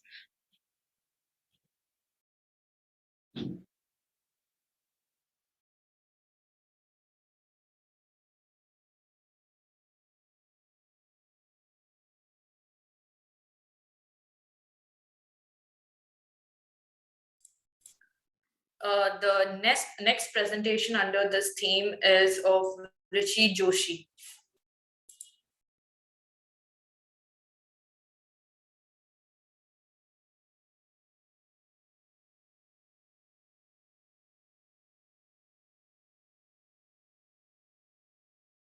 Hello everyone.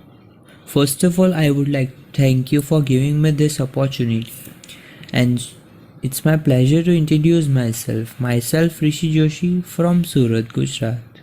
Right now I am a student and pursuing my bachelor's from interior designing course from PP Sony University.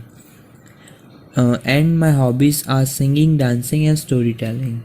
Photography as a competition, it's a great way of showcasing the skills of the person who can visually storytell the way of presence of narrating through a series of images.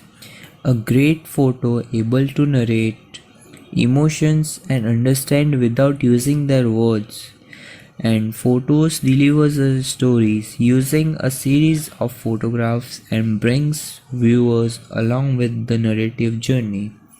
Let's start with the captured photo which I had captured for the competition. Let's talk about the first image. The photo is dedicated to the person who got in these pictures. Like the different ages we can see, like three old ladies and two kids who are enjoying their life without any worries, but and also they are happy with their faces. Different ages can be seen in this. I know it's hard to trust when so much is unknown. This line is showcasing the for the kids who don't know about the world. Let's talk about the second picture. In this picture, we can see the rainfall scene. In the middle of the road, we can see two persons are walking and with umbrella, and one is a child and one is a mother.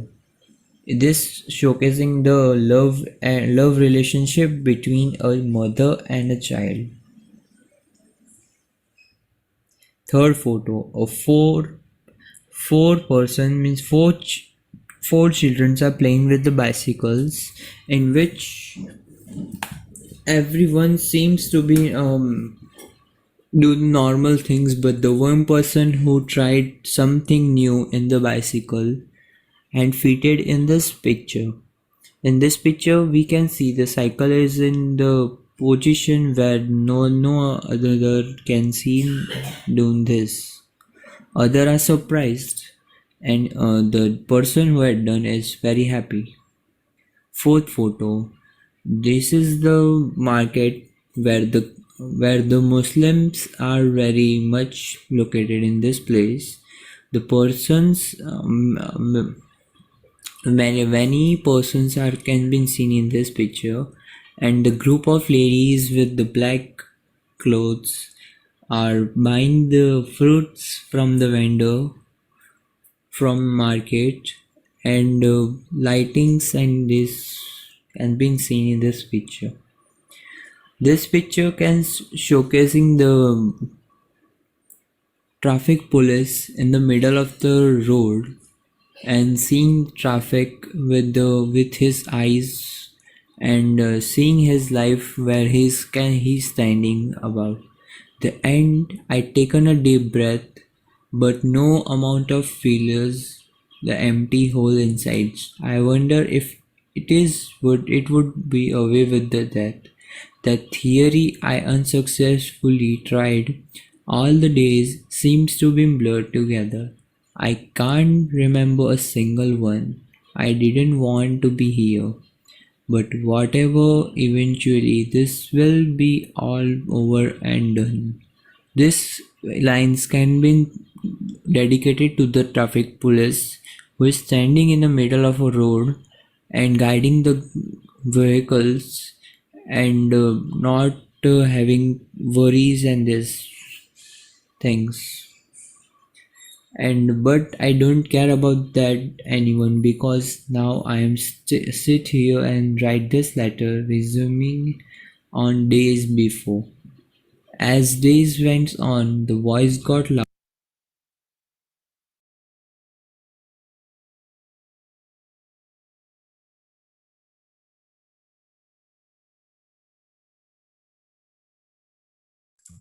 Our next presenter in this session are Shruti Thopte and Shruti Kopte.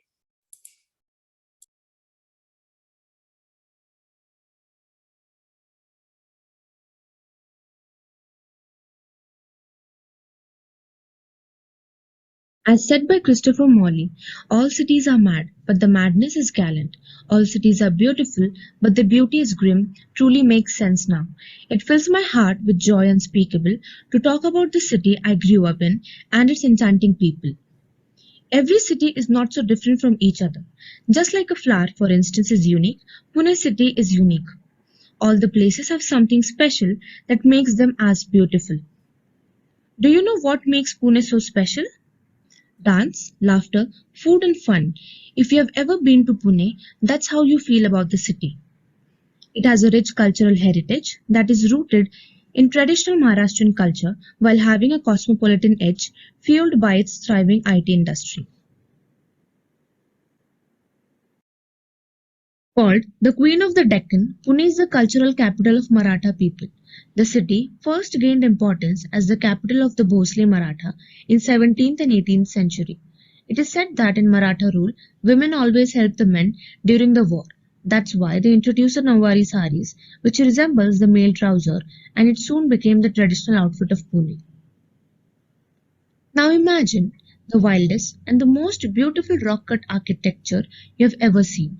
It exists in Pune, the Pataleshwar temples. Lush bush that emerges from foothills into fertile farmland, cut down the pristine Pavna river that snakes down from the western Ghats above. Imagine the coolest party you have ever attended as a child. It would have definitely been the birthday party of your friends, where you have been served farsan, potato chips, and a piece of cake in small paper plates. This happens a lot in Pune. Pune is truly an interesting place to be in because it has everything from micro districts to our normal architecture in the center. There's a lot of hustle bustle going around the city, from people buying books from their very own street library in Appa Balwant Chowk to students creating contemporary art or the graffitis on the walls, and some may be seen, allegedly, spending a good time in the Vaishalis or the Good Luck Cafe. Be it the iconic Aga Khan Palace or the Dagdu Shet Halwai Ganpati Mandir, Pune has many structures that endured the ravages of time. The essence of city is not stagnant and it is always changing, and then the people living in the city has drastically increased.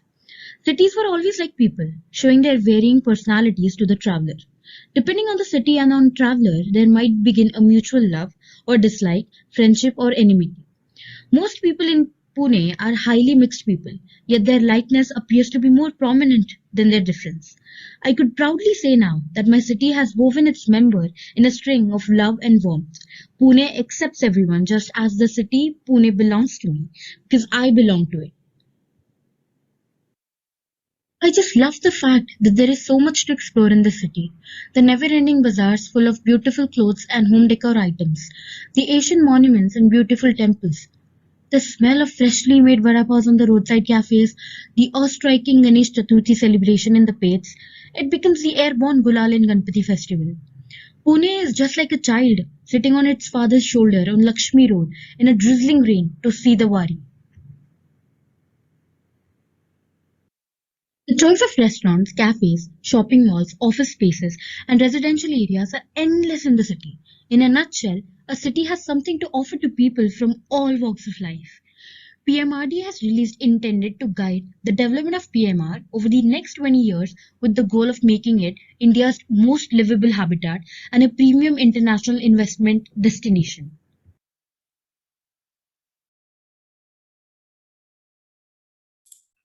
So we are nearing the end of the session and we have just one last participant left, the participant Akshata Nandanwar.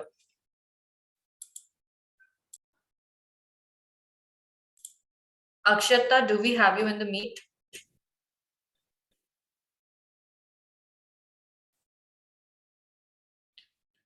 So we'll be just running through this presentation as we are not able to connect with her.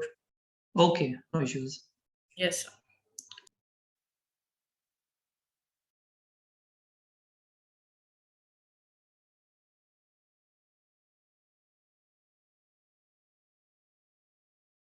You need to make it full screen because I am not able to see the entire thing. So we are not able to do so as the Okay. submission format is not in a PDF way. This is good enough. Okay. Okay, sir. Thank you.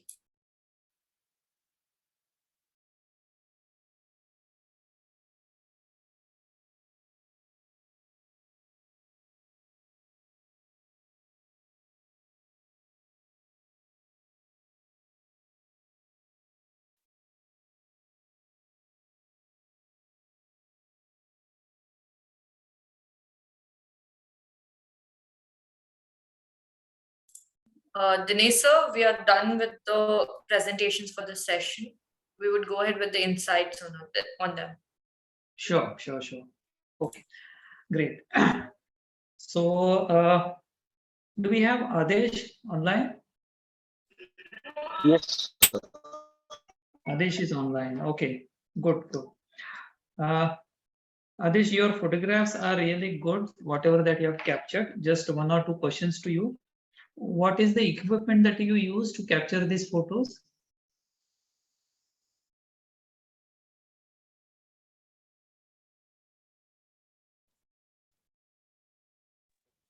So the equipment which I have used is Canon 850D. Sorry, come again, please. The equipment which I have used to click the photographs is Canon 850D. Okay. And what was the time that you took the photographs?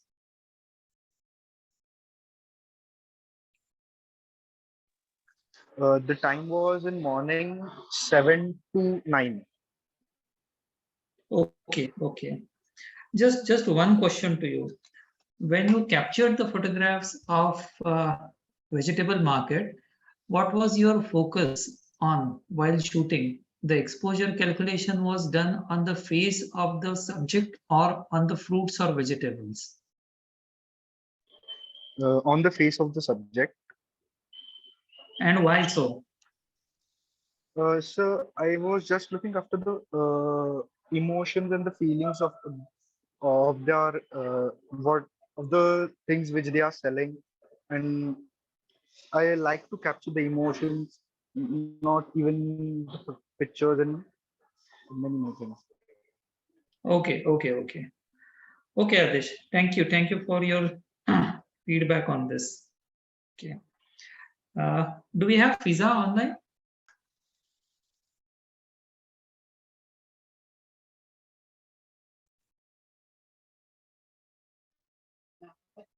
Yes, sir. Great. Okay. Again, a question to you. Why is it that when you talk, your talk is different and the matter written on the slide is different? So actually there was a slide of confusion because in the mail it was written that we need to put a voiceover. So I thought that the matter should be different. So therefore I gave my introduction and started the topic. Okay.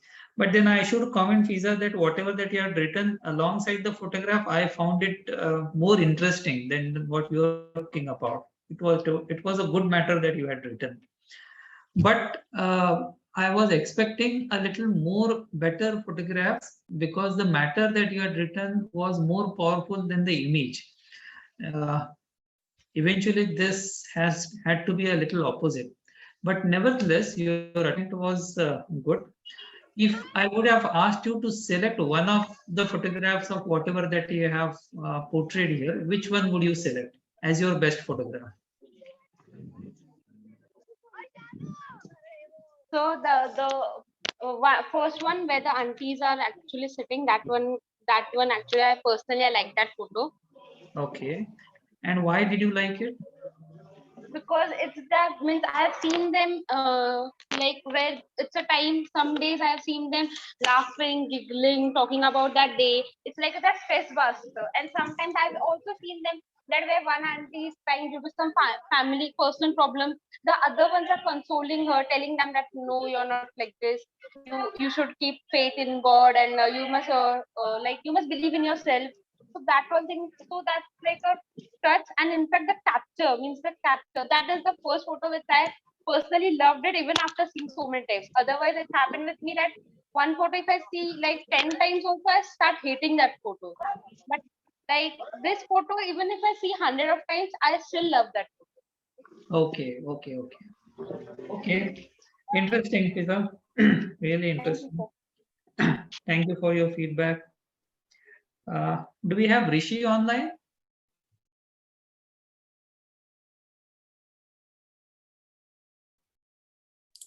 Yes, sir, we do have him.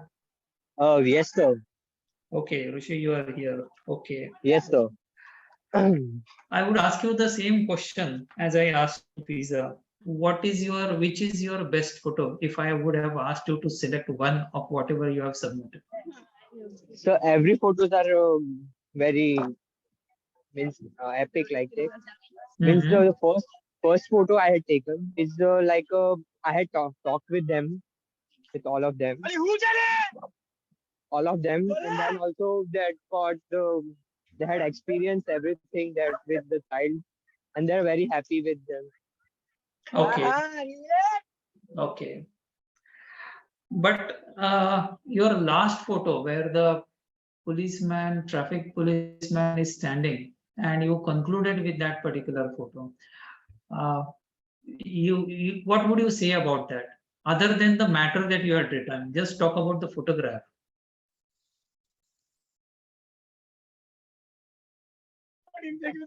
Hello, sir. You can audible? Yes, you're audible. So like that, I had taken every photo like every different places. So you can repeat what I had said. Okay, I just wanted to understand the explanation of the photograph, not what you have written alongside the photograph. Your last photograph of the person who's standing Along yes. in Yes. traffic police. Yes. In that in that time I had taken the photo. In that area they are very traffic area. It's very traffic area. That's in that photo I'd like to think that one person who can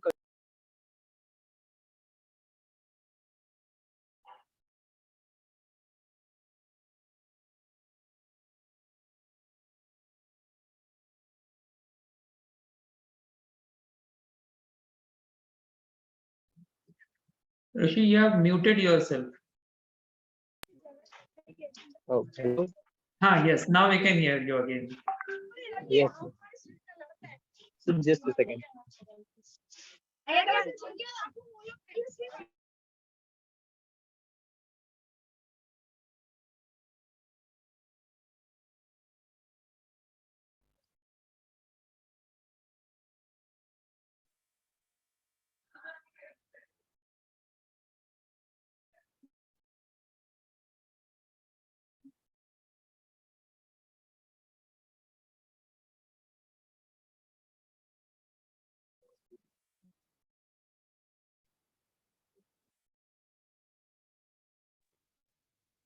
Oh, hello, sir. Yes, Rishi. So sorry for the disturbance and waitings. Yeah. I am talking about that last picture, which with the traffic police and the traffic. Yes. The traffic is exposure. Exposure is showing that the motion is captured in the picture, and the traffic police in the middle of the traffic. It stuck, or in that picture, I had shown that he is stuck in a traffic in the middle of the road. Okay. And I had captured the motion of the vehicles. And with the night time, it seems very great to see the exposure in night time. Okay, Rishi. Thank you so much for joining over here, and thank you for your feedback on the photos also. We enjoyed looking at your photos. Thank you, Rishi. Thank you, sir. Yeah. It's my pleasure.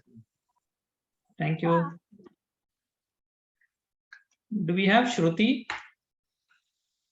Either one of them?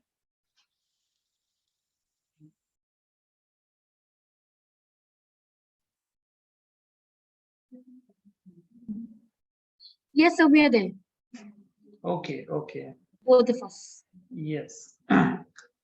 So, what do you mean with the photograph that you have captured near a tree of Tanishq standing aside a person who is a little aged person, and you are saying that everything is expressed and everybody actually is represented in this particular photograph? Sir, actually, the photo was taken when we really went for a site visit, wherein we asked the aged man or the old man, how was he doing? And he was very frank.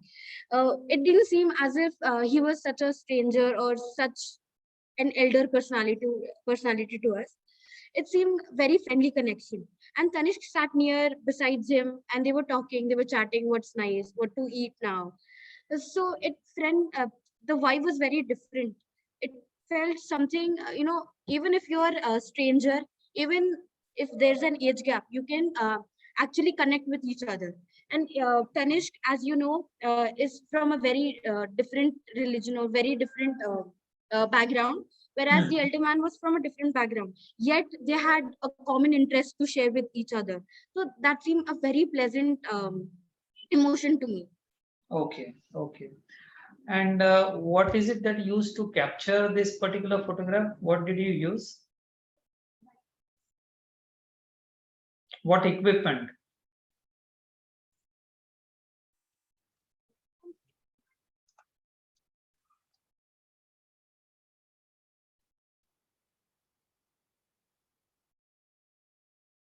Hello, sir. Can you hear us now? Yes, we can hear you now. Yeah, Sir, we actually used mobile camera. just a mobile camera. Yeah. Okay, okay, okay. Okay, ठीक है. Thank you, Shruti.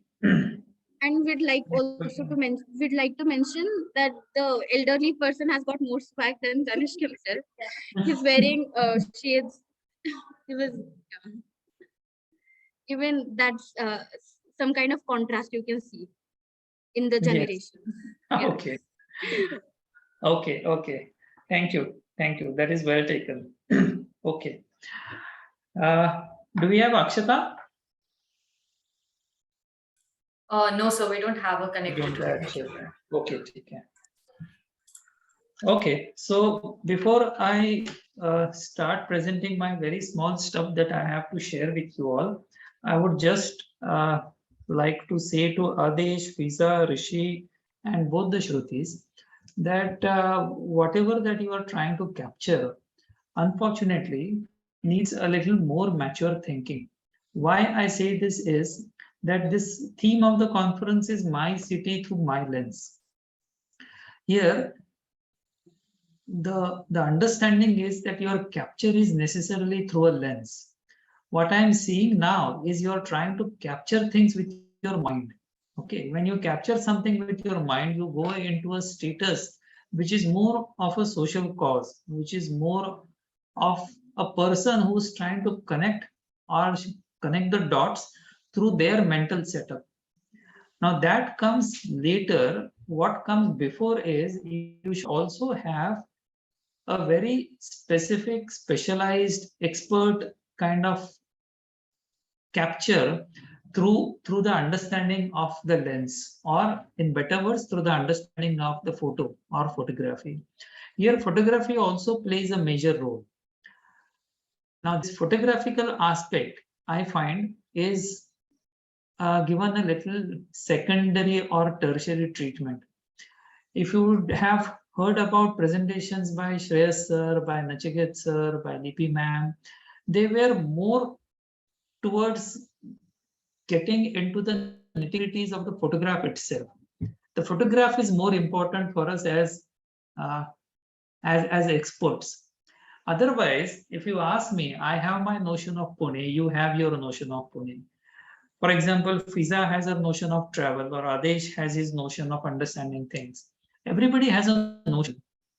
But as an expert, how well can you transfer that notion through graphical representation is actually what we are looking at. That was what this conference was aimed at. And that is what this conference will be aimed at later stages also. We are trying to give you a platform to express your graphical expertise. Otherwise, we would have had conferences about the mental setup and the social status, etc. वो तो होते रहता. But in the meantime, your graphics and your photographs should start speaking more profoundly, is what I would want to comment. And that is where I would quickly add to it whatever that I have to share with you as my small presentation. And if Sanviti permits me, I would share my screen. Should I go ahead? Yes, sir, you can. Yeah.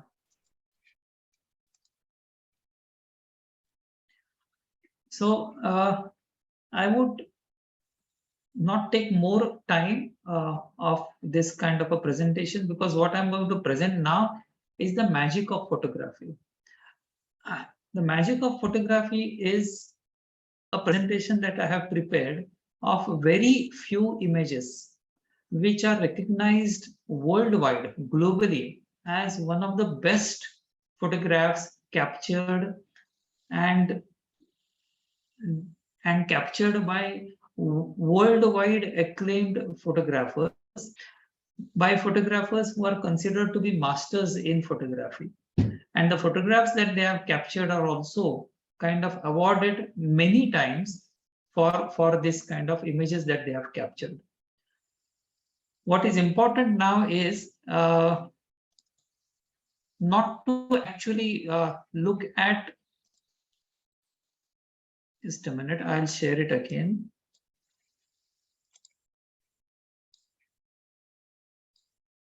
Yes, not to look at what has been captured. Okay, the point is how well a photograph can convey a message strongly. Just one 2D image, let us say a 2D image printed on a piece of paper, and what kind of emotion that it can generate inside you.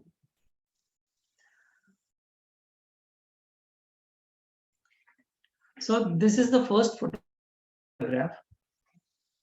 It is called as Sandstorm and taken by Stephen McCurry.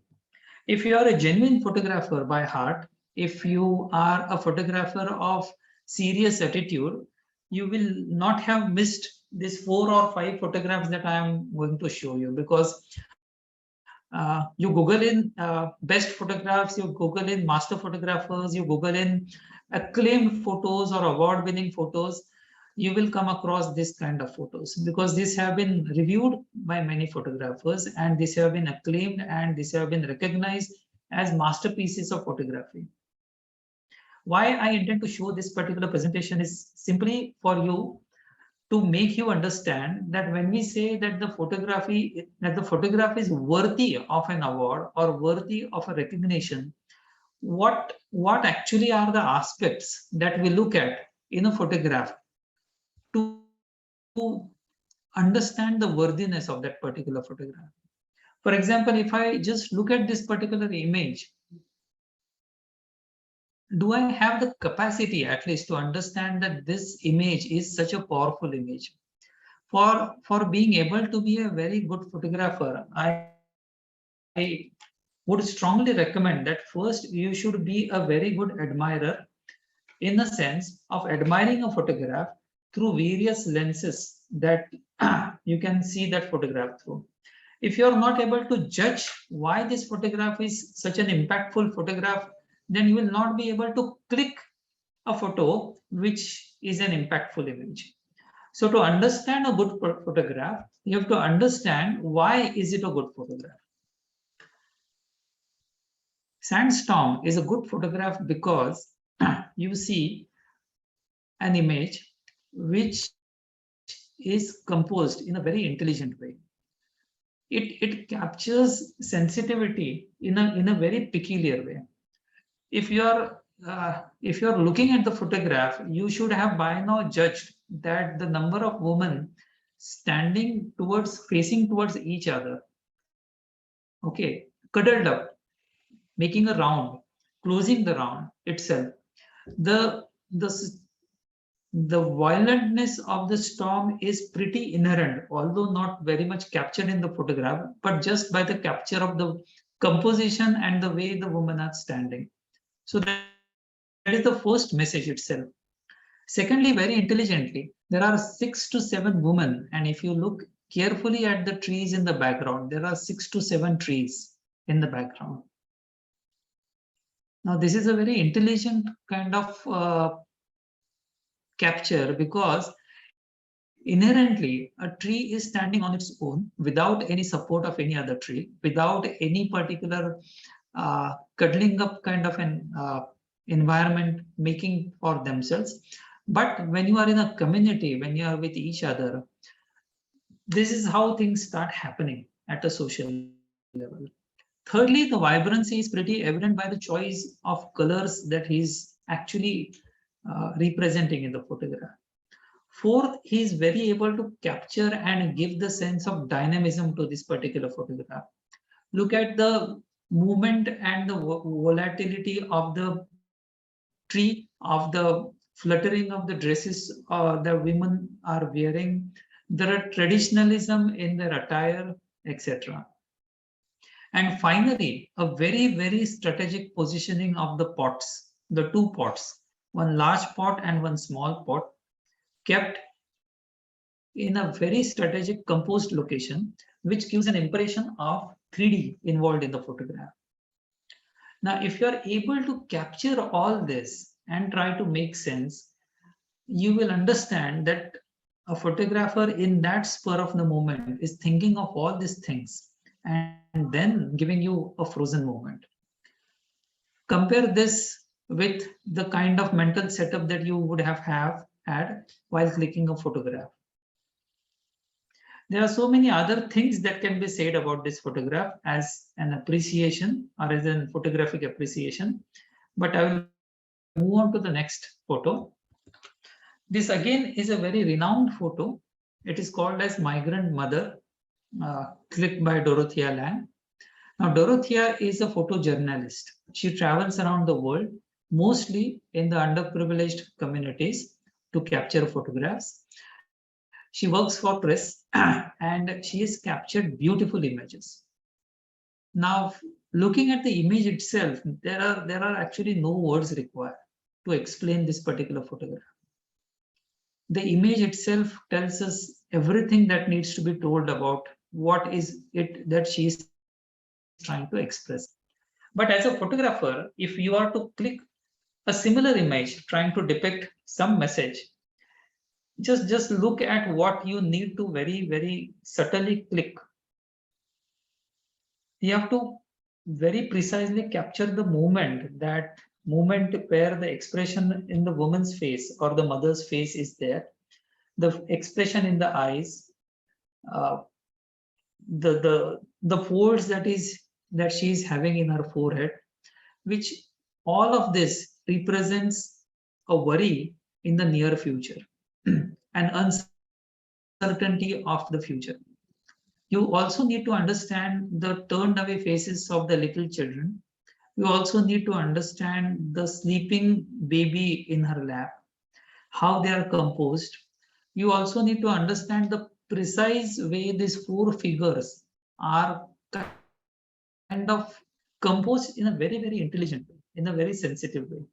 All the 3 of them completely dependent on the mother, by leaning, by clutching onto her, while as mother herself is uncertain. Her facial expression is about the very dark future that lies ahead of her. Look at the texture of the clothing that has been captured in the black and white image. Now, this is where the sensitivity and the powerful image is coming out. I'll move on to the next image. This image is by Henry Cartier-Bresson, a very, very famous image, the War Department. You can Google it and you will immediately be able to find it. It is very evident that the photograph is very, very powerfully composed. The lines of composition, if you simply trace out, you keep this photograph onto a tracing paper and just trace out the long lines curving upon themselves of the railings, of the staircase, of the curved footpath, of the vertical building lines, and you will get a very, very beautiful composition in itself. That itself is a powerful way of capturing an image. But you know, the most wonderful thing about this image is it is said that Henry actually worked endlessly to take this particular photograph. He had to wait hours and hours for patience when he had to capture this. Why? If you closely look at the image, there is a cyclist who is turning around the corner and who is moving away from this particular joint, from this particular point of view.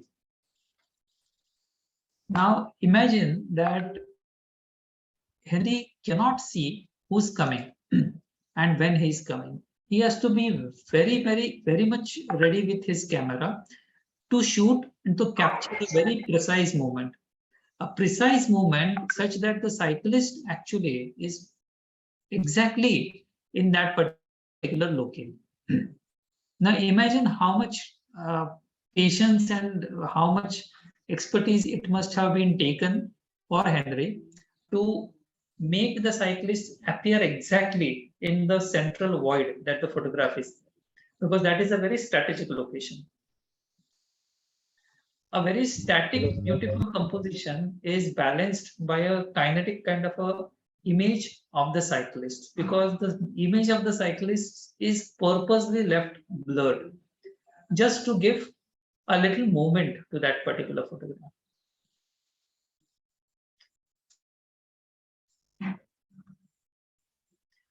This is our Indian photographer, Raghu Rai, and this photo is called as Woman and Kali along Ganga River.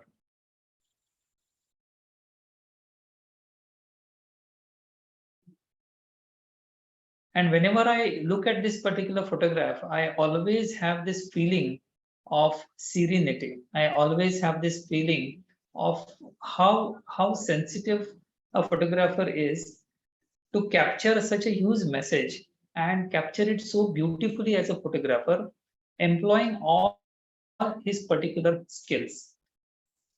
It is said that the best black and white image is supposed to be awarded or supposed to be acclaimed when you have all the tones of gray. In technical language, we have a gray tone on the scale of 0, and we have a gray tone on the scale of 9.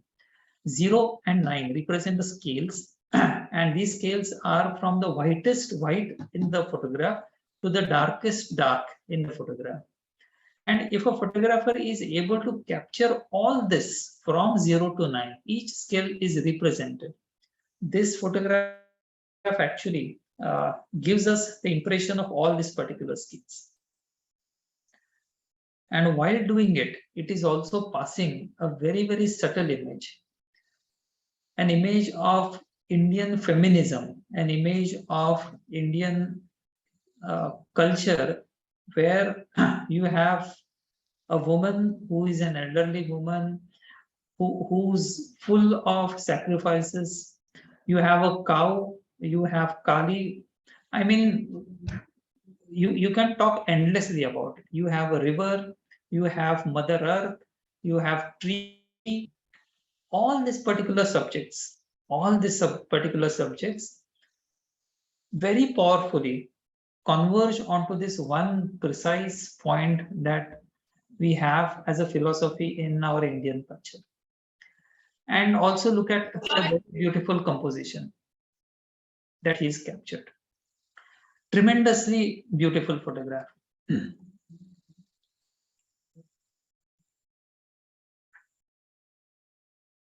This photograph is Different Directions by Van Gogh. Again, the name itself suggests, the title itself suggests, look at the different directions that this person is able to capture in such an intelligent way. All possible directions, and still it is a completely non-chaotic photograph, a completely statured, powerful image which does not let our eye go out of the frame, although all the images are getting out of the frame.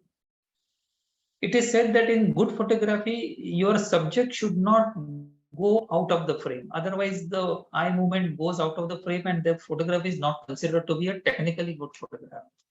But here, the master photographer Fan Ho manages to capture an image with a subject which is actually going beyond the frame, and still the viewer is not allowed to move beyond the eye lines. A very strong lines of the tram, very strong lines of the buildings, the pavements, etc. But one more very interesting thing that he's captured here is the light, the time of the day that he's captured, and the 1-point perspective.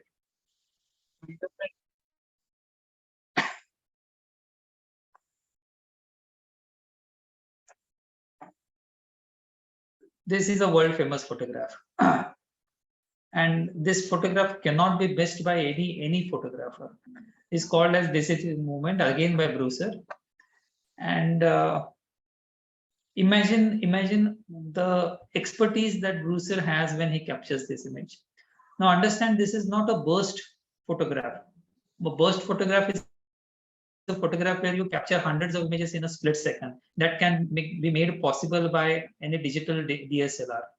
But this is a proper manual SLR that has been used with a proper film, and he's able to capture that precise moment where only half an inch maybe is remaining for that person to step into the water.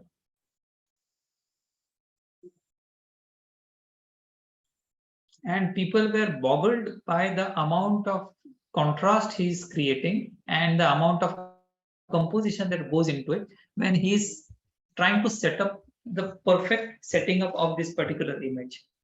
If you have a very keen eye that a photographer needs to have, you will not miss the poster that is there in the photograph. If I move the mouse and point it over here, this is the poster that I'm trying to talk about. And what is so interesting about the poster? A very magical thing. This is a woman who's also actually depicting a dance step, and this composition of her legs is very particularly balanced by the movements of this particular legs. Now all this is very, very subtly captured by the photographer, and many things have been written about this particular photograph. If you are really keen on good photography, of learning the techniques of very beautiful photographs, you should look at these images first, and you should read about these particular images. Okay, there are so many other good photographs that we can go on discussing about, but I think I'll stop the sharing. And I also had intended to speak about this particular aspects of fabulous photography if you want to do really sensitive photograph, not as a social person, but as a person who's expert with his observation skills and with his equipment that he has with him. These are the points. These are very common points: object and subject, composition, focus, light, contrast, color contrast, point of view, timing. We can talk endlessly about it. And there are so many things that one can learn from. But I think I have talked about all these particular points when we were running through the photographs that I tried to share with you. But what I feel, other than all these above mentioned subjects, which are normally there in all photography courses, I think this is what is very important. The self-interpretation or the self-philosophy or the self-signature that every photographer should have. What is his signature? What is his photographic identity? What does he look at when he actually looks at a moment that can be captured, a moment that has a potential to be freezed on a piece of paper or or in the film or in a digital sensor. Whenever this self awakens, I think that is a true point where a true photographer is able to express this art, which we say is the art of painting with light.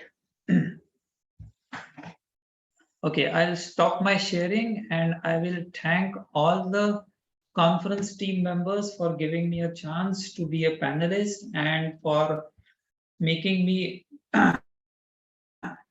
or giving me time to present whatever I wanted to share. I thank all of them once again and I hand over to Sanviti, please. Thank you so much, sir. It was a wonderful presentation. Now moving ahead, can we have everyone please switch on your cameras for a photograph?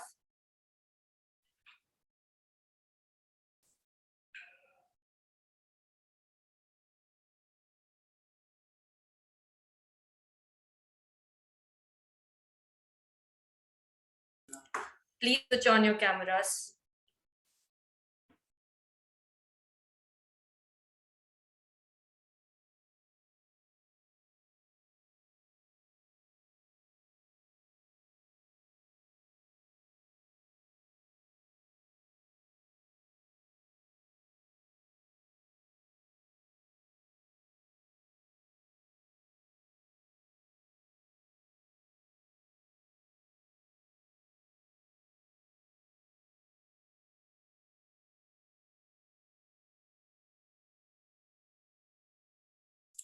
Okay, I guess we are done with the photo. Now I would like to summarize the 2-day conference we had. The conference, My City Through My Lens, Volume 2, had topics that were covered were nature landscape, city landmarks, streetscape, food, festivals, and people and attire. And I would also like to thank all the session chairs who took out their valuable time to give wonderful insights and presentations over their perspective on this topic. Now I would like to invite Dr. Shahid Rahman to announce the winners of all the sessions.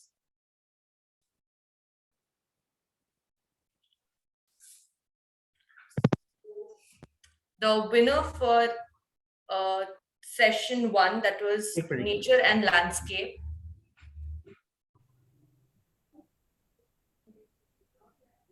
Shahid sir, हाँ मेरे speaker on है, आप mute कर दो बस, आप mute कर दो. Yeah, I'm here. Sir, would you announce the winner? Can you hear me, Sanviti? Yes, sir.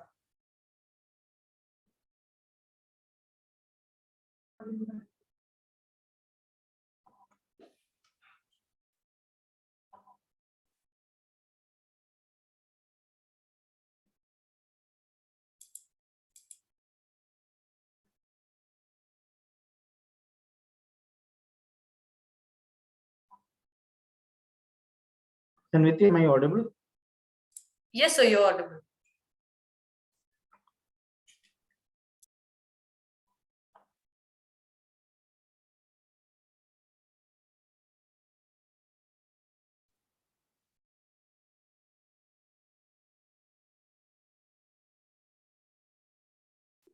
वो मैंने अनम्यूट किया अभी.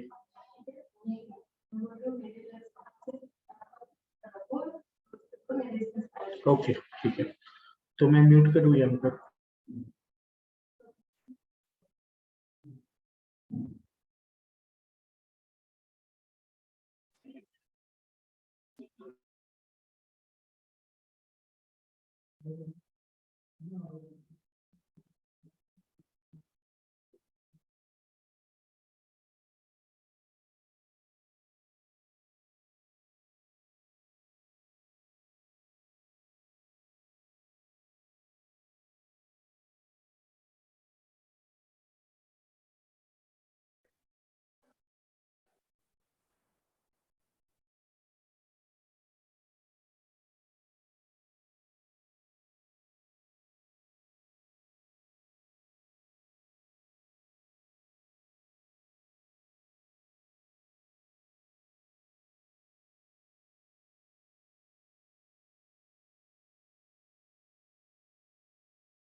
Am I audible, Samriti? Yes, sir, you're audible. Okay, thank you. Should I start announcing? Yes, sir.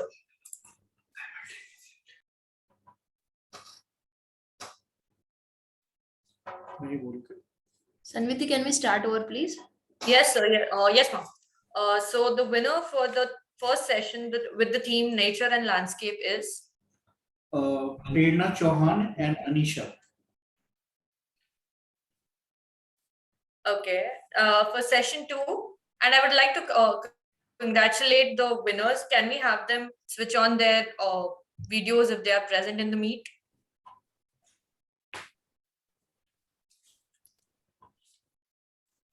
Okay, let's move ahead to session 2 with the theme City and Landmarks. It is Nachiket Bhandari and Tanishq Rathod. Congratulations. Can we have you please to switch on your cameras if you're in the meet?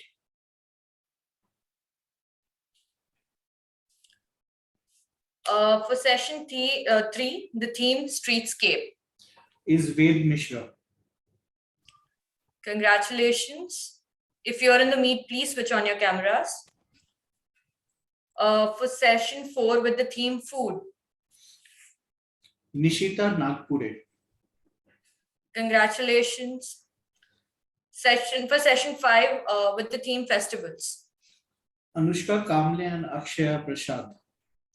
And for session 6 with the theme People and Attire. Is Shruti twins. Shruti T and Shruti K. I congratulate all the winners. Could we please have you switch on your cameras if you're in the meet?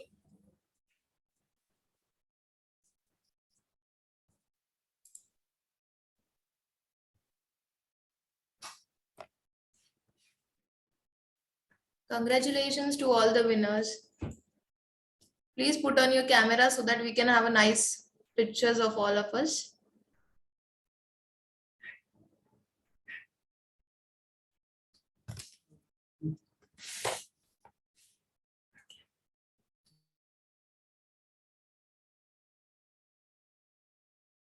Huh.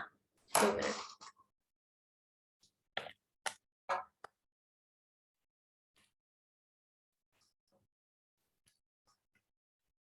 All right, done.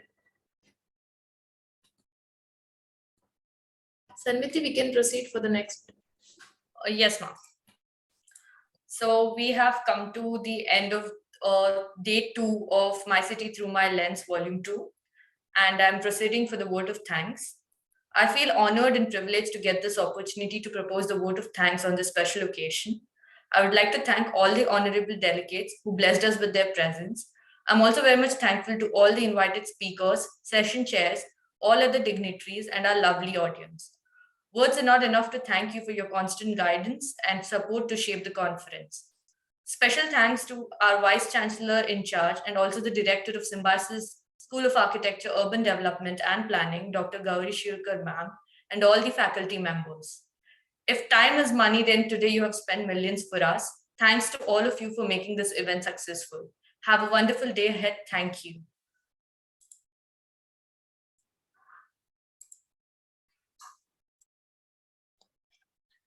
Thank you so much. And I congratulate all the winning participants, and I also congratulate all the participants for that matter, because participation is really important. You get to know yourself, where do you stand, and something more that you need to prove. So congratulations to everyone.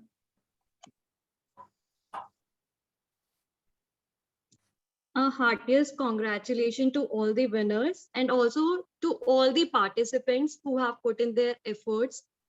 These are really honest efforts, and which at the end is what is more worth to winning and losing is just the part, but it is always about the process.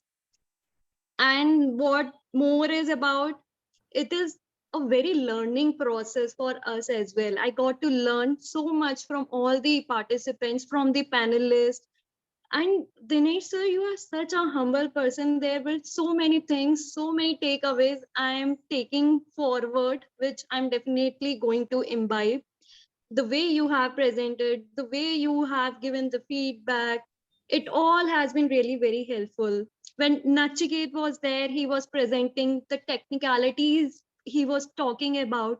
Though myself, I'm not that a photographer, more of a storyteller, but again, there were a lot of things to take away from him. And of course, Shreyas, I have known him from college days, and I know how much effort he put in whatever he is doing, whatever he undertakes. So a brilliant session. And Sanvati, you have um, anchored it really well, taken it way forward in a very smooth ride. So thank you all. Thank you for having me here, and thank you to all the participants. Thank you, Livia ma'am. Thank you. Thank you. Thank you, everybody. The heartiest congratulations to the team, Symbiosis, and all the students. Thank you for participation and congratulations to the winners. I had a good time. Thank you, everyone. Thank you, all the panelists. Thank you to all the participants. It was wonderful, and I hope next year it will. This year was a huge success. I wish next year we do multiple time better than this. It was a wonderful to have you all here, and thank you everyone, all the panelists, to be here for the vote of thanks and for the announcement session as well. Thank you And to all you, the students, Payal ma'am, thank you. for the organization and Thank you, for sir. everything. Thank you, Good. sir. Yeah. Payal has always been there, always right on the mail, responding. She have been like really a prompt person. Thank you so much, ma'am. And the backbone, Shahid sir. Shahid sir, yes, always. Yes. Thank you, sir. Shahid sir. Thank you. Thank you, sir. Okay, so I think Dinesh sir, can you conclude the session, please? With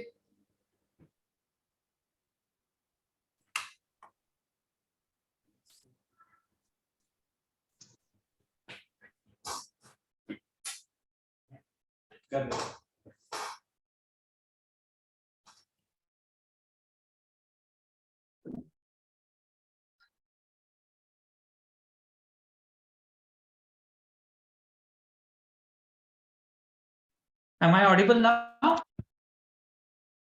Hello, am I audible? Yes, sir, you're audible. Yeah. So officially we have come to an end of this particular conference. And one thing I should say that next time we should meet face to face. It is going to be a more learning opportunity when actually we are seeing the photographs and discussing with the participants face to face instead of online. This helps a lot. So next time let us really strive to make this as an offline conference. And all the panelists, I once again thank them on behalf of Symbiosis, and the conference team from Symbiosis, Payal, Shahid sir, Kirti ma'am, Mihir sir, from faculty side, and Sanviti and the entire team from student side. So this was a very great event, very precisely managed, and we will be looking forward to its publication as well as early as possible. So I officially conclude this particular conference, and we would want all of you to be there in our volume 3 session for the next year. So thank you so much. We can end the meeting now. yes, sir. Thank you, everyone.